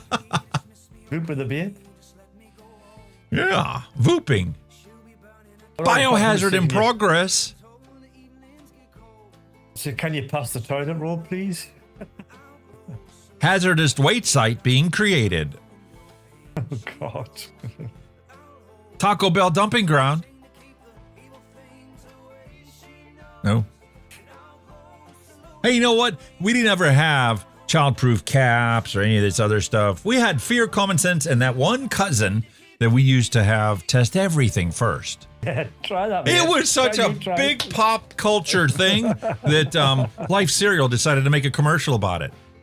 Hey, Mikey, he likes it. Don't tell me we didn't have our own little cultural things. Dead man, dear. Holy moly. Happy times. Texas Lunchables. Don't you want a Texas Lunchable? Way better than the I'll eat Lunchables that. they try and sell you nowadays. I would eat that. Some Definitely. slow smoked sliced brisket with a side of mac and cheese. Very creamy and cheesy. Some beautiful sweet and smoky baked beans.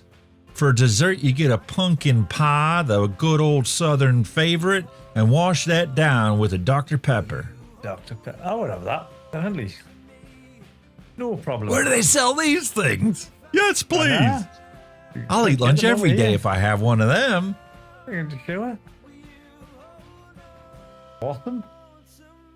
We used to listen to music and dream about how great the future's gonna be. Now we listen to music and remember how great our past was. Right, yeah. Why do you think the 80s will never die? Life in the fast lane. Life in the fast lane. Put me freaking headphones on and just chilled on my bed. Fucking class. Pink Floyd. Everybody recognized that album cover. Dark Side of the Moon. You know, we didn't send a text. We rode our bike to our friend's house and knocked on the front door and said, "Can you come out and play?" Remember the days? I'm going to start doing the same thing, except I'm going to get a motorcycle to do it. You're growing up now, aren't you? Hey, I'm not saying I'm old, but I definitely remember when gas prices were under $1. I started smoking, a pack of GPCs was under $1. Video killed the radio star. It certainly did, didn't it? It's better to shit in a sink than to sink into the shit. Let that shit sink in. True statement ever. True that. I'm not saying I'm old, but I definitely remember when one roll of film in your camera had to last the entire trip. Yeah. And you had like 24 exposures and that lasted like a fortnight. And you never knew if the picture was going to come out until after you got home and it was developed. Yeah, and sometimes none of them come out because the whole roll of film got overexposed. Where's the worst place to hide in a hospital, number one? Where? The ICU.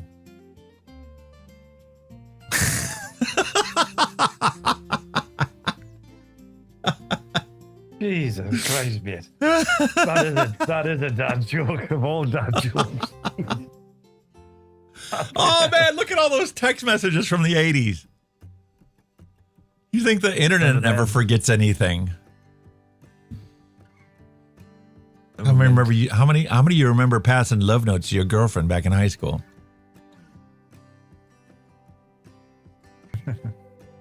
Remember when nothing ruined summer like school supply commercials?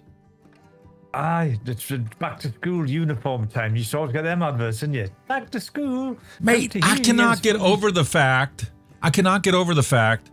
The kids are already going to band camp. Where the hell did the summer go? They're already starting to go to band camp. Oh.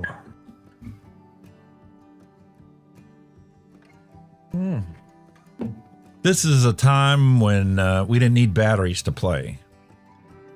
Nah, never did. Had your own shit. The ability to speak several languages is an asset. But my ability to keep my mouth shut in any language has proven to be priceless. How true is that statement now? The shit I could stir up and cause trouble with if I let my mouth run about certain things. Sometimes it's just better go over your head, mate.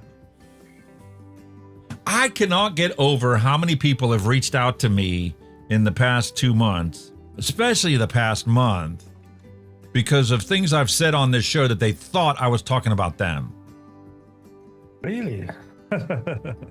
No, moron. This show is about my experience and my personal situation. Yeah. Just because you think it's about you does not make it about you. There's half a dozen people it could be about. Exactly. Not necessarily about you. But if the shoe fits, you know, maybe you ought to take the sage advice I've provided, even though it wasn't directed towards you. Or don't. I don't care. I really don't care anymore. There's only so much shit you can take before you finally put your hands up and go, I don't give a fuck. Yeah. No more fucks to give. No, you ran out. I ran out a long time ago. And I'm not taking a loan out to get more. You killed a butterfly today, Orko. No butter for you for the next month.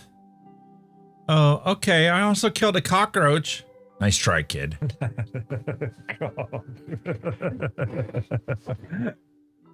Oh, dear. I'm not a hoarder. I'm a, this is definitely going to be useful later kind of person. Yeah, that's kind of me. And despite how much I really love and appreciate how my son has framed the situation and his impression of me has been thought out and formulated into a scarcity mindset.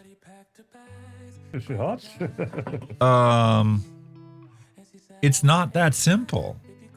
My mom, I totally agree, would have had that scarcity mindset growing up in, right after World War II with nothing and holes in her shoes, the whole 9 yards. Yeah. So I get that.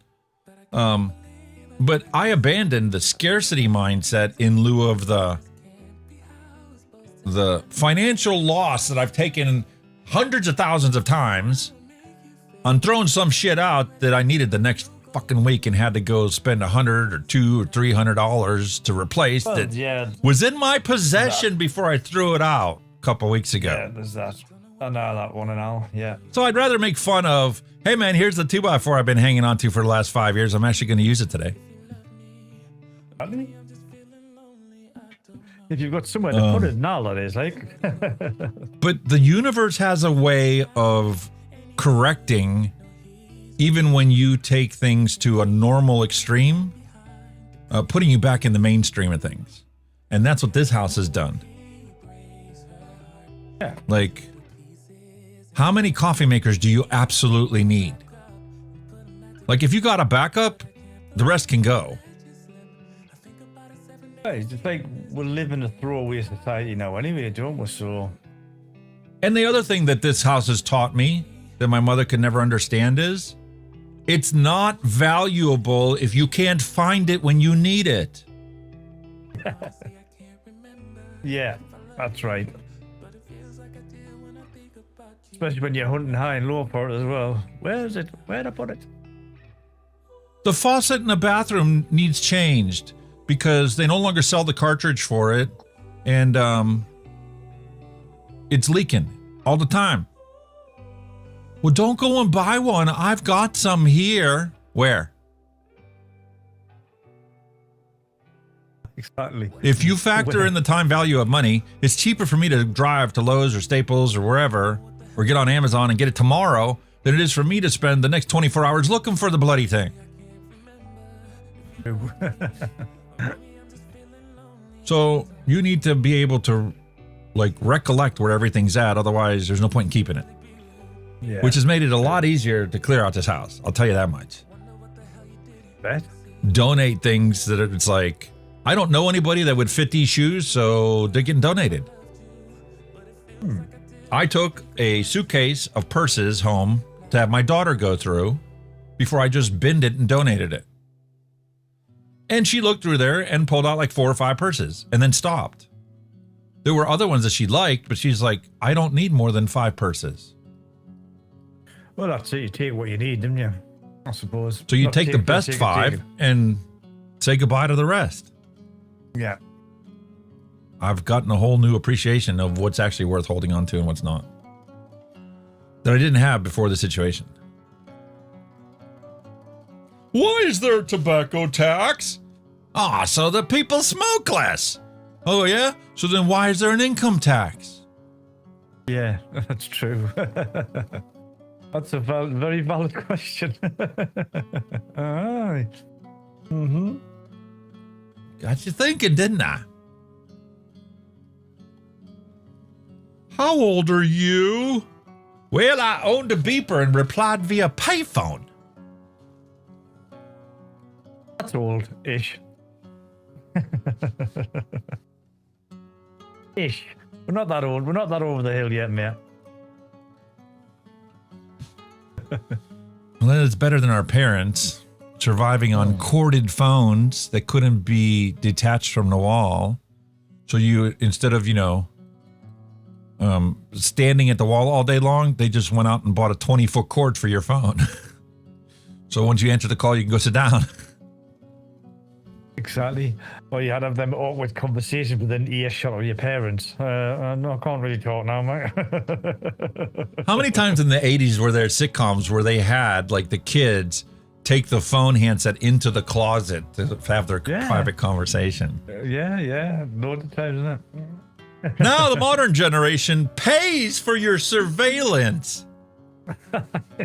AI monitored surveillance inside your home, and they pay a subscription for it. Wow. And all day long, every single day, Man got up from sofa. Woman sat down on sofa. Dog jumped on man. Baby got up on sofa. Oh, yeah. Baby pulled dog's hair. Dog licked baby's face. Mother picked baby up.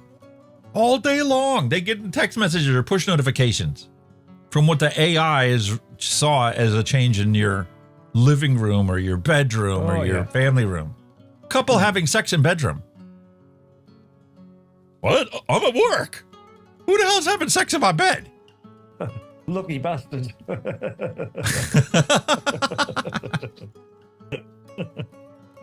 This position is called my kid needs a stepdad.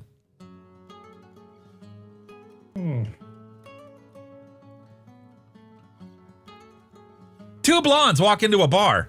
Why don't they watch where they're going next time? What? We haven't had Smudge the cat in a while. Come on now. Well, we haven't seen him for a while, have we? Yeah. So, naked hiking apparently means no GPS, no music, and no distractions. You know, I really wish somebody would clarify this situation sooner. Now I gotta pay a fine.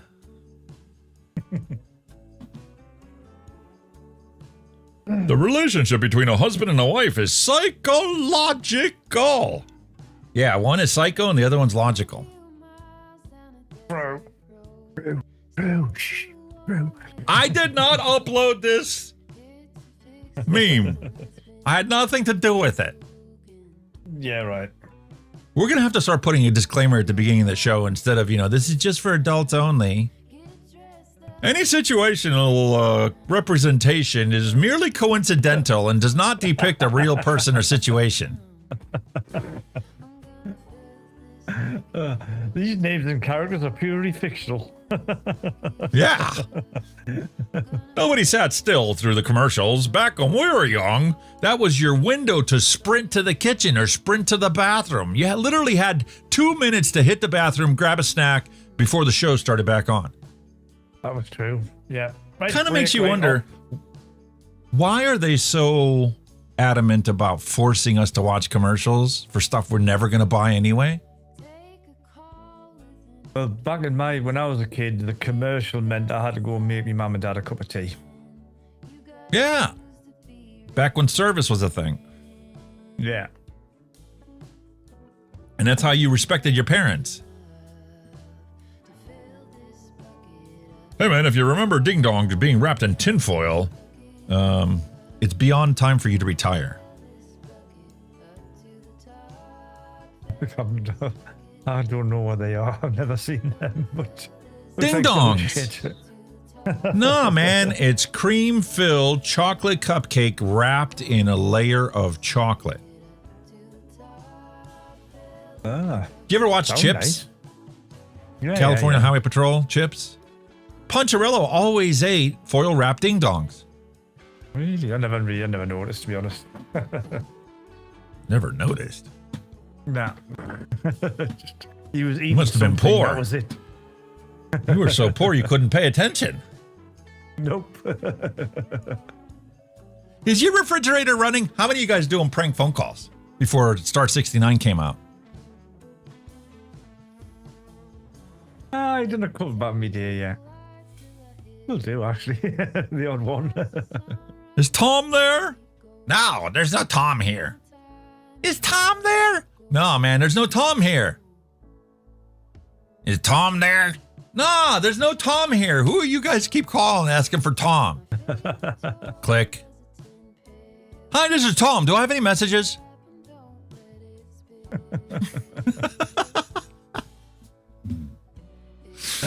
The shit we used to pull before we had technology to ruin our life. You know, apparently, spite is not an appropriate answer to what motivates you. I can understand why. And it's certainly better than revenge. Yeah. Canadian Bacon 2, the smoke tariff. Coming to your box office near you. That would not surprise me with that bugger. Would not surprise me. Tariffs are a tax on you as consumers. 25% on all imported air from Canada. Yeah. It wouldn't surprise us. Hey, I saw one earlier. I don't even know if it's in the dad jokes or not. It was a brand new wall that Trump was going to build. It was made of filters, air filters. Eh? You know, to block the particulate matter in the air that might blow into the United States. So he's going to build a air filter wall. We got the southern wall in Mexico to keep out all the hoodlums, and we got an air filter wall to keep out all the smoke from the wildfires in Canada.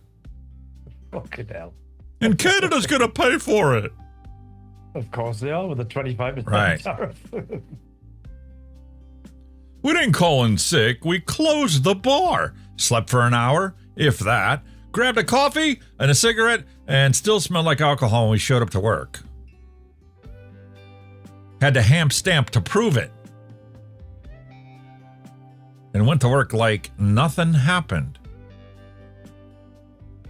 Today's generation is not the same. No. They don't have a clue. Okay, fine. I'll go camping. And don't call it glamping.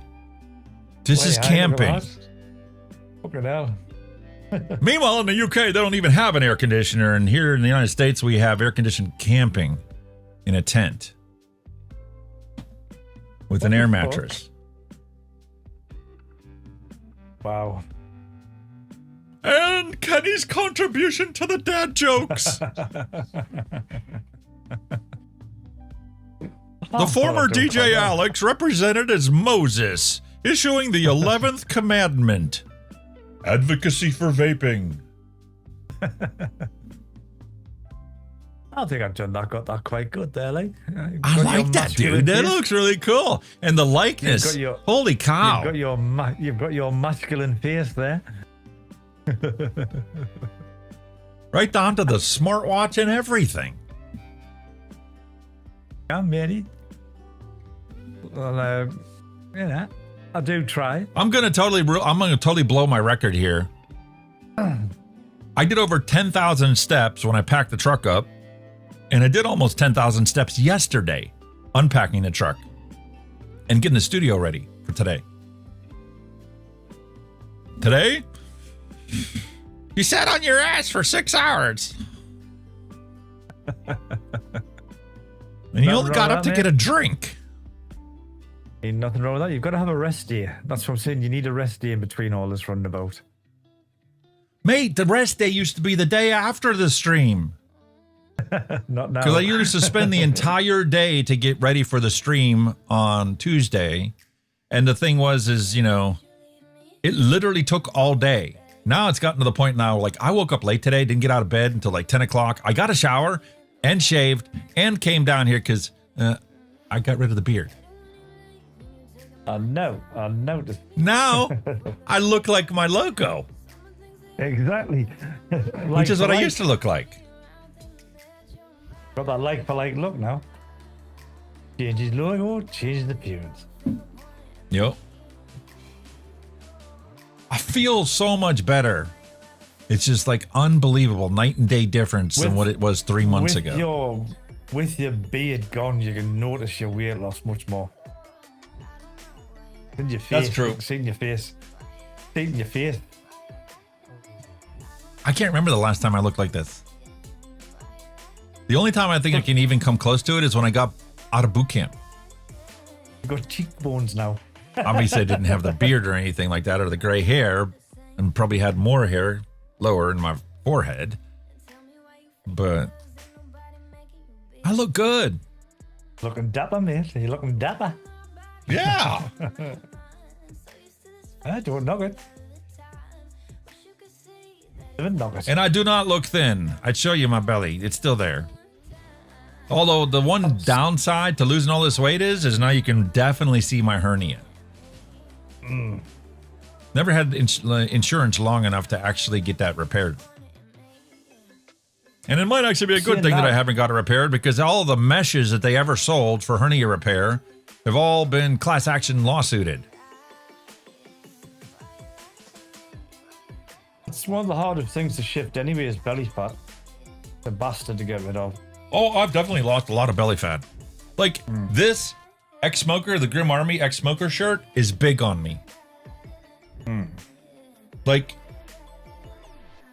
I couldn't put this thing on 3 months ago. Really? Like Wow. I couldn't even put it on and have that look of, oh my God, that shirt is way too small for you. It looks like a muscle shirt that you're stretching it beyond its limits. Now it's actually big on me. I ordered a brand new 3X shirt for today's show that I saw, and I'm like, oh, that's the, Eat, Sleep, Vape, Repeat. But it was done in a different color scheme, and I just liked it better than the one I had. Yeah. I put it on, and it looked like I put on my 4X t-shirt. I need to start wearing 2X shirts. There you go. You've got to revamp your wardrobe now. Now I'm kissing myself in the ass for all the clothes I let my wife throw out and had me donate and drop off. I don't know, Alex. I think now when you get a fresh wardrobe, it makes you feel a bit better as well, man. Fresh clothes, not the fucking old shit you used to wear. Mate, I'm trying to turn the faucet off on the spending here. Oh yeah, but I mean that you don't have to go mad now and get yourself a new wardrobe. But you know what I mean? It's just something to get eventually. You know what I mean? What I'm really mad about is the fact that, all the clothes that I'm going to be putting away into all the drawers are all clothes that I'm only going to be wearing around the house because I look like I'm wearing a tent. So it'd be great to cut in the grass, do yard work, hanging around the house, sleep in. No, just chill out clothes. Yeah, I know what I mean. Right. But it's beginning to look like it's a nightgown. They're that big on me. Because I purposely had to buy the tall shirt so my belly didn't stick out. Yeah. Well, now that I'm not big and don't have the big belly, I could wear a regular shirt. I don't need the tall shirt. Oh, yeah. Unless it's going to shrink. If it shrinks, I've had a lot of t-shirts that didn't shrink across. They just shrunk height-wise. And they look like belly shirts. No worse is that. It's over here. Oh, shit. Oh, man, you're looking good, man. You'll make the adjustments, man. Like I say, you might lose more. I feel good. And then not having to carry that extra 80 pounds make doing physical activity so much easier. And the amount that I can accomplish, because like going up and down the steps is the only thing that, my knees, it's like, I'm still afraid of going down too fast or to ever. But like unpacking the truck is a perfect example. I expected, it took a day to pack it. It should only take me a day to unpack it because you don't have the logistics of figuring out how to like place everything so that you can maximize what you can fit into it. Like you're putting into a cargo hold of an aircraft. And unpacking it is easy. You just take all the stuff off the top and then you take a dolly and bring in all your totes. Yeah. So like it was 3:00 and I sat down to take a break because I was so hot and sweaty from working out there. I looked at the clock and I'm like, I still got to get ready for the show tomorrow. There's no way I'm going to get done by 4:00. So I'm like, I'm going to have to go balls to the wall to get all the rest of this stuff in here. And fortunately, I've already gotten all the small stuff in. So all I really had was the totes. And wouldn't you know it, I was done by 4 and started to make dinner. And after dinner, I came in to get ready for the show today. All right, man. If I would have been able to get a good night's sleep last night, I could have had a more relaxing morning instead of getting up at 10 and trying to get everything done and still be live at noon. At the end of the day, you still might not be finished yet. You still might lose more yet. So, where you're running around. That's the other thing I can't get over, dude. I can't tell you how many times I get done at the end of the day, go have dinner, and then start and complete another project before I go to bed. Normally, I'd be so beat, and after eating dinner, I'd be like, oh, man, it's Thanksgiving dinner. Oh, I'm done. Yeah. I'm going to watch a movie and go to bed. Now it's like, I got energy 11 o'clock at night. I'm like, I need to get to bed. I got a show tomorrow. And then I go to bed at midnight and I'm like, motherfucker, I can't fall asleep. No worse, Sally. But when you're I was debating, I'm like, overtime. I could go downstairs and take another load of trash out. I'm like, no, this is bedtime. After midnight. You don't need to be doing work after midnight. Curl up, watch a movie at the most. You know what I mean? Nothing energetic. I even put Star Trek on, it didn't work. So then they're like, after that episode of Star Trek was over, I'm like, oh yeah, let me put a John Wayne movie on. I'll watch something I've watched a million times. You know, El Dorado, Rio Bravo, Rio Lobo, take your pick. No, I watched that whole thing too. No worse, man. Nothing worse. I don't remember seeing the credits, so I did end up falling asleep. Yeah. Eventually. So now I need to go back to, when I go to bed, I do not put on anything. Because I ended up watching at 2 o'clock in the morning the new episode of Deadliest Catch. Well, that's the general idea. You go to bed, phone down, fucking telly off, boom, done. No distractions. I need the telly on because of my tinnitus. Although, very strikingly, I can't believe the difference, and I didn't even really notice it until like I went back this time. When I'm in Pennsylvania in that house, the tinnitus is worse than when I'm in this house. And I can't figure out how that's possible. Anything to do with sea levels, air pressures, all that shit affects your hearing. It could be anything, man. It could be the proximity of the latest cell phone tower. Was that and all, yeah. Like, you can't, I have a hard time doing video calls from in the house because Verizon forces your phone to use their mobile internet if you want to do a video call. It won't let the video call happen over your Wi-Fi. Really? Calls, texts, those Wi-Fi. things all go through Wi-Fi. But as soon as you try and switch to video, it forces you to disconnect from your Wi-Fi to use their mobile cellular internet. And the signal here is only 3 bars in this house. I think because they'll be making money out of you for video. No, everything, when we're on Wi-Fi, everything goes on Wi-Fi. It's unlimited. It's unlimited internet. Yeah. And because Verizon's over, goes you know, out. $100 a person, it's truly unlimited. It's not like, you know, you get slower speed after like 10 gig or something. All right, we need to get moving though, because we are 4.5 hours into the show, and we have a retro vape and we have a random recipe. So pick which one of the two do you want to do? Let's get the retro vape out of the way. I'm interested to see what you're getting this time. Retro vape.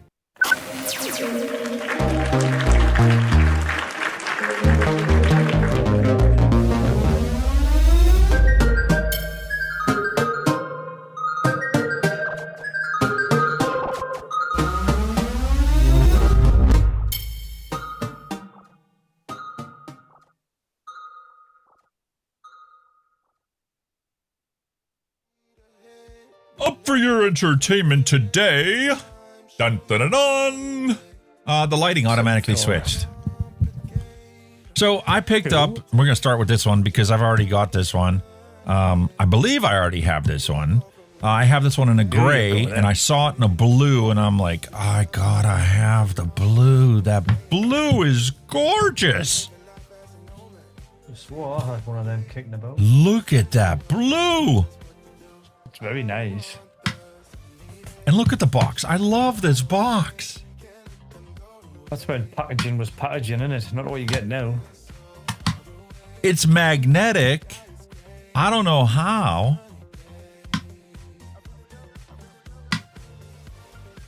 On the sides of the lid. Magnetic there. Yeah, there must have a magnet. Yeah, I could see the magnet right here. There's a little tiny magnet. Right there. You You can see it in the light. See it in the And light, right there.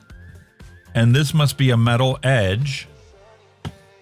And not only that, but the intricate detail of this box, the magnets pull it down, and this is a perfect matching cutout for the other side of the box. Quality, man. Quality. That's what it is. You don't know how much consumer confidence a package like that provides for a person. Even right down to the detail of look how this is a recessed edge. All the other ones that you ever open up, it's literally the same size as the outer wrap. When you feel the edge of this is just like, tells you you're getting a high quality product. It's kind of like when we took a look at the packaging for last week's Retro Vape. That's class, that box. Like, I love that box. Unbelievable. And the shiny ink that they used for that. I love that box, mate. It's class. Well, here we have the Lost Vape Centaurus M200 mod, dual 18650, and I have never seen, unfortunately, anybody selling replacement panels for it. No, I haven't even known they're both detachable. Never seen them. But I just love the way that feels. The simple on-off button on the front. Attention everyone. According to Neil Pitts, QR codes. That is all. Huh. Is that where you can get them from, yeah? QR codes.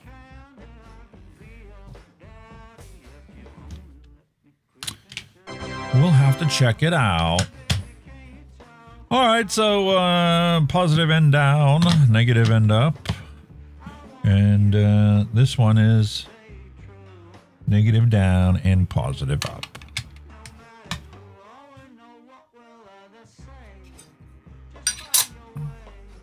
Look at that. Class.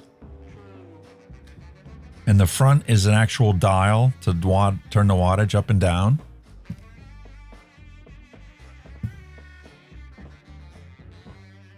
I don't think I do have. I think I've got the Centaurus squonk. I think I don't have the actual Centaurus mod. That's probably what I'm thinking And of. lock. You actually lock it. Turns off the display. How many mods do you have that have a switch to turn it on and off? I love that. And it's the modern one with the USB-C interface. And I have charged the battery before in the Centaurus. I love that beautiful blue finish. It's a nice, simple box mod, and it's nothing over the top. Spot on. It ticks all the boxes.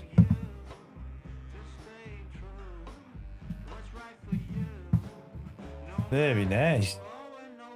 And it's not a fingerprint magnet because of this finish that's on there. They got the perfect sheen to it. No fingerprints.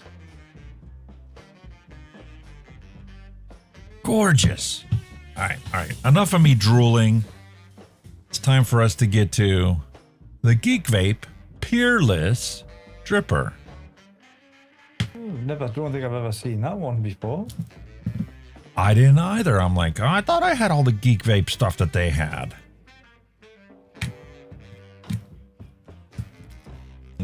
V-E-V-E.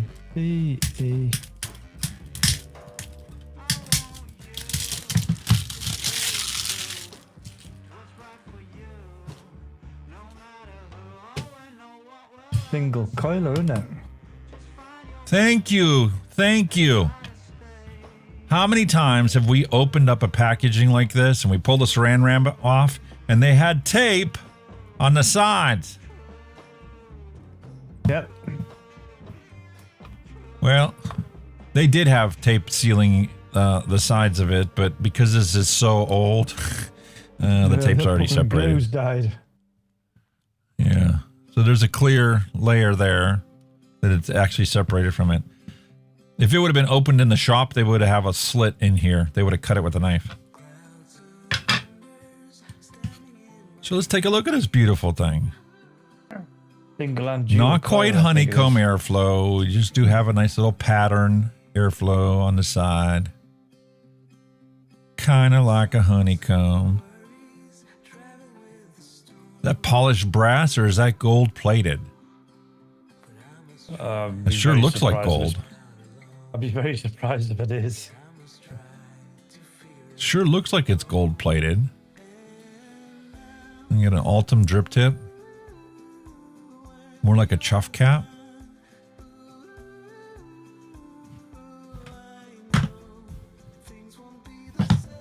Nine holes. Fuel deck.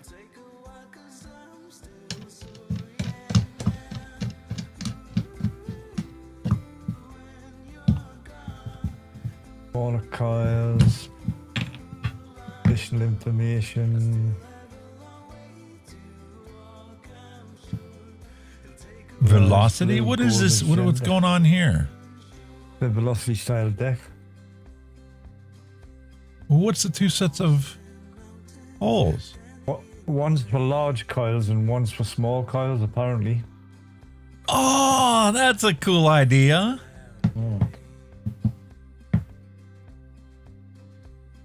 I really like that idea. And then that's why they have, you know, the different sets of screws, set screws. I've got like it up here. It's saying the features of the creative build deck fits both large coils and small coils. 9-hole side airflow system provides tremendous vaping experience. Supports both single and dual coil. Connecting juice well to avoid unbalanced wicking. Compatible with wide bore drip tip. Drip tip height 10 mil, height 37 mil, outside diameter 24 mil. It doesn't say nothing about that being a gold plated bottom. That's what I was just So it's just a brass. It just could be polished brass. So this obviously was a little tight, and I think we're going to give that a try with that summer peach that we mixed up. I'm going to give that a try, taste that. Ooh, that is really good.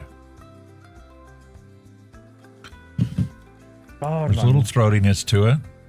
That's even cheaper again. All right, so we lubed up that O-ring. And slide this back on, and they made it so that you can only put it on one way. That's really nice. And then you can adjust the airflow. Get a squonk pin with it and all, I believe.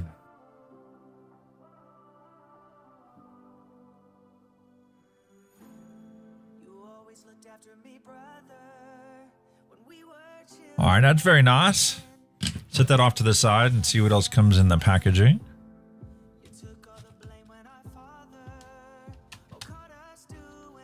Tri-tool screwdriver. Oh, and we have. I've just found it on the site where it's really, really cheap.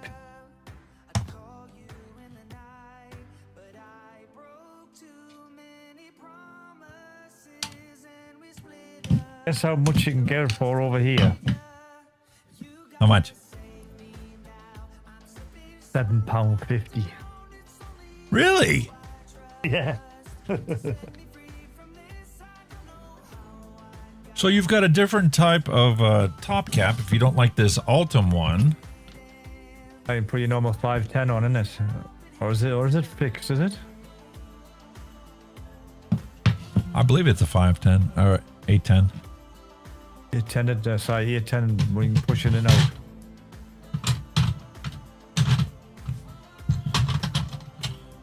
My fingers have the VG on it, so it's like... It's like trying to grab an eel. So I'll take the lip that's here, and we'll pop that sucker out. Yeah, you can put your own drip tips on. That's cool. You can put your own drip tips on, and they have just a little ridge here. And there is an O-ring inside there. You can actually get it as an RDT as well, where it's got a tank on the bottom. Did they give you coils? No, you got a squonk pin, you got a spare O-rings and spare grub screws. But no coils. I don't think they ever did really with Geek-based stuff. I can't remember getting coils with Geek-based stuff like. And in the bottom, they do have a user manual. The destruction manual.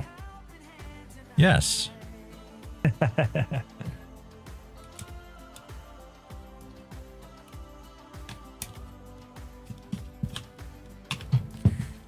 Very impressive.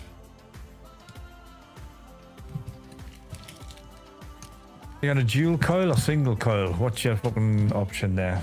Oh, definitely dual. Dual it.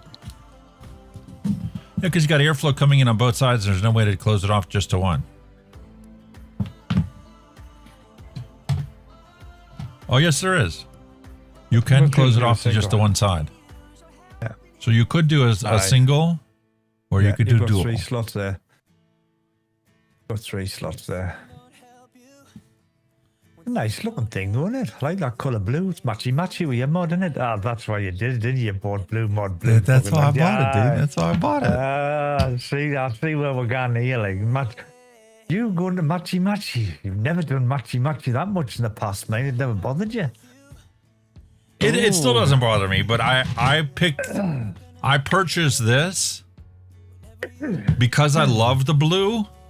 And I picked the blue because I just got a mod for it. I'm like, that'd be a perfect combination. I don't know if the shades of the blue are going to work or not, or they're going to clash. I don't really care.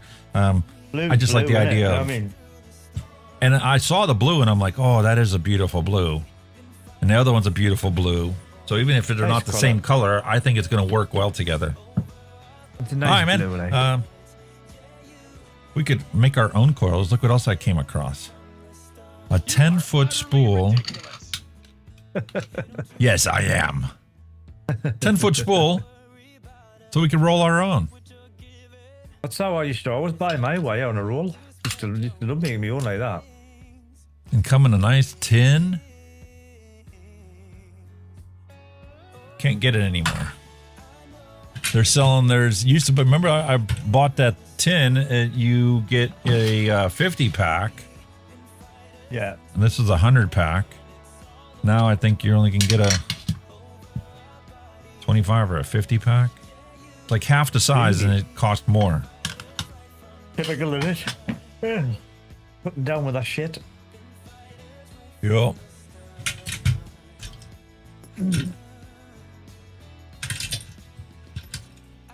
That looks an interesting thing. Bit of old school there, matey. Looks like it's going to be a 50 one. Nice tension on there. It's not overly cranked down. Could be fiddly if it's a shared pole.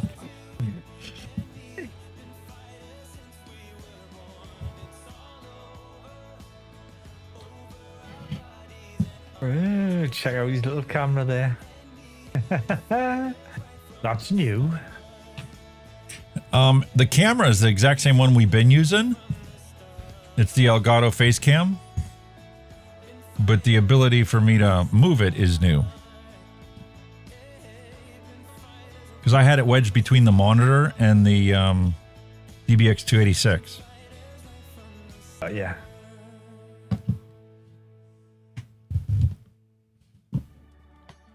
I've got me Judo one here. Where is it?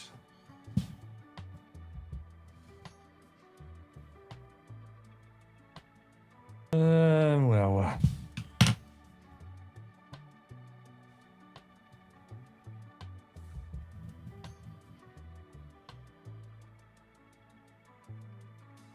Leaving all my worries, I prepare for something new. Whatever it was. All right, so we're going to have to finagle these in here. This is going to be fun. Obviously, it says shared port in it, so it's going to be hee. All right, so let's kill 2 birds with 1 stone. We'll snip this one off. Yeah. What's going on there?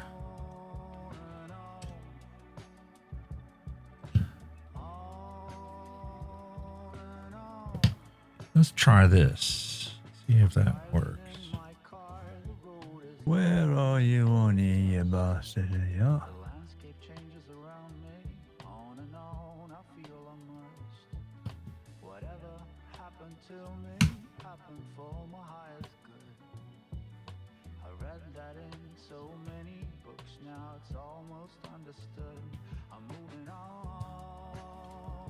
I do that. Ah, yeah. Well, the thing is, I'm going to fit this one in here, but it won't get the other one. It's literally only good for mouth to lung. But there is a problem with this one. The slot on the bottom. Or is that so long? Okay, that's interesting. That's why I didn't want to go through, because you can literally clamp each of your ones separately. That's interesting.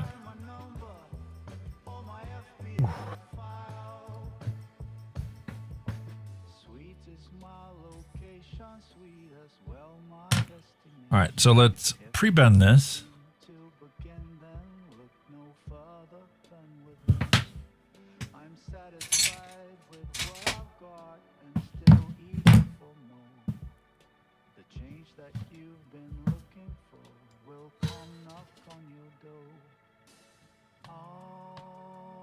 Gaming Vapor, hello and welcome.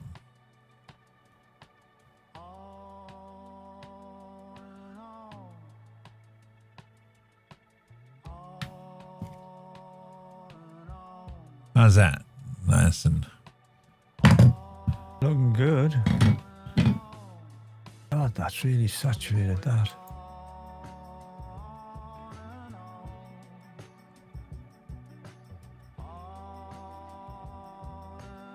all right, so I can literally take and put this one side, pull it over this way, tighten down the clamp on just the one lead. It's going to hang out a little bit. And then we'll use our coiling rod to push this over. All right. And then we'll tighten down this lead. And then we can move this other one in if we need to, because she's sticking out too far.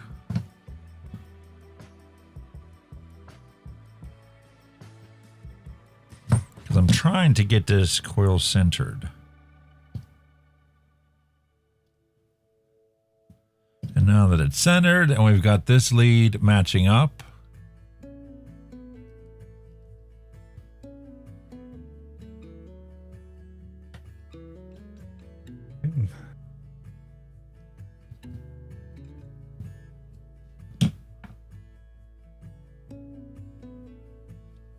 that's not too shabby.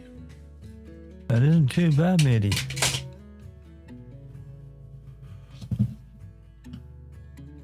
Ooh. Snip that off. And we'll snip this one off. And our one coil is prepped and just about centered. And do the same thing on this side. And I'm going to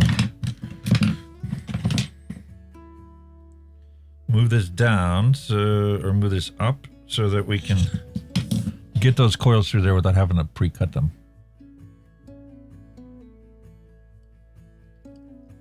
So we're looking at coming through the inside there. And the outside there.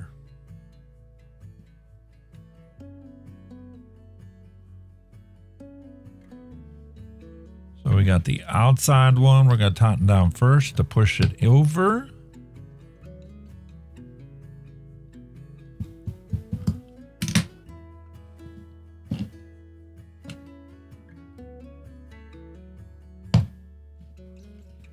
We'll have to bend her up. There we go. Push that over, because we're on the inside of the other end of the coil there.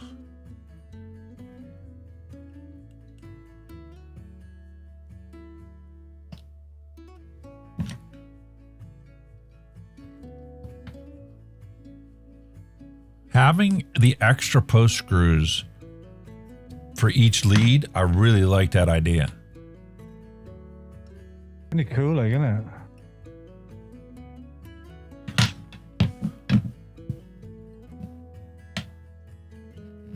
Because that one's on the outside. It's actually making snipping it off really easy. And then the only one's going to be a royal pain is this one down here.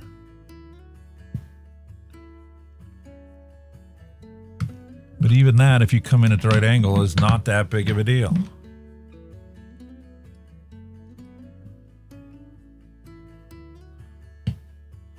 So we'll try and center that. Try and center the other one, and then we'll check our height.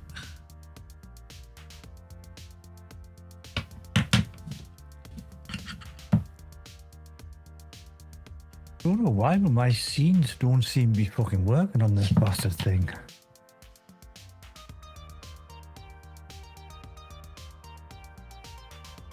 Are they not changing, or you're just not seeing it? They're changing in my window, but they're not changing on the stream.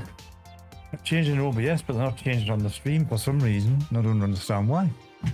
What's your output or your input in OBS for your camera? It's probably. Is it the OBS virtual camera in Ninja? Yeah. Or is it the DaVinci Resolve thingy you got? That's the OBS virtual camera.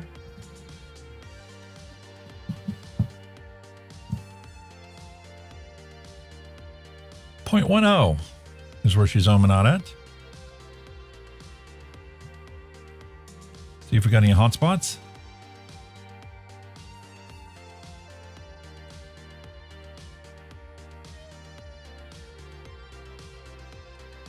A little bit.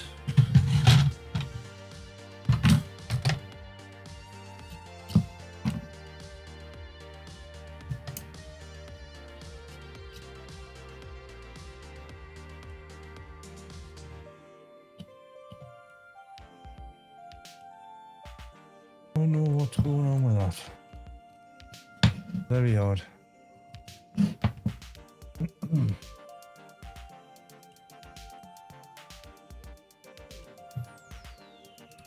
We need to check our tension on these leads, because this one is definitely...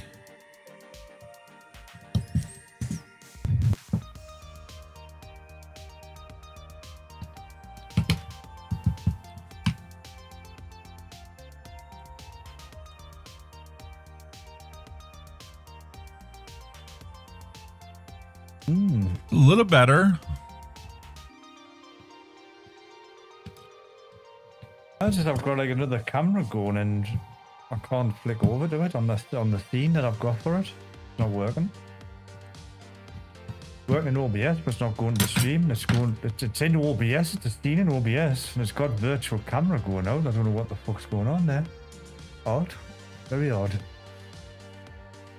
That's kind of like the fact that this coil is heating up faster than this one.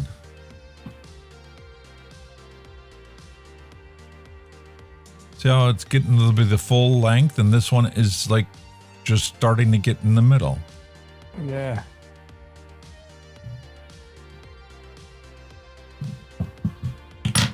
It nip down pretty well. Yeah, the tension on the screws is good. As tight as I can get them. But this one has just got a lower resistance.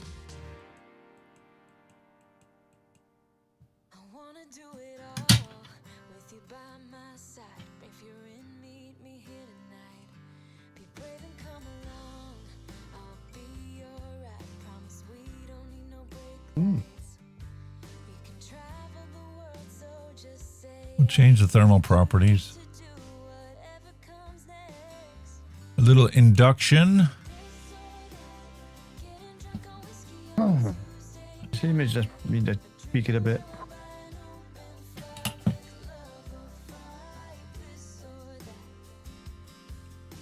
Understand why that little bastard's not working.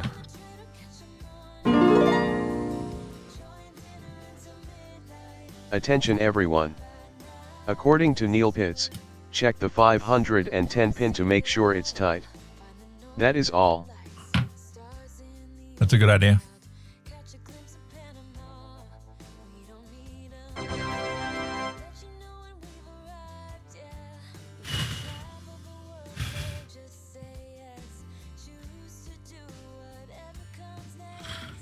All right, let's check the height. Make sure that that's near the middle of the coil. How about this side? Yeah.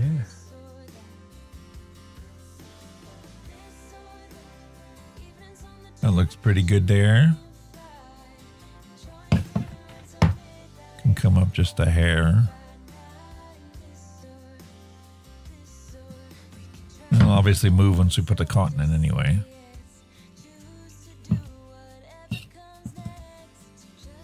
Now ohms out of 0.11.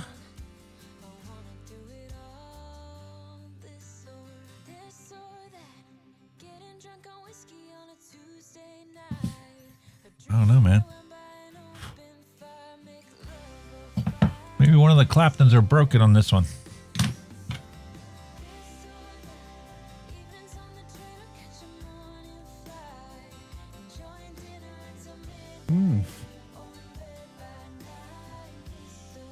Or there's a short in this one where the Claptons meet together. Space that just a little. And she's still doing it. Well, she is what she is. We'll check the 510 pin here as soon as this cools down just a little bit. But I really like that summer peach. The peach.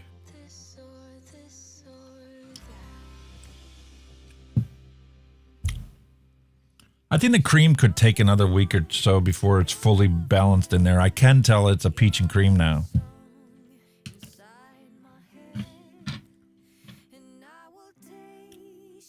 Very nice. All right, let's slap this on just to get her off the deck. We'll check the tension on that 510.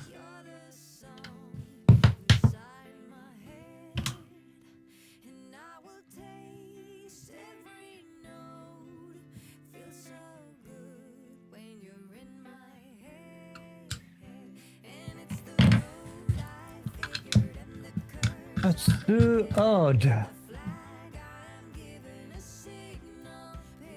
Very odd. Stops. Where's the stops? Oh, this top cap. I don't know if there was. I don't know if there was. There any is back none. then.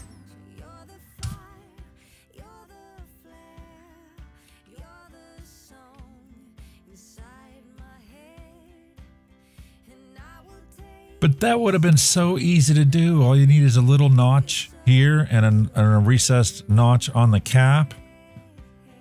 And it would always go on the same way. Yes, it would limit how much you could adjust the airflow to the left or to the right. But even that, you could create a little bit of tolerance. You can create a 1/2 mil this way and a 1/2 mil overlap cutout on this piece. And that little notch there would have limited it to just the range of airflow. Where if you split the difference, it would be literally in the middle. Perfectly aligned for the width of your coils.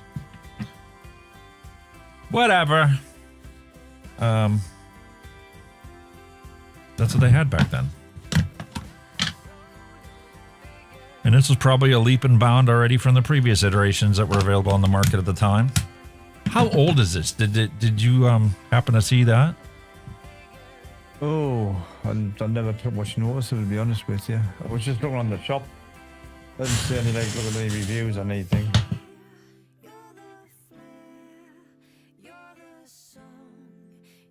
Really don't understand that.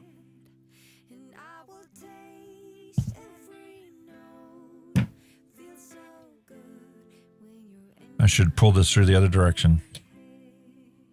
So we'll do it on the other side. Put your cotton through on the opposite side of where the coil is, because it comes to the outer part here. So if you're pulling it this way, you get better resistance and control. See, the coil didn't really move doing it that direction. If I would have done that this direction, keeps them centered properly. And since it's a dripper, we don't need to be finicky about it. Snip. Snip. And I could even use my ceramic ones because there's nothing to be finicky about. Maybe. There isn't much room there. So I do need the pointy tweezers.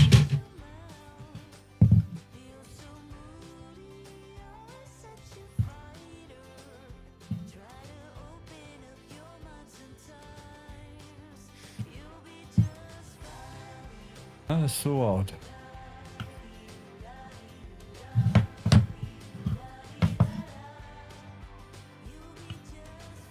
Are you using Firefox or Chrome this week? I'm on there, bling. Bing for Ninja. Yeah. Which is essentially a shelled version of Chrome. Pretty much.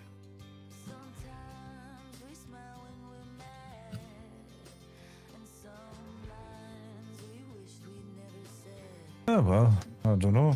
What's the point in that?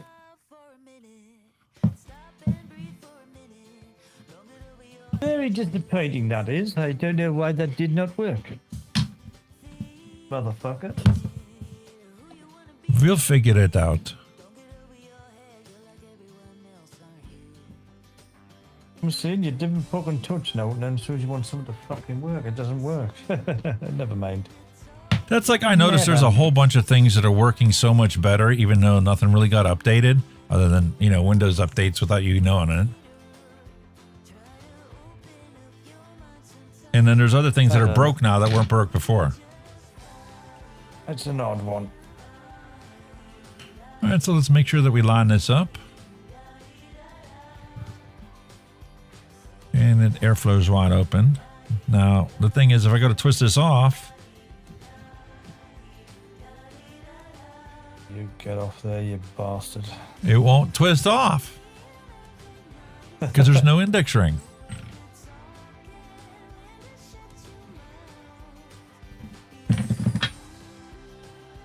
That's an odd one.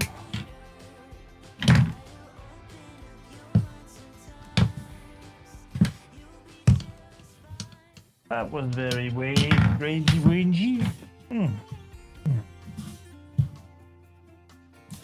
Ow, that's still hot. Yeah, be careful. Might be a bit warm.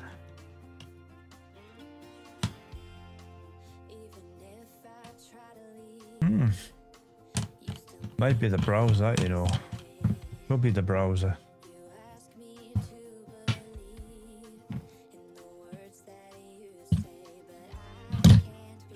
Because she ain't changing the Ninja.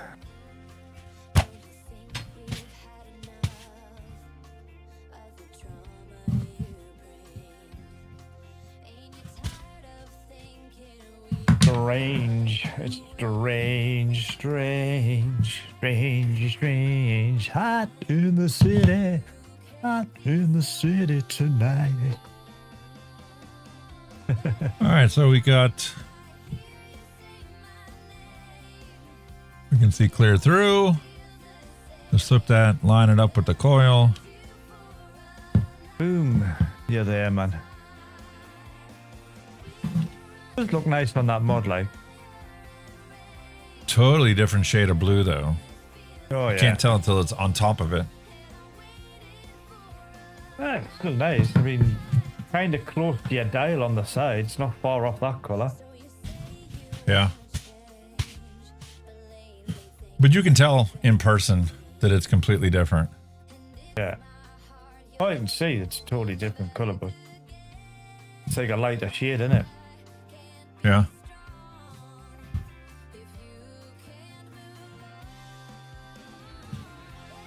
Cool. All right, what are we going to get this thing started out at? What's your resistance? 0.11. Oh, 55. Get a bedded in. You the boss. That's near enough. See what your hits like there. It might need warming up, like. Could have been that low, like 1.1. I need warming up a bit. Way too cold. Push it up to about 70, 75. You gotta start low and work your way up.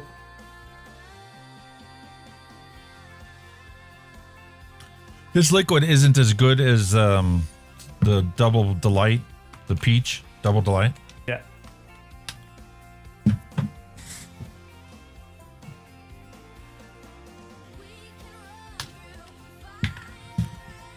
And like cream isn't ready yet. He's going for the kill. He's going for the kill on that one. He's gone for it. Well, it's a flavour you know, innit? So It makes that other one better. I'm still getting the cream characteristics in there, and the peach is a little bit subdued, but it's got the right sweetness now that I'm actually getting something in. It's less throaty.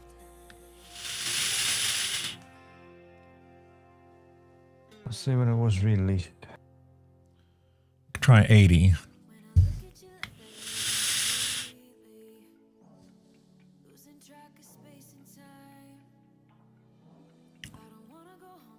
It's getting me a little throaty again. The problem is the airflow is too far away from the coils. And let's try and bump it a little bit this way. Release date I'm looking at is around 2017. That's when that came around. Go up to 90. 2017. 2017 was the release date. That's nearly 10-year-old.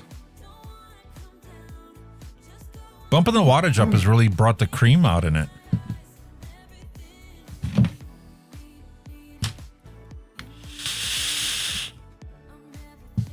But you're on like what 0.11, so you maybe starting like the high wattage to warm them up on there. So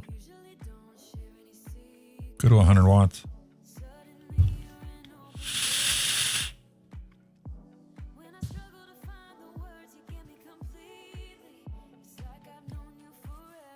A 100 watts is good. The peach is really good in it. The sweetness is right.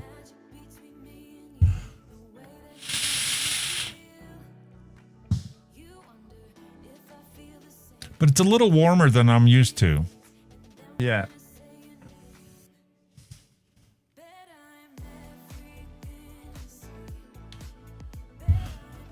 I was said 90 should be round about there, shouldn't it? Shouldn't be too hot. No, 90 is really good. 90 is really comfortable. It's a nice, warm, juicy vape. The cream limits how juicy the peach can be. Ah.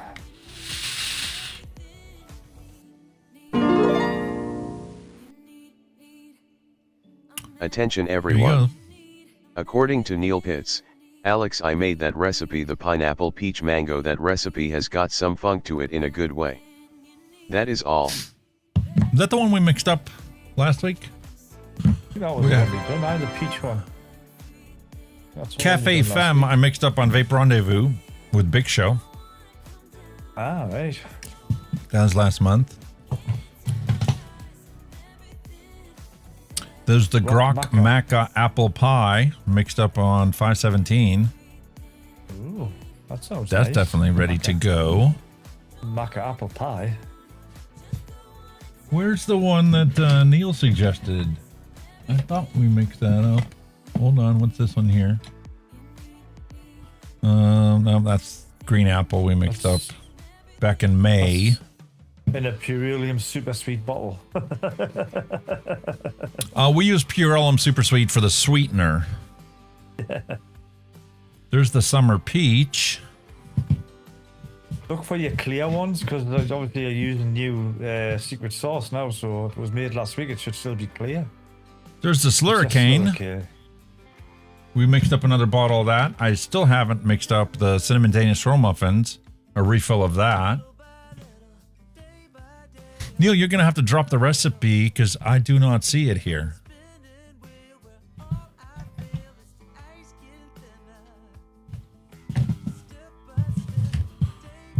Unless it went hiding.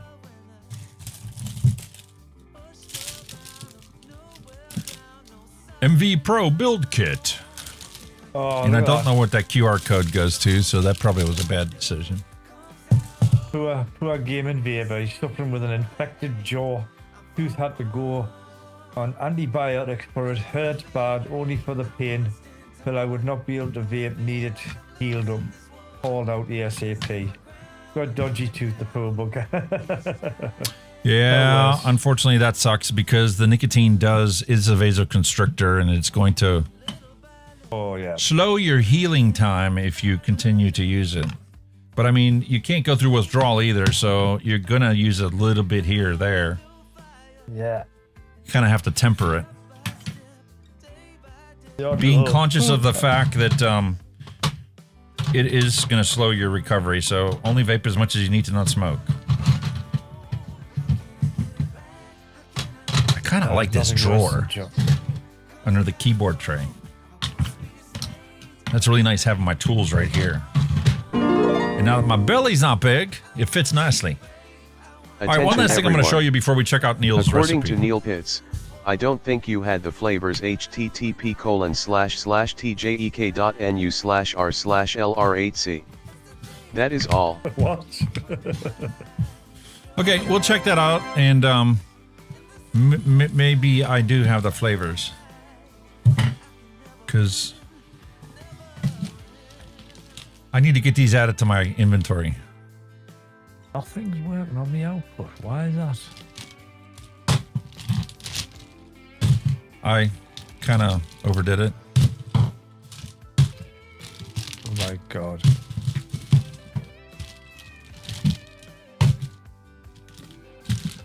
There's 5 in each bag. I know why. I've thought of the problem. I know why. What'd you do, mate? I know why. I know why. I know exactly why that's not working. All my other scenes are a clone of the Sony camera, not the deck link. I've changed the source on that. Mate, I told you before, you need to create a source for each input and put them like in that bottom of the list with a blank scene that just says sources. Yeah. And then what you do is when you create your scenes, you add the cameras in as a separate scene. And then what I haven't they're done separate. is changed. What I've done, I've just got the deck link as my main camera. I haven't got the deck link on the other scenes. I've still got like a clone of the other camera. That's where I went wrong. I need to clone the deck link to them, or add a source, shall we say. See, the nice thing about doing it this way is your original cameras, like I've done half a dozen times, swapped cameras out or swapped the input that is plugged into. And it's so easy to fix it because you only have to fix it in the source. You don't have to mess with your scenes. Your scenes will stay however you want them. You can manipulate them, change them around or whatever. Create duplicates of them and then manipulate the duplicate to be different, however you want it. And So if you ever change your camera source, you just change it in one place and then it changes it in all of your scenes. I just need to it's make a blank scene. So I just need to make a blank scene source and then put the camera in that, yeah? And put the camera in that. And then in all of your scenes where you want that camera, you add the scene, not the camera. Your camera should only be one input in all of OBS.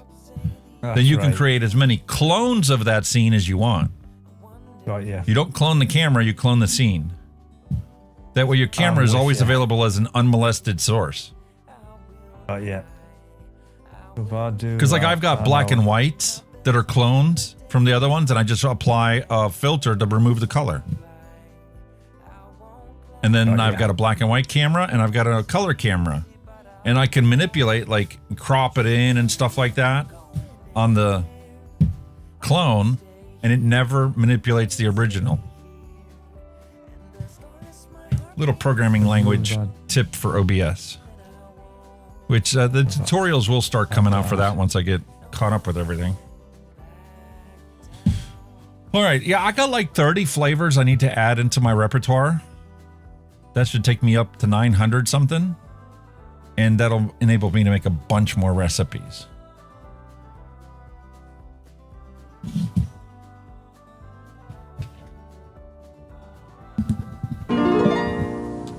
And looked like that, magic! The lighting changed. Attention everyone. All right, let's check out these recipes. According to Neil Pitts, here's 2 new recipes: http://tjek.nu/r/lrtk and http://tjek.nu/r/lrnh. They are steeping. That is all. Cherry lime is the one, and Bam Pop is the other one.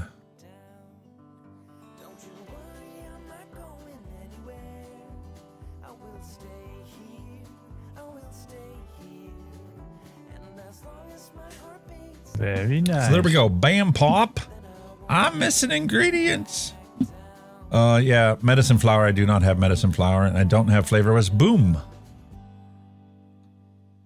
And then the other one is a cherry lime, of which I'm missing medicine flower, lime raw from VSO, and SSA ripe cherry. Yeah, the probability of me having those ingredients is 0. Because I don't have any medicine flower ingredients. And it looks like this Flavor West one, boom, would be hard to get a hold of other than ordering it directly from Flavor West. Let's take a look at that other recipe that he was talking about. The pineapple peach mango. I can make this. Ooh. Something tells me that we mix this. I'm sure you did, you know. My recipes. Pineapple peach mango. We made July 17th.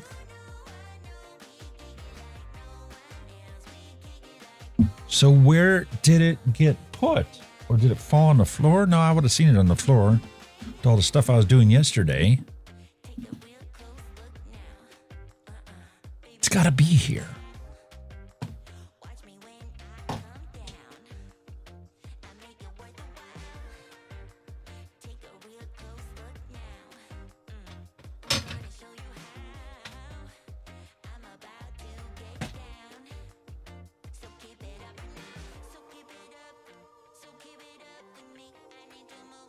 I'll put that in there again.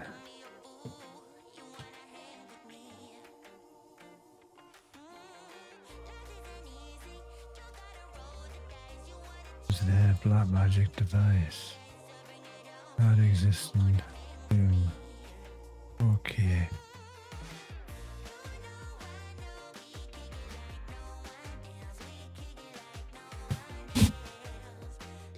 Honestly, I don't know what happened. I don't know how it could have disappeared. I'll have to look for it after the show, man.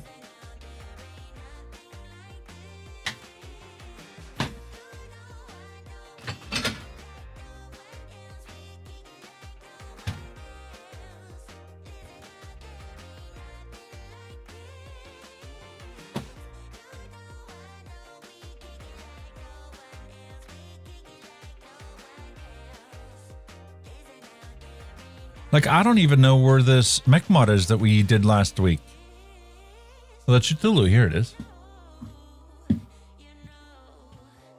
There.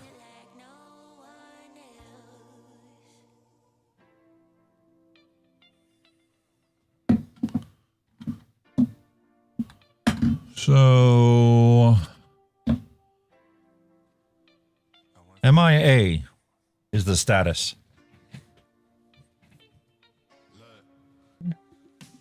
You okay there, matey? Yeah, I'm just doing one scene so I can figure it out. That's it. There we're gone. I think we're there. No, we're not. Don't forget, if you have something on top and it's in everything, you're gonna have to disable it in everything to see something underneath it. Yeah.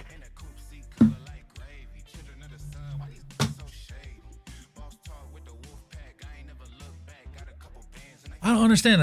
I'm sure we would have made it a 30 ml bottle because that's what I have here is the empty 30 ml bottle bags. I even labeled it at the end of the show. I know what might have happened. I might have took it and put it into the family room on the coffee table after the show and then went and made dinner. Possibility. And then when I came back, it could have rolled off of the coffee table or the little tray table and be laying underneath the recliner.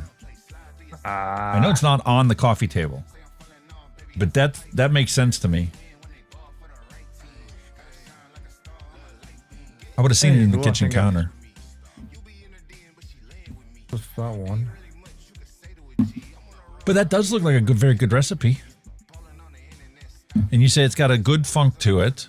So I'm going to have to definitely give this a try after the show. I'll find out where that bottle disappeared to. If it's not in the family room, I'm going to have to come and crawl underneath the desk and make sure it didn't roll out underneath it. But that's cool. 5 hours and 21 minutes into the stream. And since Kenny's still working there, I think it's time to pick up my flavor stash. I'm up to 895 flavors. And it doesn't include the 30 or so that are still sitting on my desk to be entered into ELR. Really? Yeah. Holy moly. New follower, used to vape stock coils and pod mods since 2015. Finally changed over everyone. to RTA. Been According about 2 to Neil months Pitts, now. you didn't mix it on the show last week. I looked back. That is all. Oh, so I must have just hit save. Well, why don't we do that now then? Yeah, man, get it done.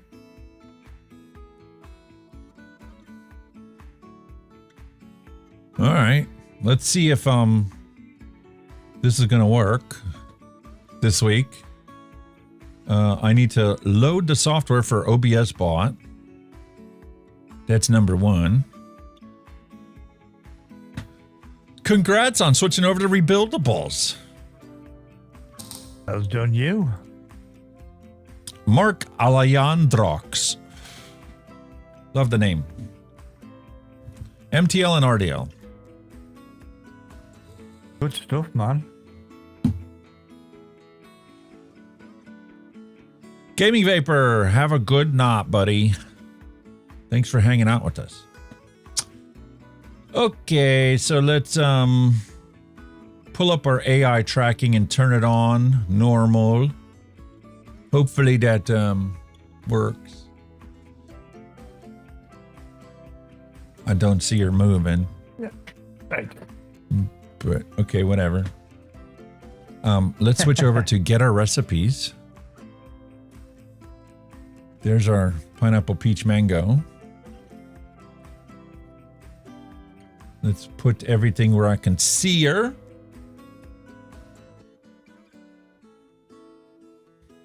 That didn't work. I need to automate that.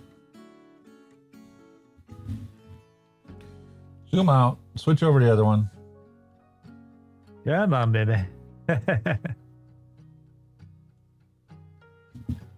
Cheat.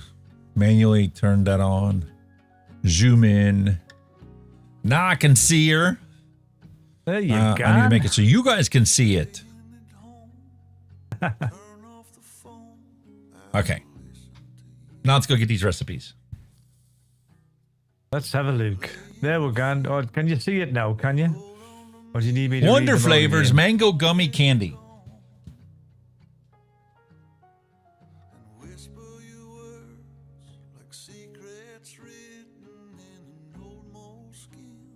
That looks weird. That camera following you like it's fucking. That's just weird.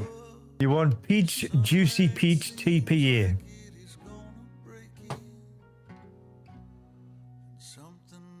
And while you're on the TPA shelf, you want pineapple juicy.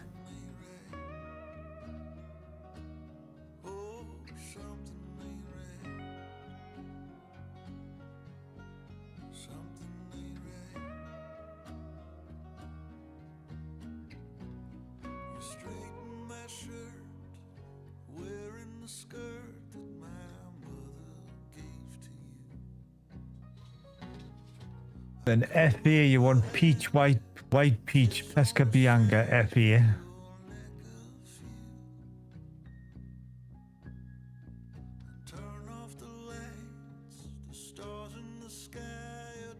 Okay. Sugarloaf Pineapple VTA.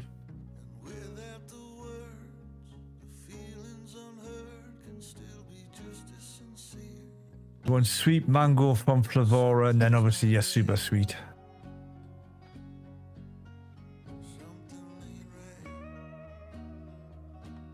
The fucking shells, man. Is there any need Is there any fucking need? Is there any what?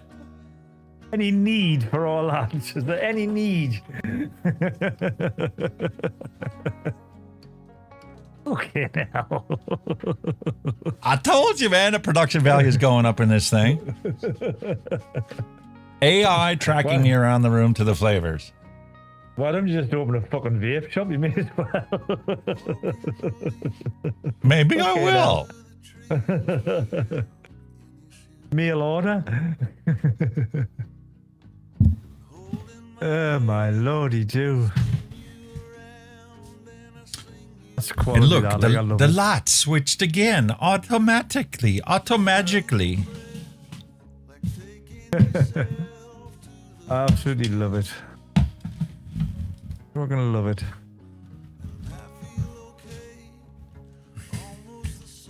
Move over, flavors.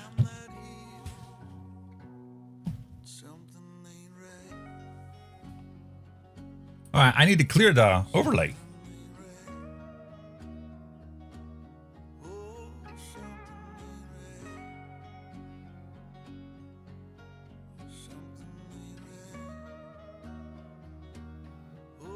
There we go. And my mirror, my separate instance of OBS, just to do a Chrome capture or display capture and teleport it over to this one, since the original OBS for some reason doesn't let you do it. You can't apply a video filter to a Chrome capture, to a display capture. Don't know why. No, you can't. So I literally have 3 OBSs running now. The one OBS does nothing but send Chrome to here. And StreamerBot turns it on so that I can see the ingredients and the percentages I need to have for this particular flavor. And the Sugarloaf Pineapple is on my little rotating round cart with my Neotame and my Orange Tang. So there's the Sugarloaf Pineapple. Cool. Just need a 30 ml bottle.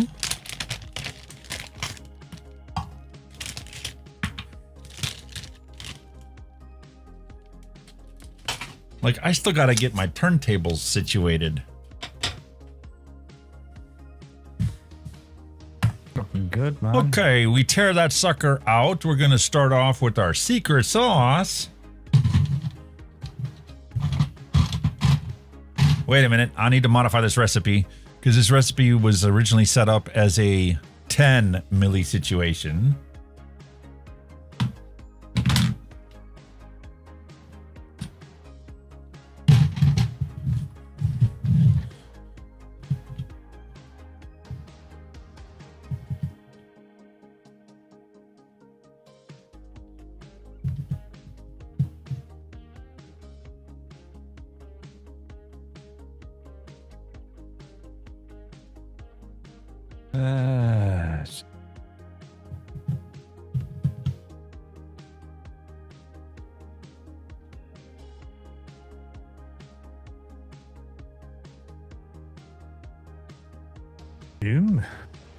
This is driving me insane.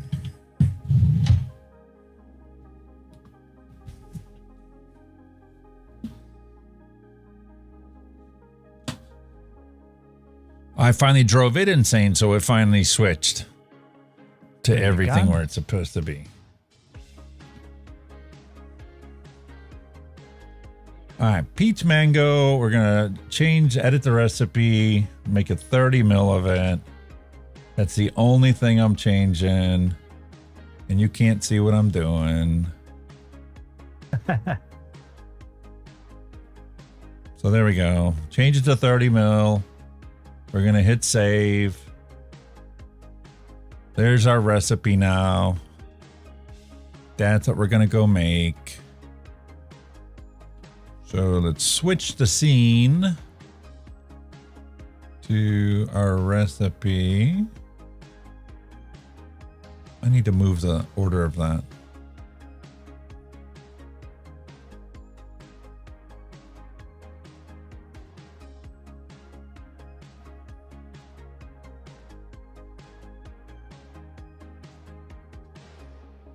There you go.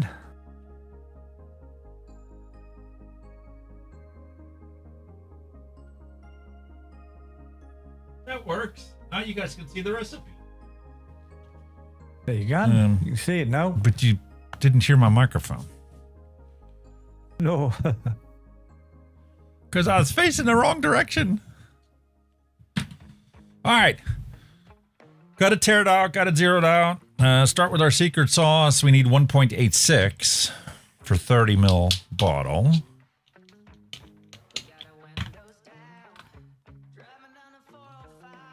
I still have not found my little bottle of secret sauce.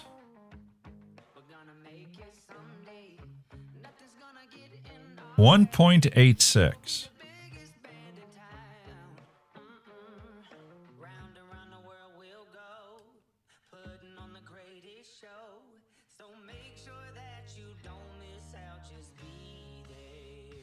Nice.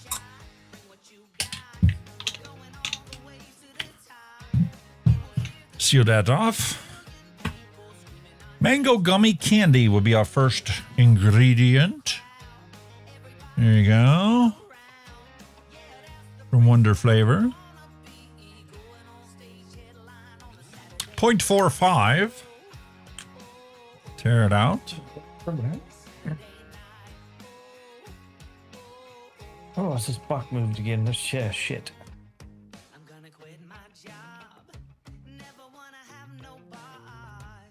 .45. Gene Philip Carton 657. Welcome. Juicy Peach. Juicy Peach is a 0.6.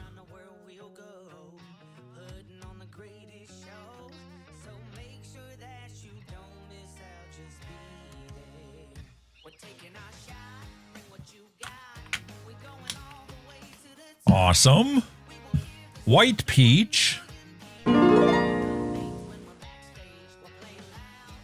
Attention everyone. According to Neil Pitts, Alex, you can still get Boom Flavor West at BCF. That is all. Oh, really? Cool. I'll have to place an order to get one.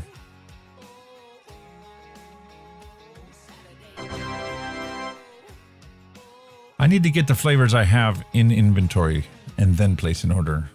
So it'll go on my order list. Okay, 0.3, Juicy Peach from TPA. We did.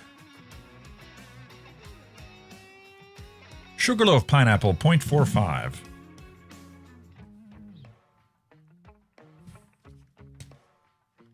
Sorry to see them go, but I'm glad I got a big bottle of this.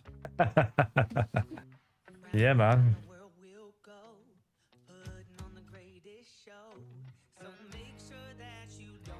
Because I really do love this. Nice stuff.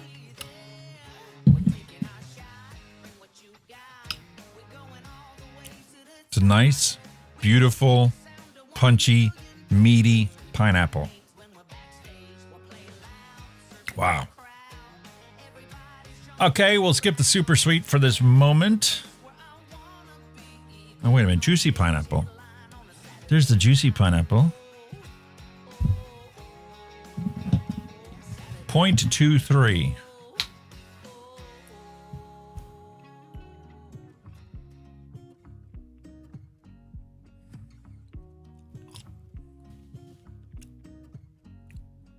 Much more stringent.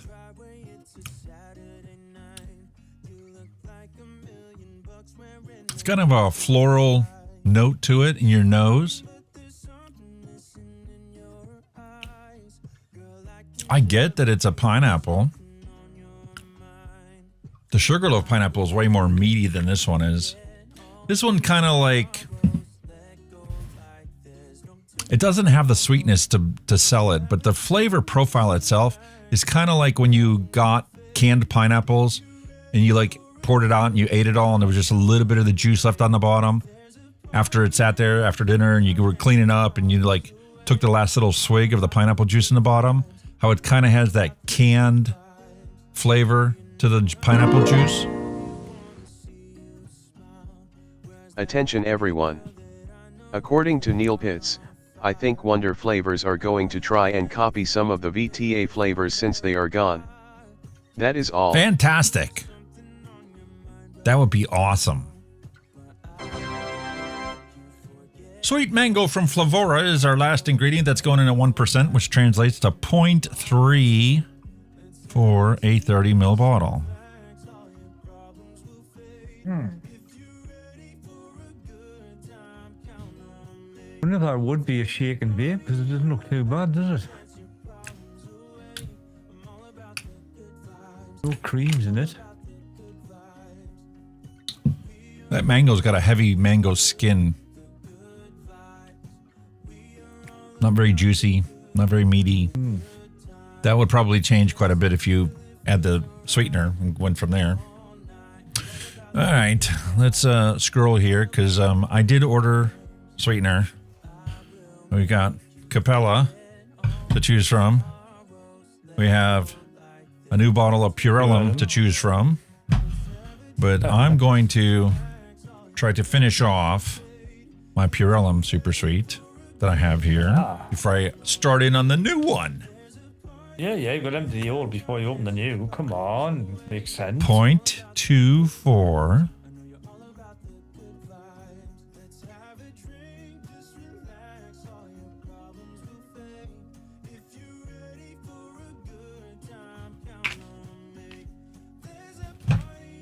Love having this cart right next to me.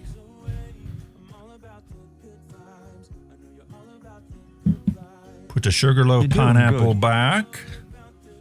Now we need PG 4.82. Love having my little bottles back. 4.82.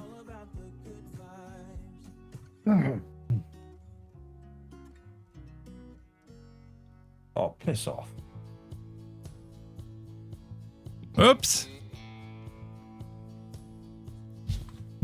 It's all right. We're going to blend our PG ingredients together. How clear it is, mate. That's what happens when you use secret sauce that's fresh. I'm curious to see. That's what I want to do this weekend if I get down to mixing some more. Is I want to mix up a recipe that I know that's a good shake and vape. I want to use the old Nick and the new Nick and compare them side by side to see what the actual difference is. How much of that peppery note is in there? How much more stringency is it to your throat?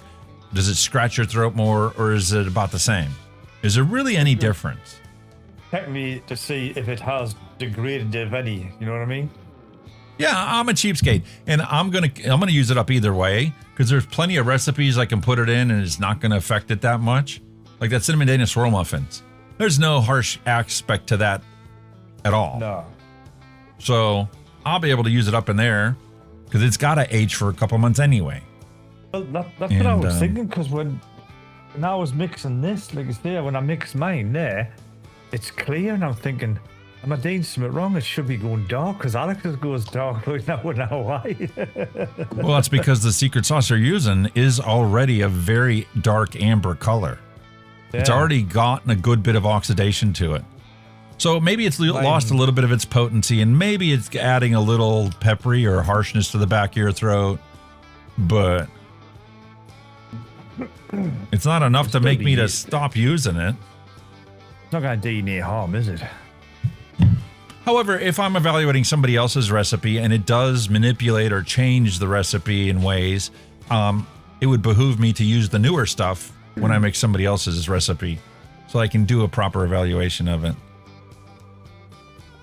And just like that, man, we've got our bottle done. This is Pineapple Peach Mango by Neil Pitts.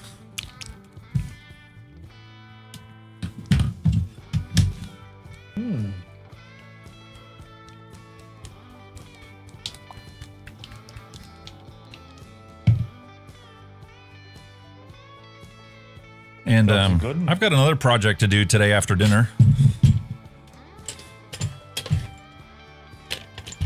What's up, man? Oh, you bastard.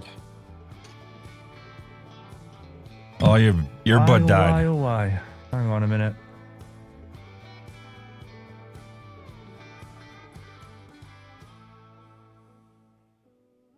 Everything that's in this tank or in this glass bowl needs to be dry burned again. Attention everyone. Right. According to Neil Pitts, I thought about adding some colada to the mix and call it Funky Cold Molina. That is all. Ah, that's a cool idea. Funky Cold Medina. Yeah, so I finally got around to cleaning out my no wonder. Tanks and drippers have been sitting around here.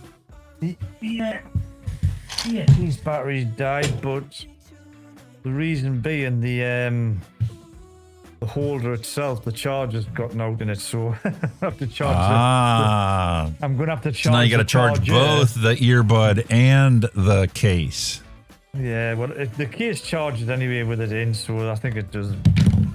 Yeah, it'll charge them both. It's always lasted a good 6 hours. Me, that earpiece, it's been one of the best ones I've had. So there you go, man. We'll give it a good shake and give it a knuckle test before I go and make a label for it. And I'll reach in and grab one of these drippers. We'll try this. I was going to add me beat. By the time I fuck on connecting Bluetooth and that, the fucking show will probably be over. I see what you mean about having a funk. The initial taste is a beautiful juice, but then it's just got kind of like this. But the funk is like non-recognizable funk. Okay, get the funk out then. Yeah.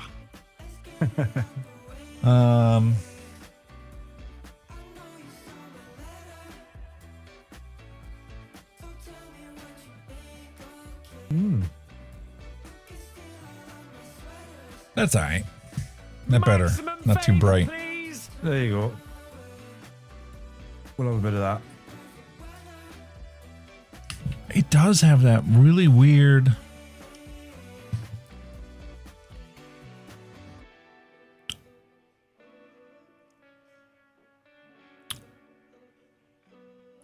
It just barely starts to tinge towards that soap characteristic you get in your mouth. Ooh, with some of the recipes that you mix up. But that's like a pineapple funk. Almost kind of like when you're comparing it in peaches to the Saturn peach, how the Saturn peach has already got that distinguishable Saturn peach funk to it. It's not negative in any way. I think it actually does add a curiosity characteristic to this recipe. But I do think if there was a way for you to minimize that a little bit more, it would be a more enjoyable thing. Because I really, really love that initial juicy mango pineapple juicy thing you get at the beginning. All right, I need to vape this before I just keep running my jaws there. The Uptown Funk's going to give it to you. The Uptown Funk's going to give it to you. That should be easy to find. You don't believe me, just watch. Ooh.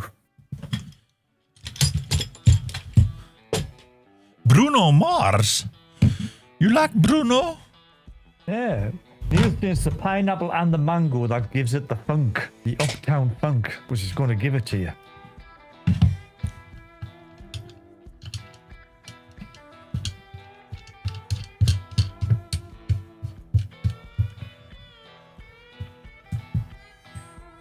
.25.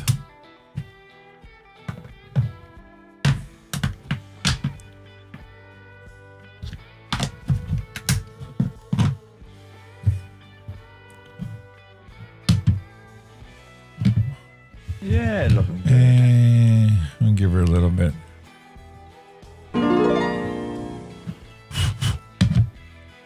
Attention everyone. Aye, look at that. According to Neil Pitts, some dragon fruit or kiwi might help the funk. That is all. It's either going to crank up the funk or confuse it. Dragon fruit is usually what ties some things together, but it can have the opposite effect of what you want sometimes too.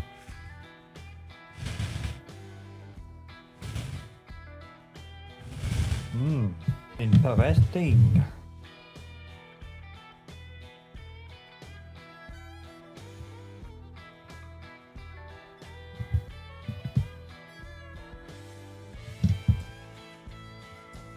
Get in there, young man.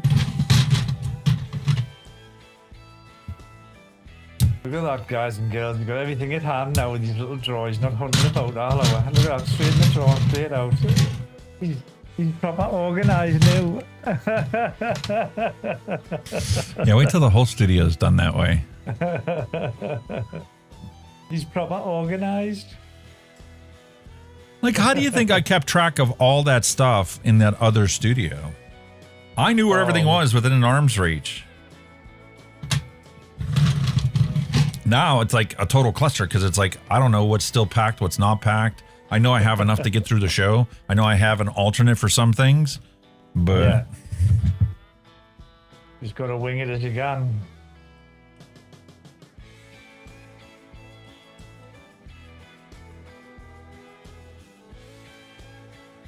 I also have found some new stuff that, like my 120 ml bottles, before when they were on the rack. I brought the rack here, but I'm not going to use it for this because I've already got a nice organized setup for the 120 models.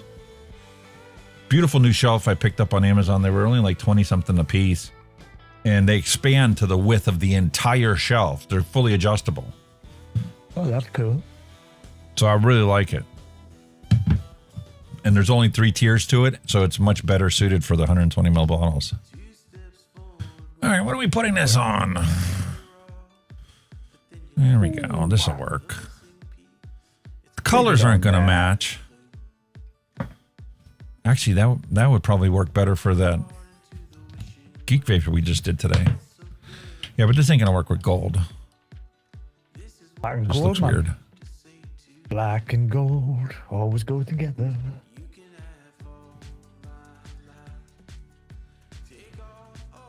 Need a battery.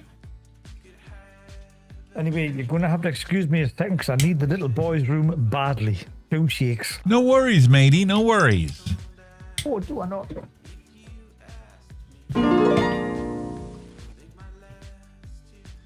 Attention everyone. According to Neil Pitts, it's steep for a week and I started testing and the funk does go down. That is all. That's usually what happens too when you first mix it up and you get something like that.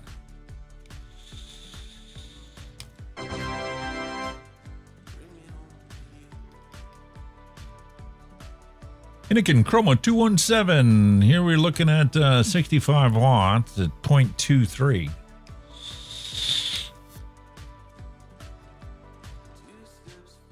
I'm going to turn the wattage down. Try 55.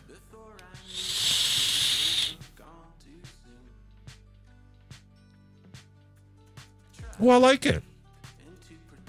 It's got just enough sweetness.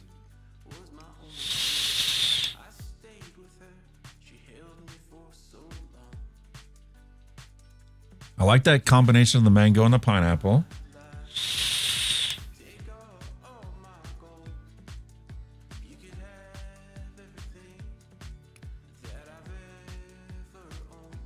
There is a little good tickle in the back of your throat.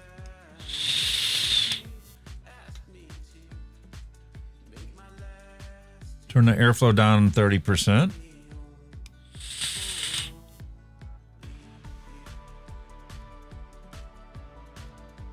It smoothed out the airflow.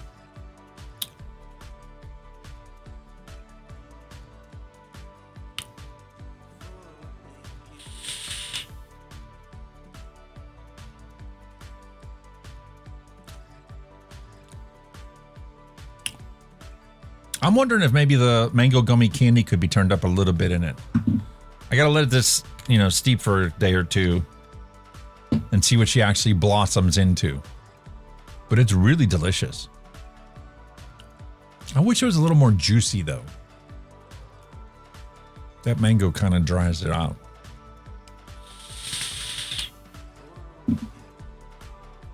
The The sweetness is perfect in there.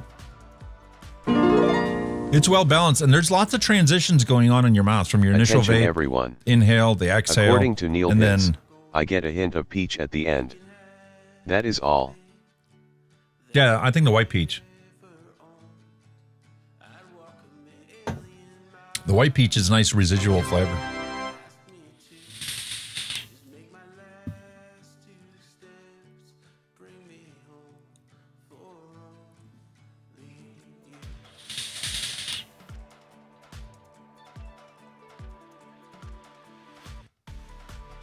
I like taking a swig of the coffee because it's such a contrasting flavor and it mutes like the perceptions you get in your tongue so that you're basically getting the flavor perceptions from your nasal passages.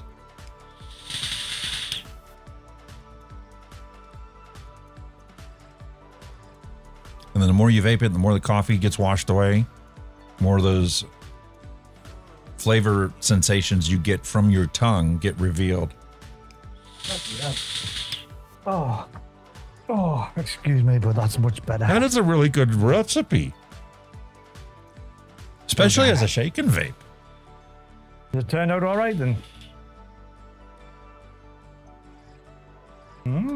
How's my exposure there, matey?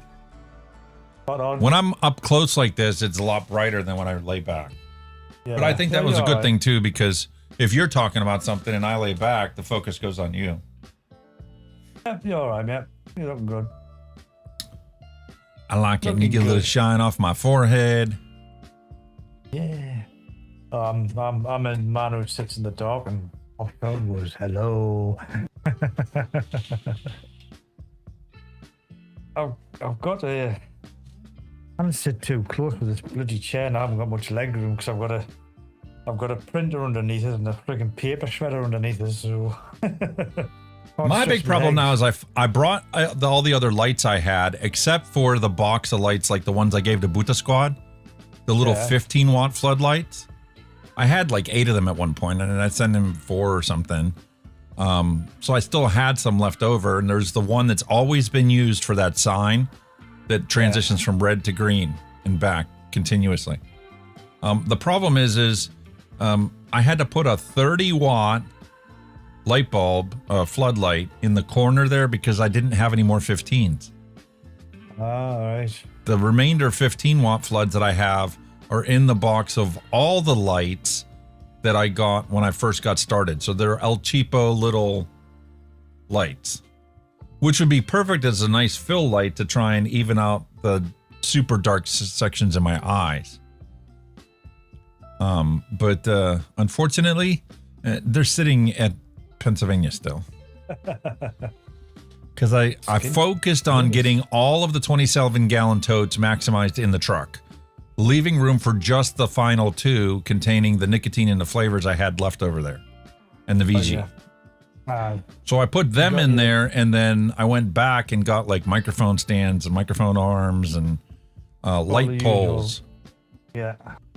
To stuff in the cubbies and the spaces between the totes and basically maximize everything I could possibly bring in one trip. Unfortunately, that was one tote that I did not focus and consciously try to make sure made its way here because I didn't realize that it was missing and I needed that light until I put the 40-watt light in and go, that totally washes out the red and green for the sign. Yeah, it still transitions and it does add movement, and you can get the red and green on the underneath of the sign, but the whole sign itself, because it's reflective, it's a blending of the blue and the red and the green. Yeah, I know what you mean, like, but no, you're looking pretty good, mate. You know, I like it now because now I got a contrast on both sides. It wasn't just one side was a lit color and the other one was just whatever, nasty wallpaper. So I'm getting my contrast back, and this thing is really starting to come together. I'm looking forward to once I get the desk set up on the other side. I think for right now, I'm going to set the 3D printer up on it because I'm going to do the review on that, the unboxing. And then that'll get moved into the office once the office gets cleaned out. Gotcha. Well, Skint Vapor. Hey, welcome to the show, man. You've been around forever. We're going to make you a mod too.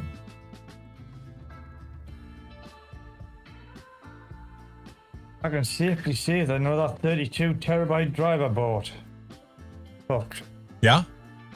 It's fucked. It's gone down. It's knackered. Yeah, because the price you paid for it is probably a fake. No, it lied. Like the 4 terabyte NVMe drive I bought that was dirt cheap. It worked, but what it is, I think I need like new USBs on my computer because anything that you plug in, it just keeps dropping it and rethinking, dropping it and then rethinking it. And I think it's fuck the one of the chips inside. You're still running a 386 or 300 series board, aren't you? I've got that Gen 3 board. I've got that 750 one that you tell us to get. The motherboard? What yeah. X570. Yeah, that's the one I've got. Oh. That was my upgrade when I've upgraded. I upgraded that. Now I've got the 30. Oh, so you did upgrade the motherboard too? Yeah. So, with all the USBs, they're all loose.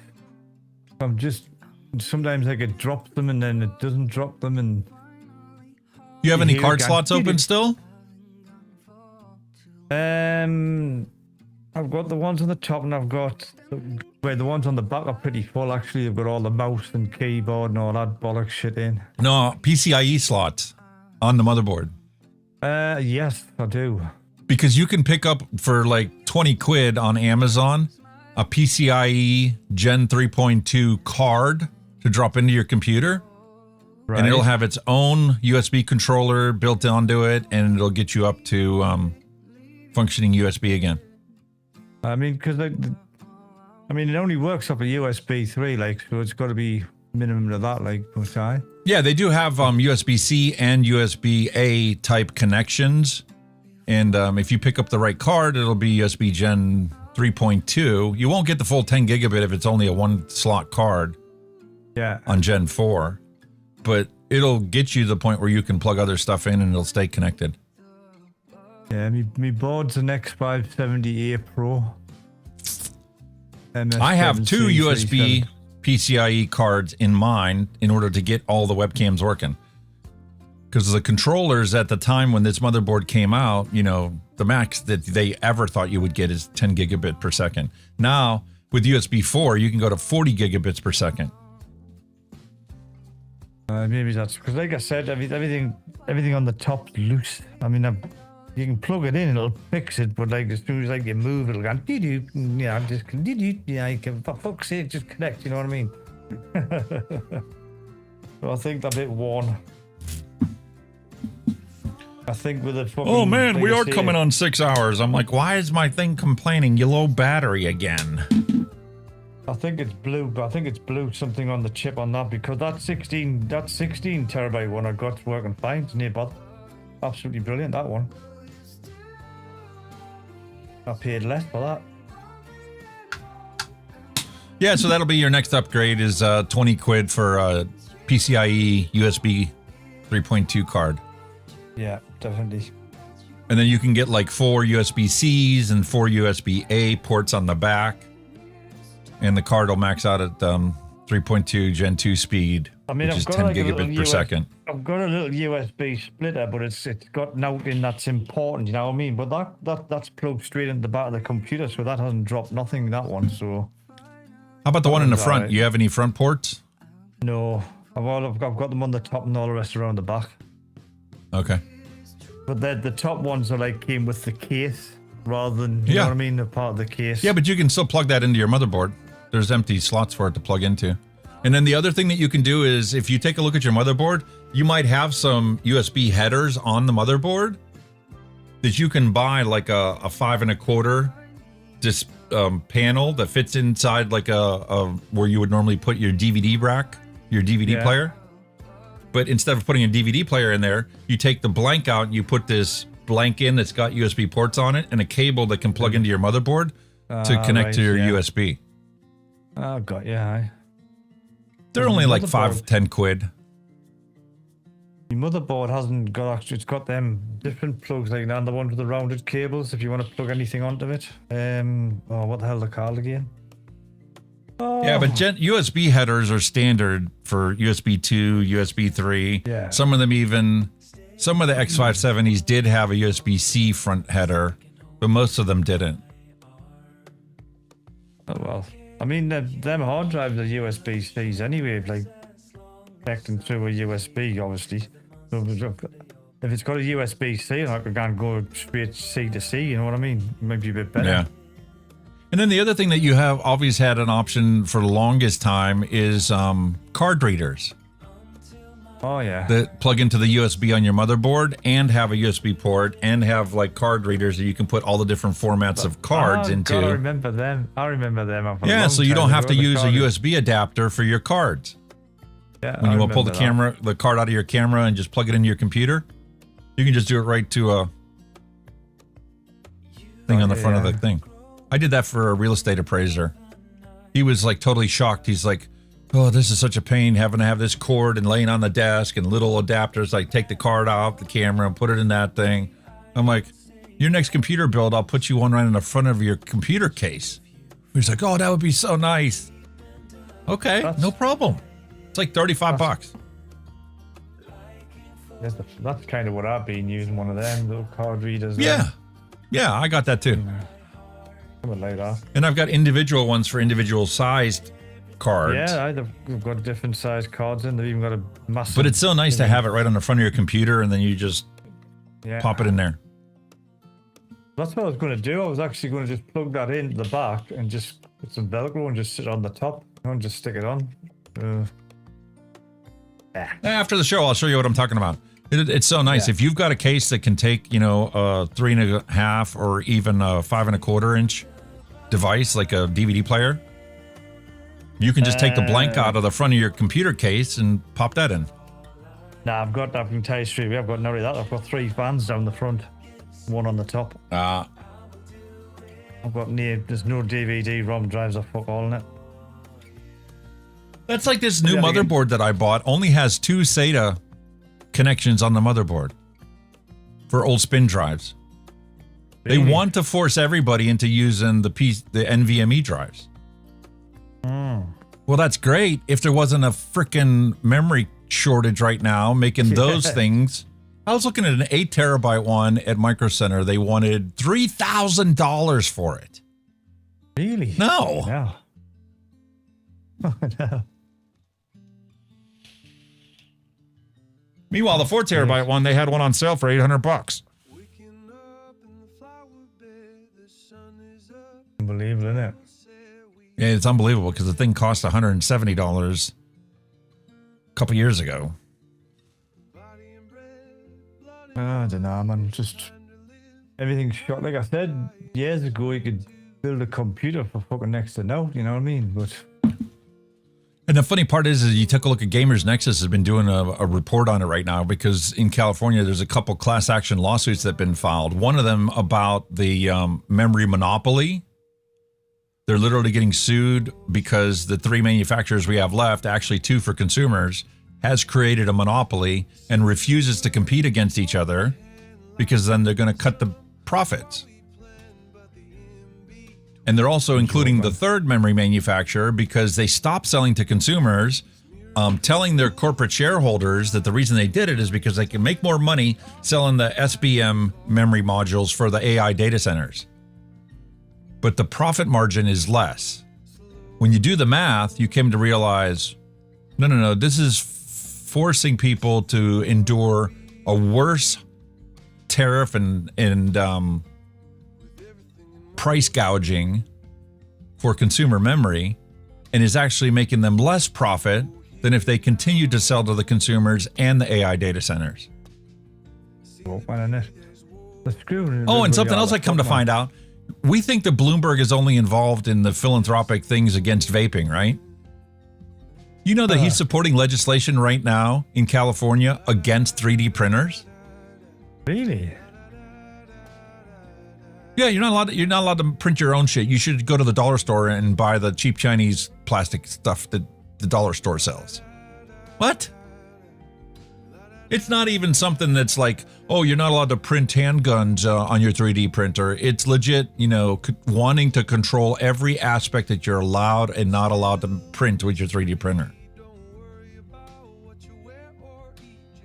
I suppose I think everything it can be abused, can't it? You know what I mean? Like you said, somebody could probably print a gun case and have it work, and I mean, not be the most but guess powerful what, gun, dude? but- Even if they ban it, there's still going to be a way around it.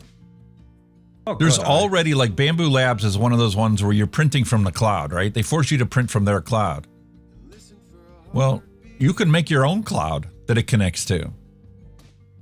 And your printer thinks it's talking to, mothership, but it's actually talking to mothership's clone that is housed on a computer right next to the printer. Yeah. Oh, there'd be ways around it, like. Locks only keep the honest people out. They do nothing to actually prevent crime or to control the outcome. Found one of them cards, like, quite good. 26 quid. See? Got 1, 2, 3, 4, 5 USBs, 1, 2 Type-C plugs in it. Perfect. PCI, USB 3 expansion card. External USB 3 hub converter for desktop PVC. Yeah, that looks alright, like. I'll put that in my basket. And you used to build computers, so you can slap that sucker in no problem. Oh, aye, piece of cake, that. But I put you pull the cover off the side, you pull the little cover off for the slot that it's going into, or you break it off if it's not one that's screwed on, and you slap that thing in there. I put my deck link in myself, so that's handy. Yeah, it's the exact same thing as, putting the deck link in. Yeah, easy peasy. Did that one have a separate power connector, or is it taking power from the motherboard? It's power off the board. Just one plug straight in. Perfect. I'd be powering off the board. That's what you want. I don't want your fucking plugs and wires kicking about. Just fucking plug it in. I like the ones that have the separate power on there. Because if you have the separate power on there, you're not limiting out the power. Like, you can put 3 webcams onto it, and the data pathways are perfectly fine, but you can exhaust the available power that board can do from the motherboard. But if you're running it through a hub, it doesn't really matter because the powered hubs provide the power, so it won't run out. I'm not going to be running much off them anyway. It's just a bit of space. But it's just probably more for just tidying it up, really. You know what I mean? Because the freaking wires hanging all over off USBs. It's just go out. That's the other reason I did it, so I didn't have to plug anything into the front of my computer. All the USBs are plugged into the back. It kept it straight. Yeah. And then once I got the phone that I can't bloody find, the other Google phone that I was going to use as a studio phone, I had to plug in the audio connections on the front. I mean, it's in so it's USB still a mess. USB 3 up to 5 gigabits per second. USB 2. Gen 1.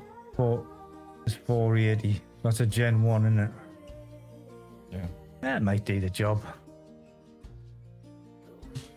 It guarantees that you can plug stuff into it and they don't run off of the current controllers on there. So if your current controller chips are messed, you can swap them over into this one. It'll at least get you up and running. It's the most expensive one on there at the minute. Amazon 26 quid. You've got some cheapies 13.99, but they've only got like 1 or 2 connections. You know what I mean? Dion Troy, hello and welcome. Never got notification you guys are on. Well, the notification went out like 6 hours and 10 minutes ago. But it doesn't surprise me. You can buy PCI to PCI adapters where you get another 2 slots of it. You can have NVMe adapters, I've seen. They have, I think Blackmagic Design actually does an NVMe HDMI capture, where you have an NVMe card that you put in your computer, and it's got little cables that come off of it that you put into an empty slot in the back of your computer, and then you plug your HDMI that you want to capture into the back of it. Wow. And it routes it through the NVMe slot. That's unbelievable, isn't it? They also have NVMe USB things that done the same way.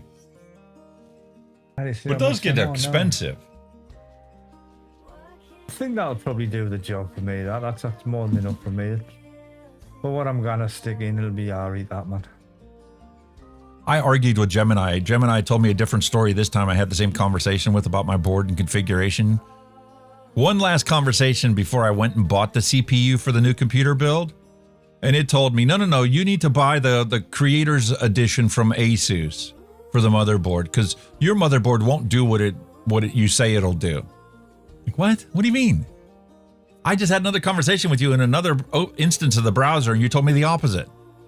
So I took the links that it put in the other conversation into this one to try and say, oh yeah, I was wrong. It will do it. And it kept trying to insist, no, you can't use the Gigabyte board. You have to use the Asus content creator board. Because you can't get both hard drives, NVMe drives, to run a Gen 5 speed. Because it splits it with the USB 4 controller. I'm not using a USB 4 controller. Can you find me a USB 4 hub? Exactly. Number one, I don't have any USB 4 devices. So the only thing that would be beneficial for is to use a USB 4 hub that can put out multiple USB Gen 2 Type 2 connections. Oh, yeah. So the total pipeline between the hub and the motherboard is 40 gigabits per second. They don't exist yet. Probably won't for another 5 years. Robert Lawyer's right. According to the World Economic Forum, they want you to own nothing, rent everything, and be happy about it. I'm back to old school though, innit? Because remember the days when you used to rent your telly and rent your video recorder? Not remember them days. You know what I mean? Yeah, they do, and they want you to do it again. Yeah, but more expensive. Well, that's the whole reason why I built this computer now. While you can, yeah. While you can.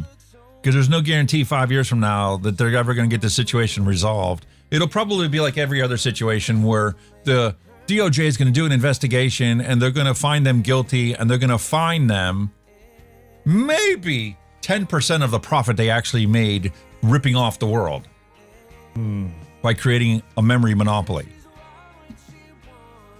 Because like I said, the only reason I bought that 32 was I was going to give the wife the 16 for the Xbox for when she gets GTA. She's got plenty, storage for her game. She's got other games on, she's got Red Dead Redemption, all that shit on. So this 16 terabytes should be okay for that, like. Mate, best thing I ever did was, as soon as we got the PlayStation, I cracked the sucker open and threw a massive hard drive in it. Because back then it was cheap. I spent $180 to do the upgrade and multiplied the size of the hard drive that came with the PlayStation 4 times what it was. I've never looked inside the hard drive. It might be an NVMe. I don't know. I don't know if it's an actual solid state drive. That's what it is. Whatever. I don't know about Xbox. I know PlayStation's a standard NVMe drive. They have like Western Digital sold game drives. There's no difference between the game drive and the drive that you would put in your computer. Other than guaranteeing that it's smaller than like 12 mil thick. Yeah.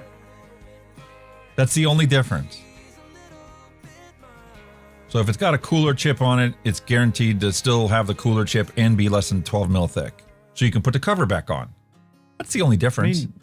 The good thing about that, I've still got to get in touch. I've got a warranty on it, so I can just fucking send it back and get another one. So the thing is, every single NVMe drive you put in there, if it doesn't have a cooler, it's definitely less than 12 mil thickness. Even if it's double-sided. Yeah. Damn, no good that. Yeah, I think I spent $120 on that. I think it was 4 terabyte. No, 2 terabyte. I think it originally came with 500 gig or something like that. Yeah, they normally are 500. I don't remember what the actual numbers were. It's been so long. But that's what was my plan, to give her that 16 terabyte to plug in the back of that. We've got one on now, but I think it's just a 1 terabyte. Well, that PlayStation 5 is coming in here so that I can live stream my first playthrough of GTA. What was that fucking game you said to get off Steam? I forgot. That war game, Black Ops. Ghost Recon Wildlands. Ghost Recon, that was it, man. I was fucking going through everything. I've gone through Medal of Honor, so it wasn't. That's a game that you and I can play at a comfortable pace. It's not run and shoot, run and shoot, run and shoot, run and shoot. You can go play it that way, but you don't have to.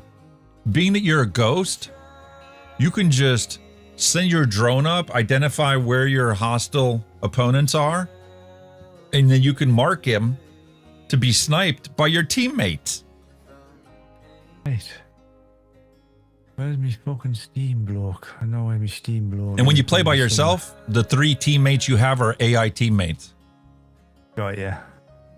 In the beginning of the game, until you build up enough, resources, they're stupid. They don't have any initiative whatsoever. Later on, you can add those skills where they'll like actually take somebody out that's like trampling on top of them, so that you don't have to go and revive them. But yeah, at the beginning of the game, they're pretty stupid and pretty slow. But they will always snipe somebody once you get to the point where you can tell them to snipe. According to Neil Pitts, are they doing a hard copy or is GTA 5 on a download? That is all. Download. Everybody's bitching up a storm about it too. And they're trying to play it off like from this point forward, GTA 6 is never going to be available on a piece of hard disk. Nah. Because they justify it by saying, we have so many updates that we put out that even if we provided it on a hard disk, nobody would be able to play it. It's supposed to be that big as well. It's supposed to be a huge, huge game, like, because all the maps that's on it now. But they could have put it on Blu-ray discs. Yeah, I suppose they could have, yeah. Double-sided Blu-ray disc. No. It's about owning nothing. They own everything. Matter of fact, there was something else that Bloomberg lobbied against is in California, they were putting this gain regulation in place so that if somebody sold you a game that had to be played online and they decided that they were going to be done hosting the servers for that game, that they were going to be banned from selling that game any longer. Wow. And like, there were lobbyists that were fighting against that. Like, you really wanted to legalize ripping people off, shutting the servers down for an online-only game, and then letting people still buy that game that they couldn't play because the servers weren't operating any longer. That's what I mean. Like, when they do finally release it, it's going to be a nightmare trying to download that. It's going to take for fucking ever. I gotta make this label. I'm sitting here chatting away.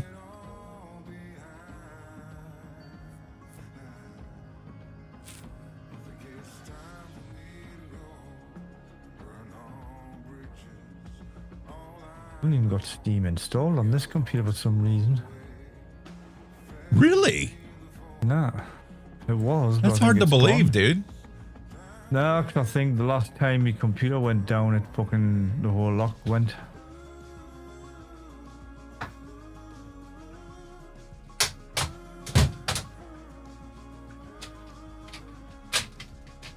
I know the wife got a Tomb Raider and shit on the fucker. Oh, I gotta play Cyberpunk 2077. I finally bought that thing, got it downloaded, updated, but I just haven't had time to play. It is finding time. I mean, the band's been playing a bit more The Last of Us again. I need to get the second part of that. And it looks pretty good.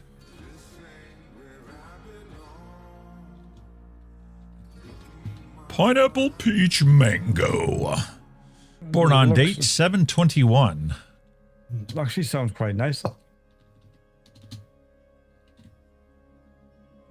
And this is episode, what, 521? Holy moly. I never put it up on that monitor. Nobody even said anything.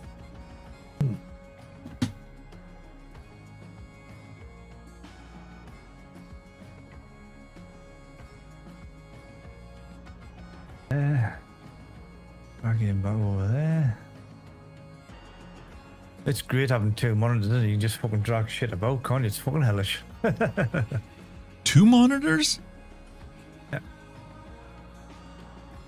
How about 9? No. That's too much. That's just no. That's just 8 monitors plus a TV. And no. Well, that mirror is getting replaced by another TV. I've got my TV. Like, I mean, I can run that. Hook it up to that. But I did actually do that. I was pissing about DaVinci Resolve with the HD.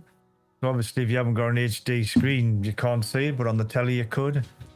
So I was fucking about with something like that.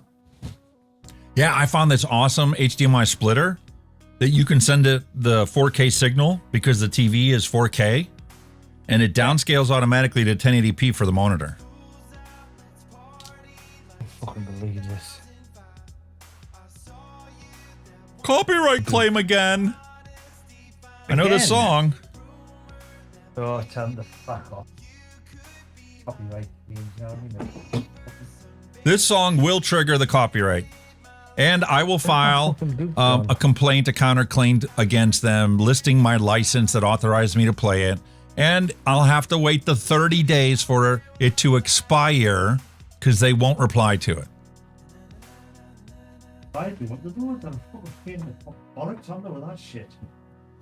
But they're doing it because this is no longer a monetized channel. So they're guaranteed to get money off of it.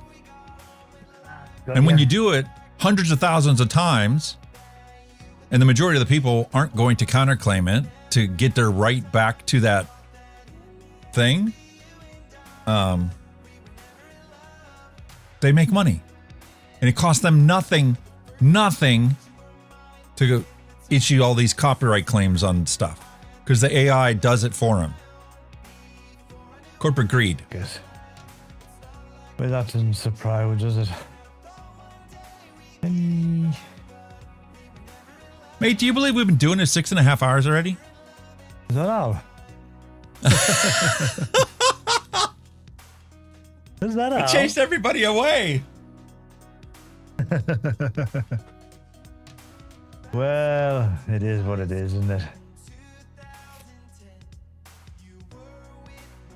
I love it. What a fantastic day. Everything went off like butter. Very, very happy with it. I'm very, very happy with this ginger beer. I'm going to throw that back in the fridge. It's going to be a nice little treat for me to have with dinner. Really, really loved it. I'm looking forward to getting back in the groove of putting reviews out. The Steam Crave one, I need to get that one finished off. That's definitely going to get published this weekend. And I'm going to do the reviews for these aux bars. This one is going to be kicked here in the next 2 or 3 days, I imagine. Definitely, because I need to cut the grass. And that's what I'm going to use while I'm out there. Yeah, it rained again today. We had thunderstorms out tonight. We got rain that happened earlier in the day. So the grass is going to grow like nuts. I need to get it cut. Oh, fuck. And then I also need to clear out Mom's room so that I can make that into my room. And then my son, when he comes this weekend, can stay in the room I've been staying in upstairs. He'll have his own TV, his own air conditioning. He can set to whatever he wants. Better than staying in a hotel. Well, I mean, as long as you can... That's the beauty about coming over there. You know, you can get some free gigs, so to speak. Yep. And the thing is, with him moving to Columbus, he's still going to be 2 hours away. Actually, it'd be closer from Columbus than he is from Pittsburgh. Which is a slight improvement, isn't it? Yeah, so if there's concerts going on here in Cleveland, you know, he can pop up anytime he wants. You want to mix up 10 milligram freebase? Okay. Piece of cake. Let me, 10 milligram instead of 6. Probably for a pod system or something. Right? Yeah. So we'll take a look at this. Here we have the pineapple peach mango, the recipe that we just did today. And this one is formulated for 6%, 6 milligram. So all you need to do, we can adapt this and we're going to make a 30 mil at 10 milligram. Dick, done with this shit. And we'll rename this so it's a different name. 10 milligram. And we're going to hit save. And there's your new recipe. Calculated for 10 milligram. There's the recipe with 10 milligram.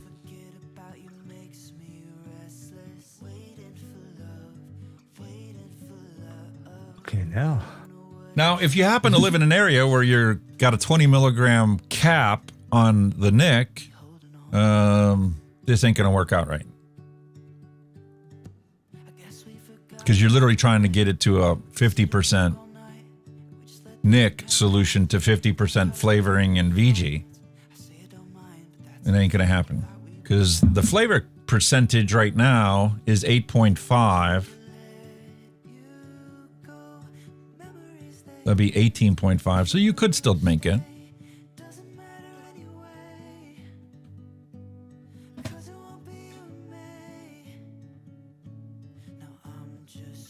But you'll run into that issue. But that's piece of cake. Robert Lawyer says thunderstorms just came through about an hour ago in Philadelphia. Yeah, that's the stuff that we had this morning here. You're just not getting it. Takes about 4 to 6 hours to get the storms that we have here in Pennsylvania. And if you're on the other side of Pennsylvania, you know, it could be 10, 12 hours difference. Easy. There we go. I'm up and running now with that. What's that game? Ghost Recon, wasn't it? Ghost Recon Wildland. Recon Wildland. Yes. And that's only $12.99.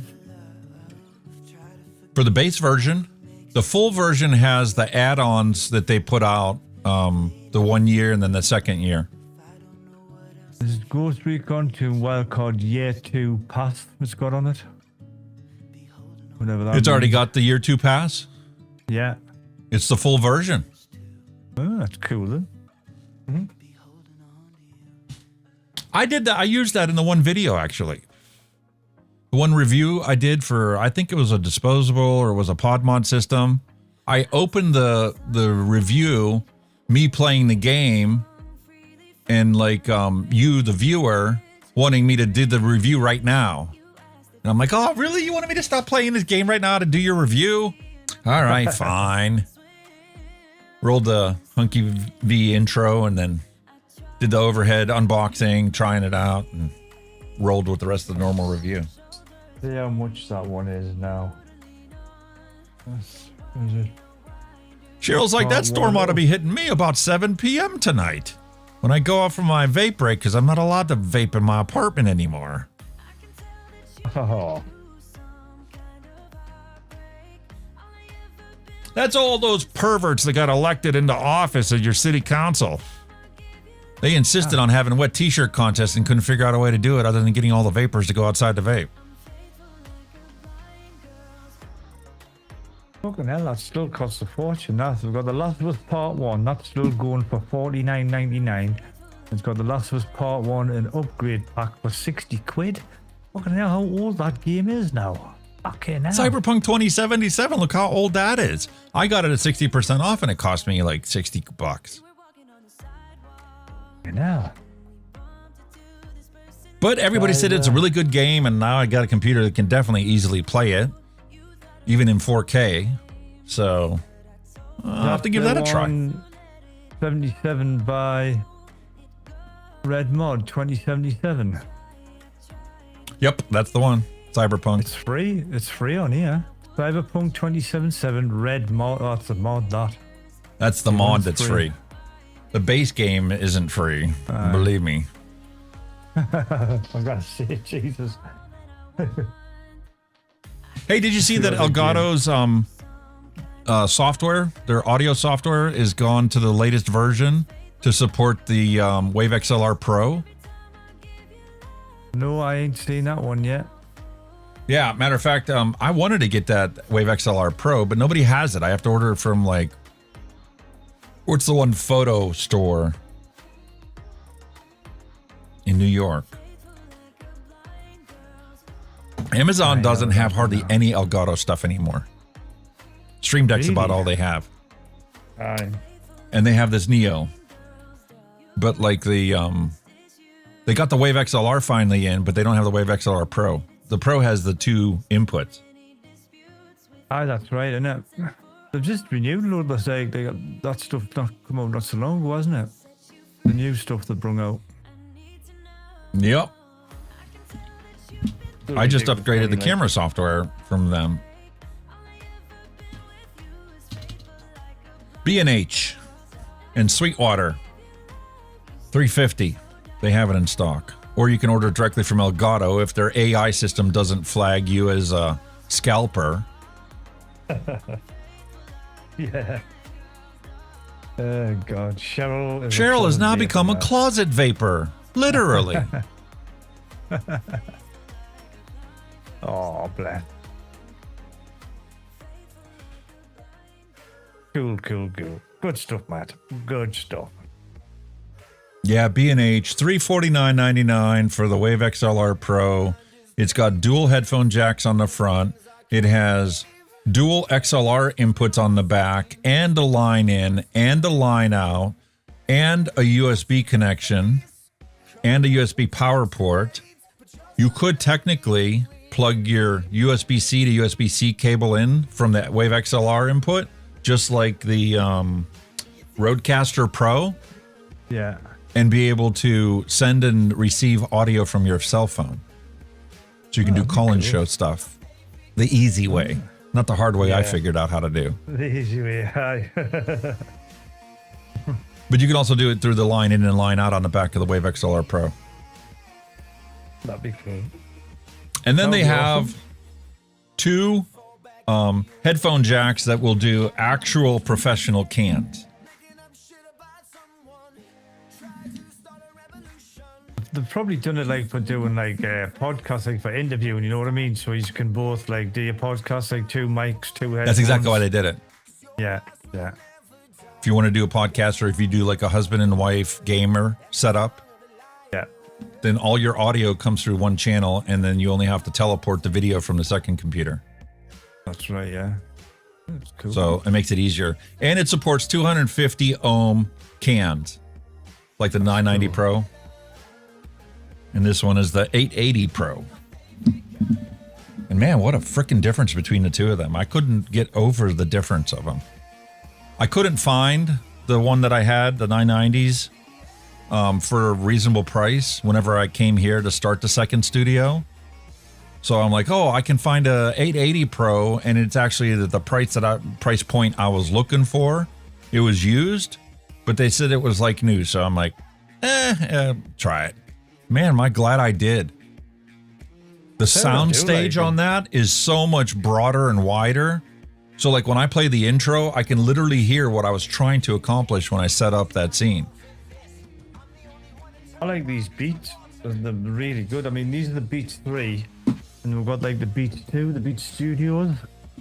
Those are a pain in the ass if you want to try and edit the audio, because the bass is so hyped up in them. You can't get an accurate bass representation. You'll tune it out, and then you'll go like, this is what like bedroom producers have the problem with. They'll mix their songs so that they are happy and it sounds good in their studio because their studio has low frequency buildup. And they'll be so happy because they'll put it on their headphones and their headphones sound great. Then they go put it in the car and it's as flat as a aluminum can getting crushed. Yeah. Like, why doesn't it work? Well, first off, your room has bass buildup, so it overhypes your bass, and your cans are made to make everything sound beautiful instead of neutral reference headphones. Yeah. They're meant for music, that's what I was going to say, but I prefer the Beat Studio 2. I think they've got a bit more bass. I don't think the 3 has got as much bass. Yeah, but those are useless when you're trying to edit audio. Oh, no, I don't use them on this. I've used them for fucking music. I fucking class for music.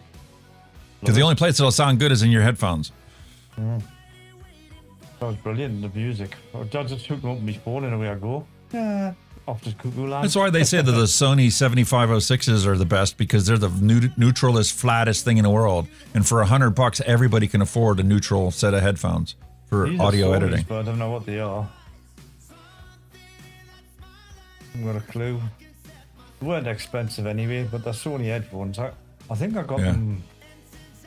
I bought them for me old, the old Sony, because they still had the plug-in jack on them before I got the iPhone. Why don't they put the plug-in jack on an iPhone? Oh, everybody likes a plug-in jack for headphones. Yeah, oh, didn't you? How? Because that way they can sell you a USB-C to headphone jack adapter. That'd be right. Joke. That's what I like about my Sony phones, like me fucking Xperias. Everything that we touch, breathe, eat, sleep, think about is only provided to us so somebody can profit off of it. Oh yeah, that's what it's all about at the end of the day, isn't it? Somebody's making something off something. It's like the healthcare system in this country. The only reason why the healthcare system in this country sucks is because it wasn't designed to make people healthy.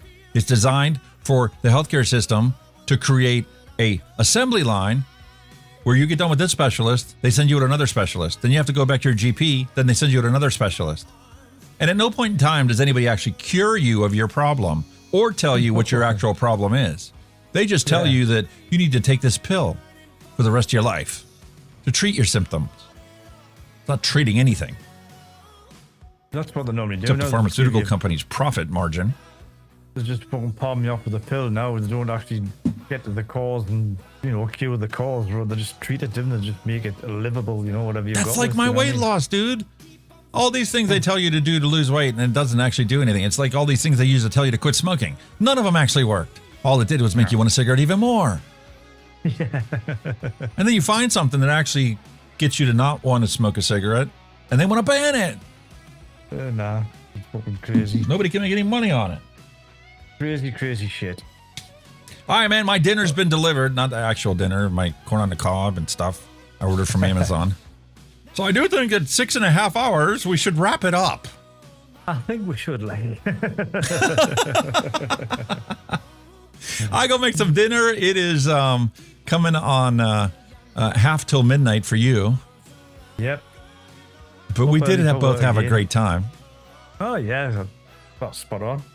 Glad I made it on time, I said, oh, get it, because when I look at me road, I went, oh, yes, I'm up Tuesday. I'll be able to make a show on time. Hallelujah.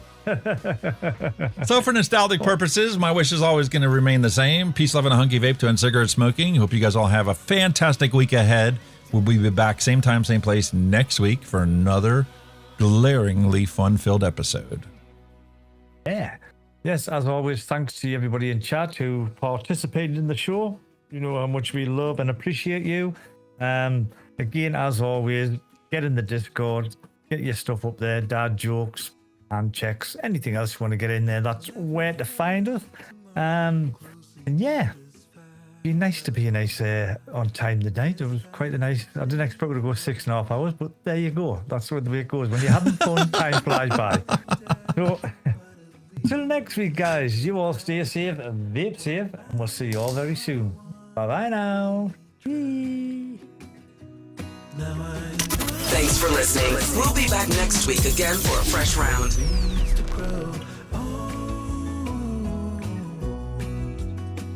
Yeah, now I know the time I got, it is just enough to get by. Yeah, it is just enough to get by.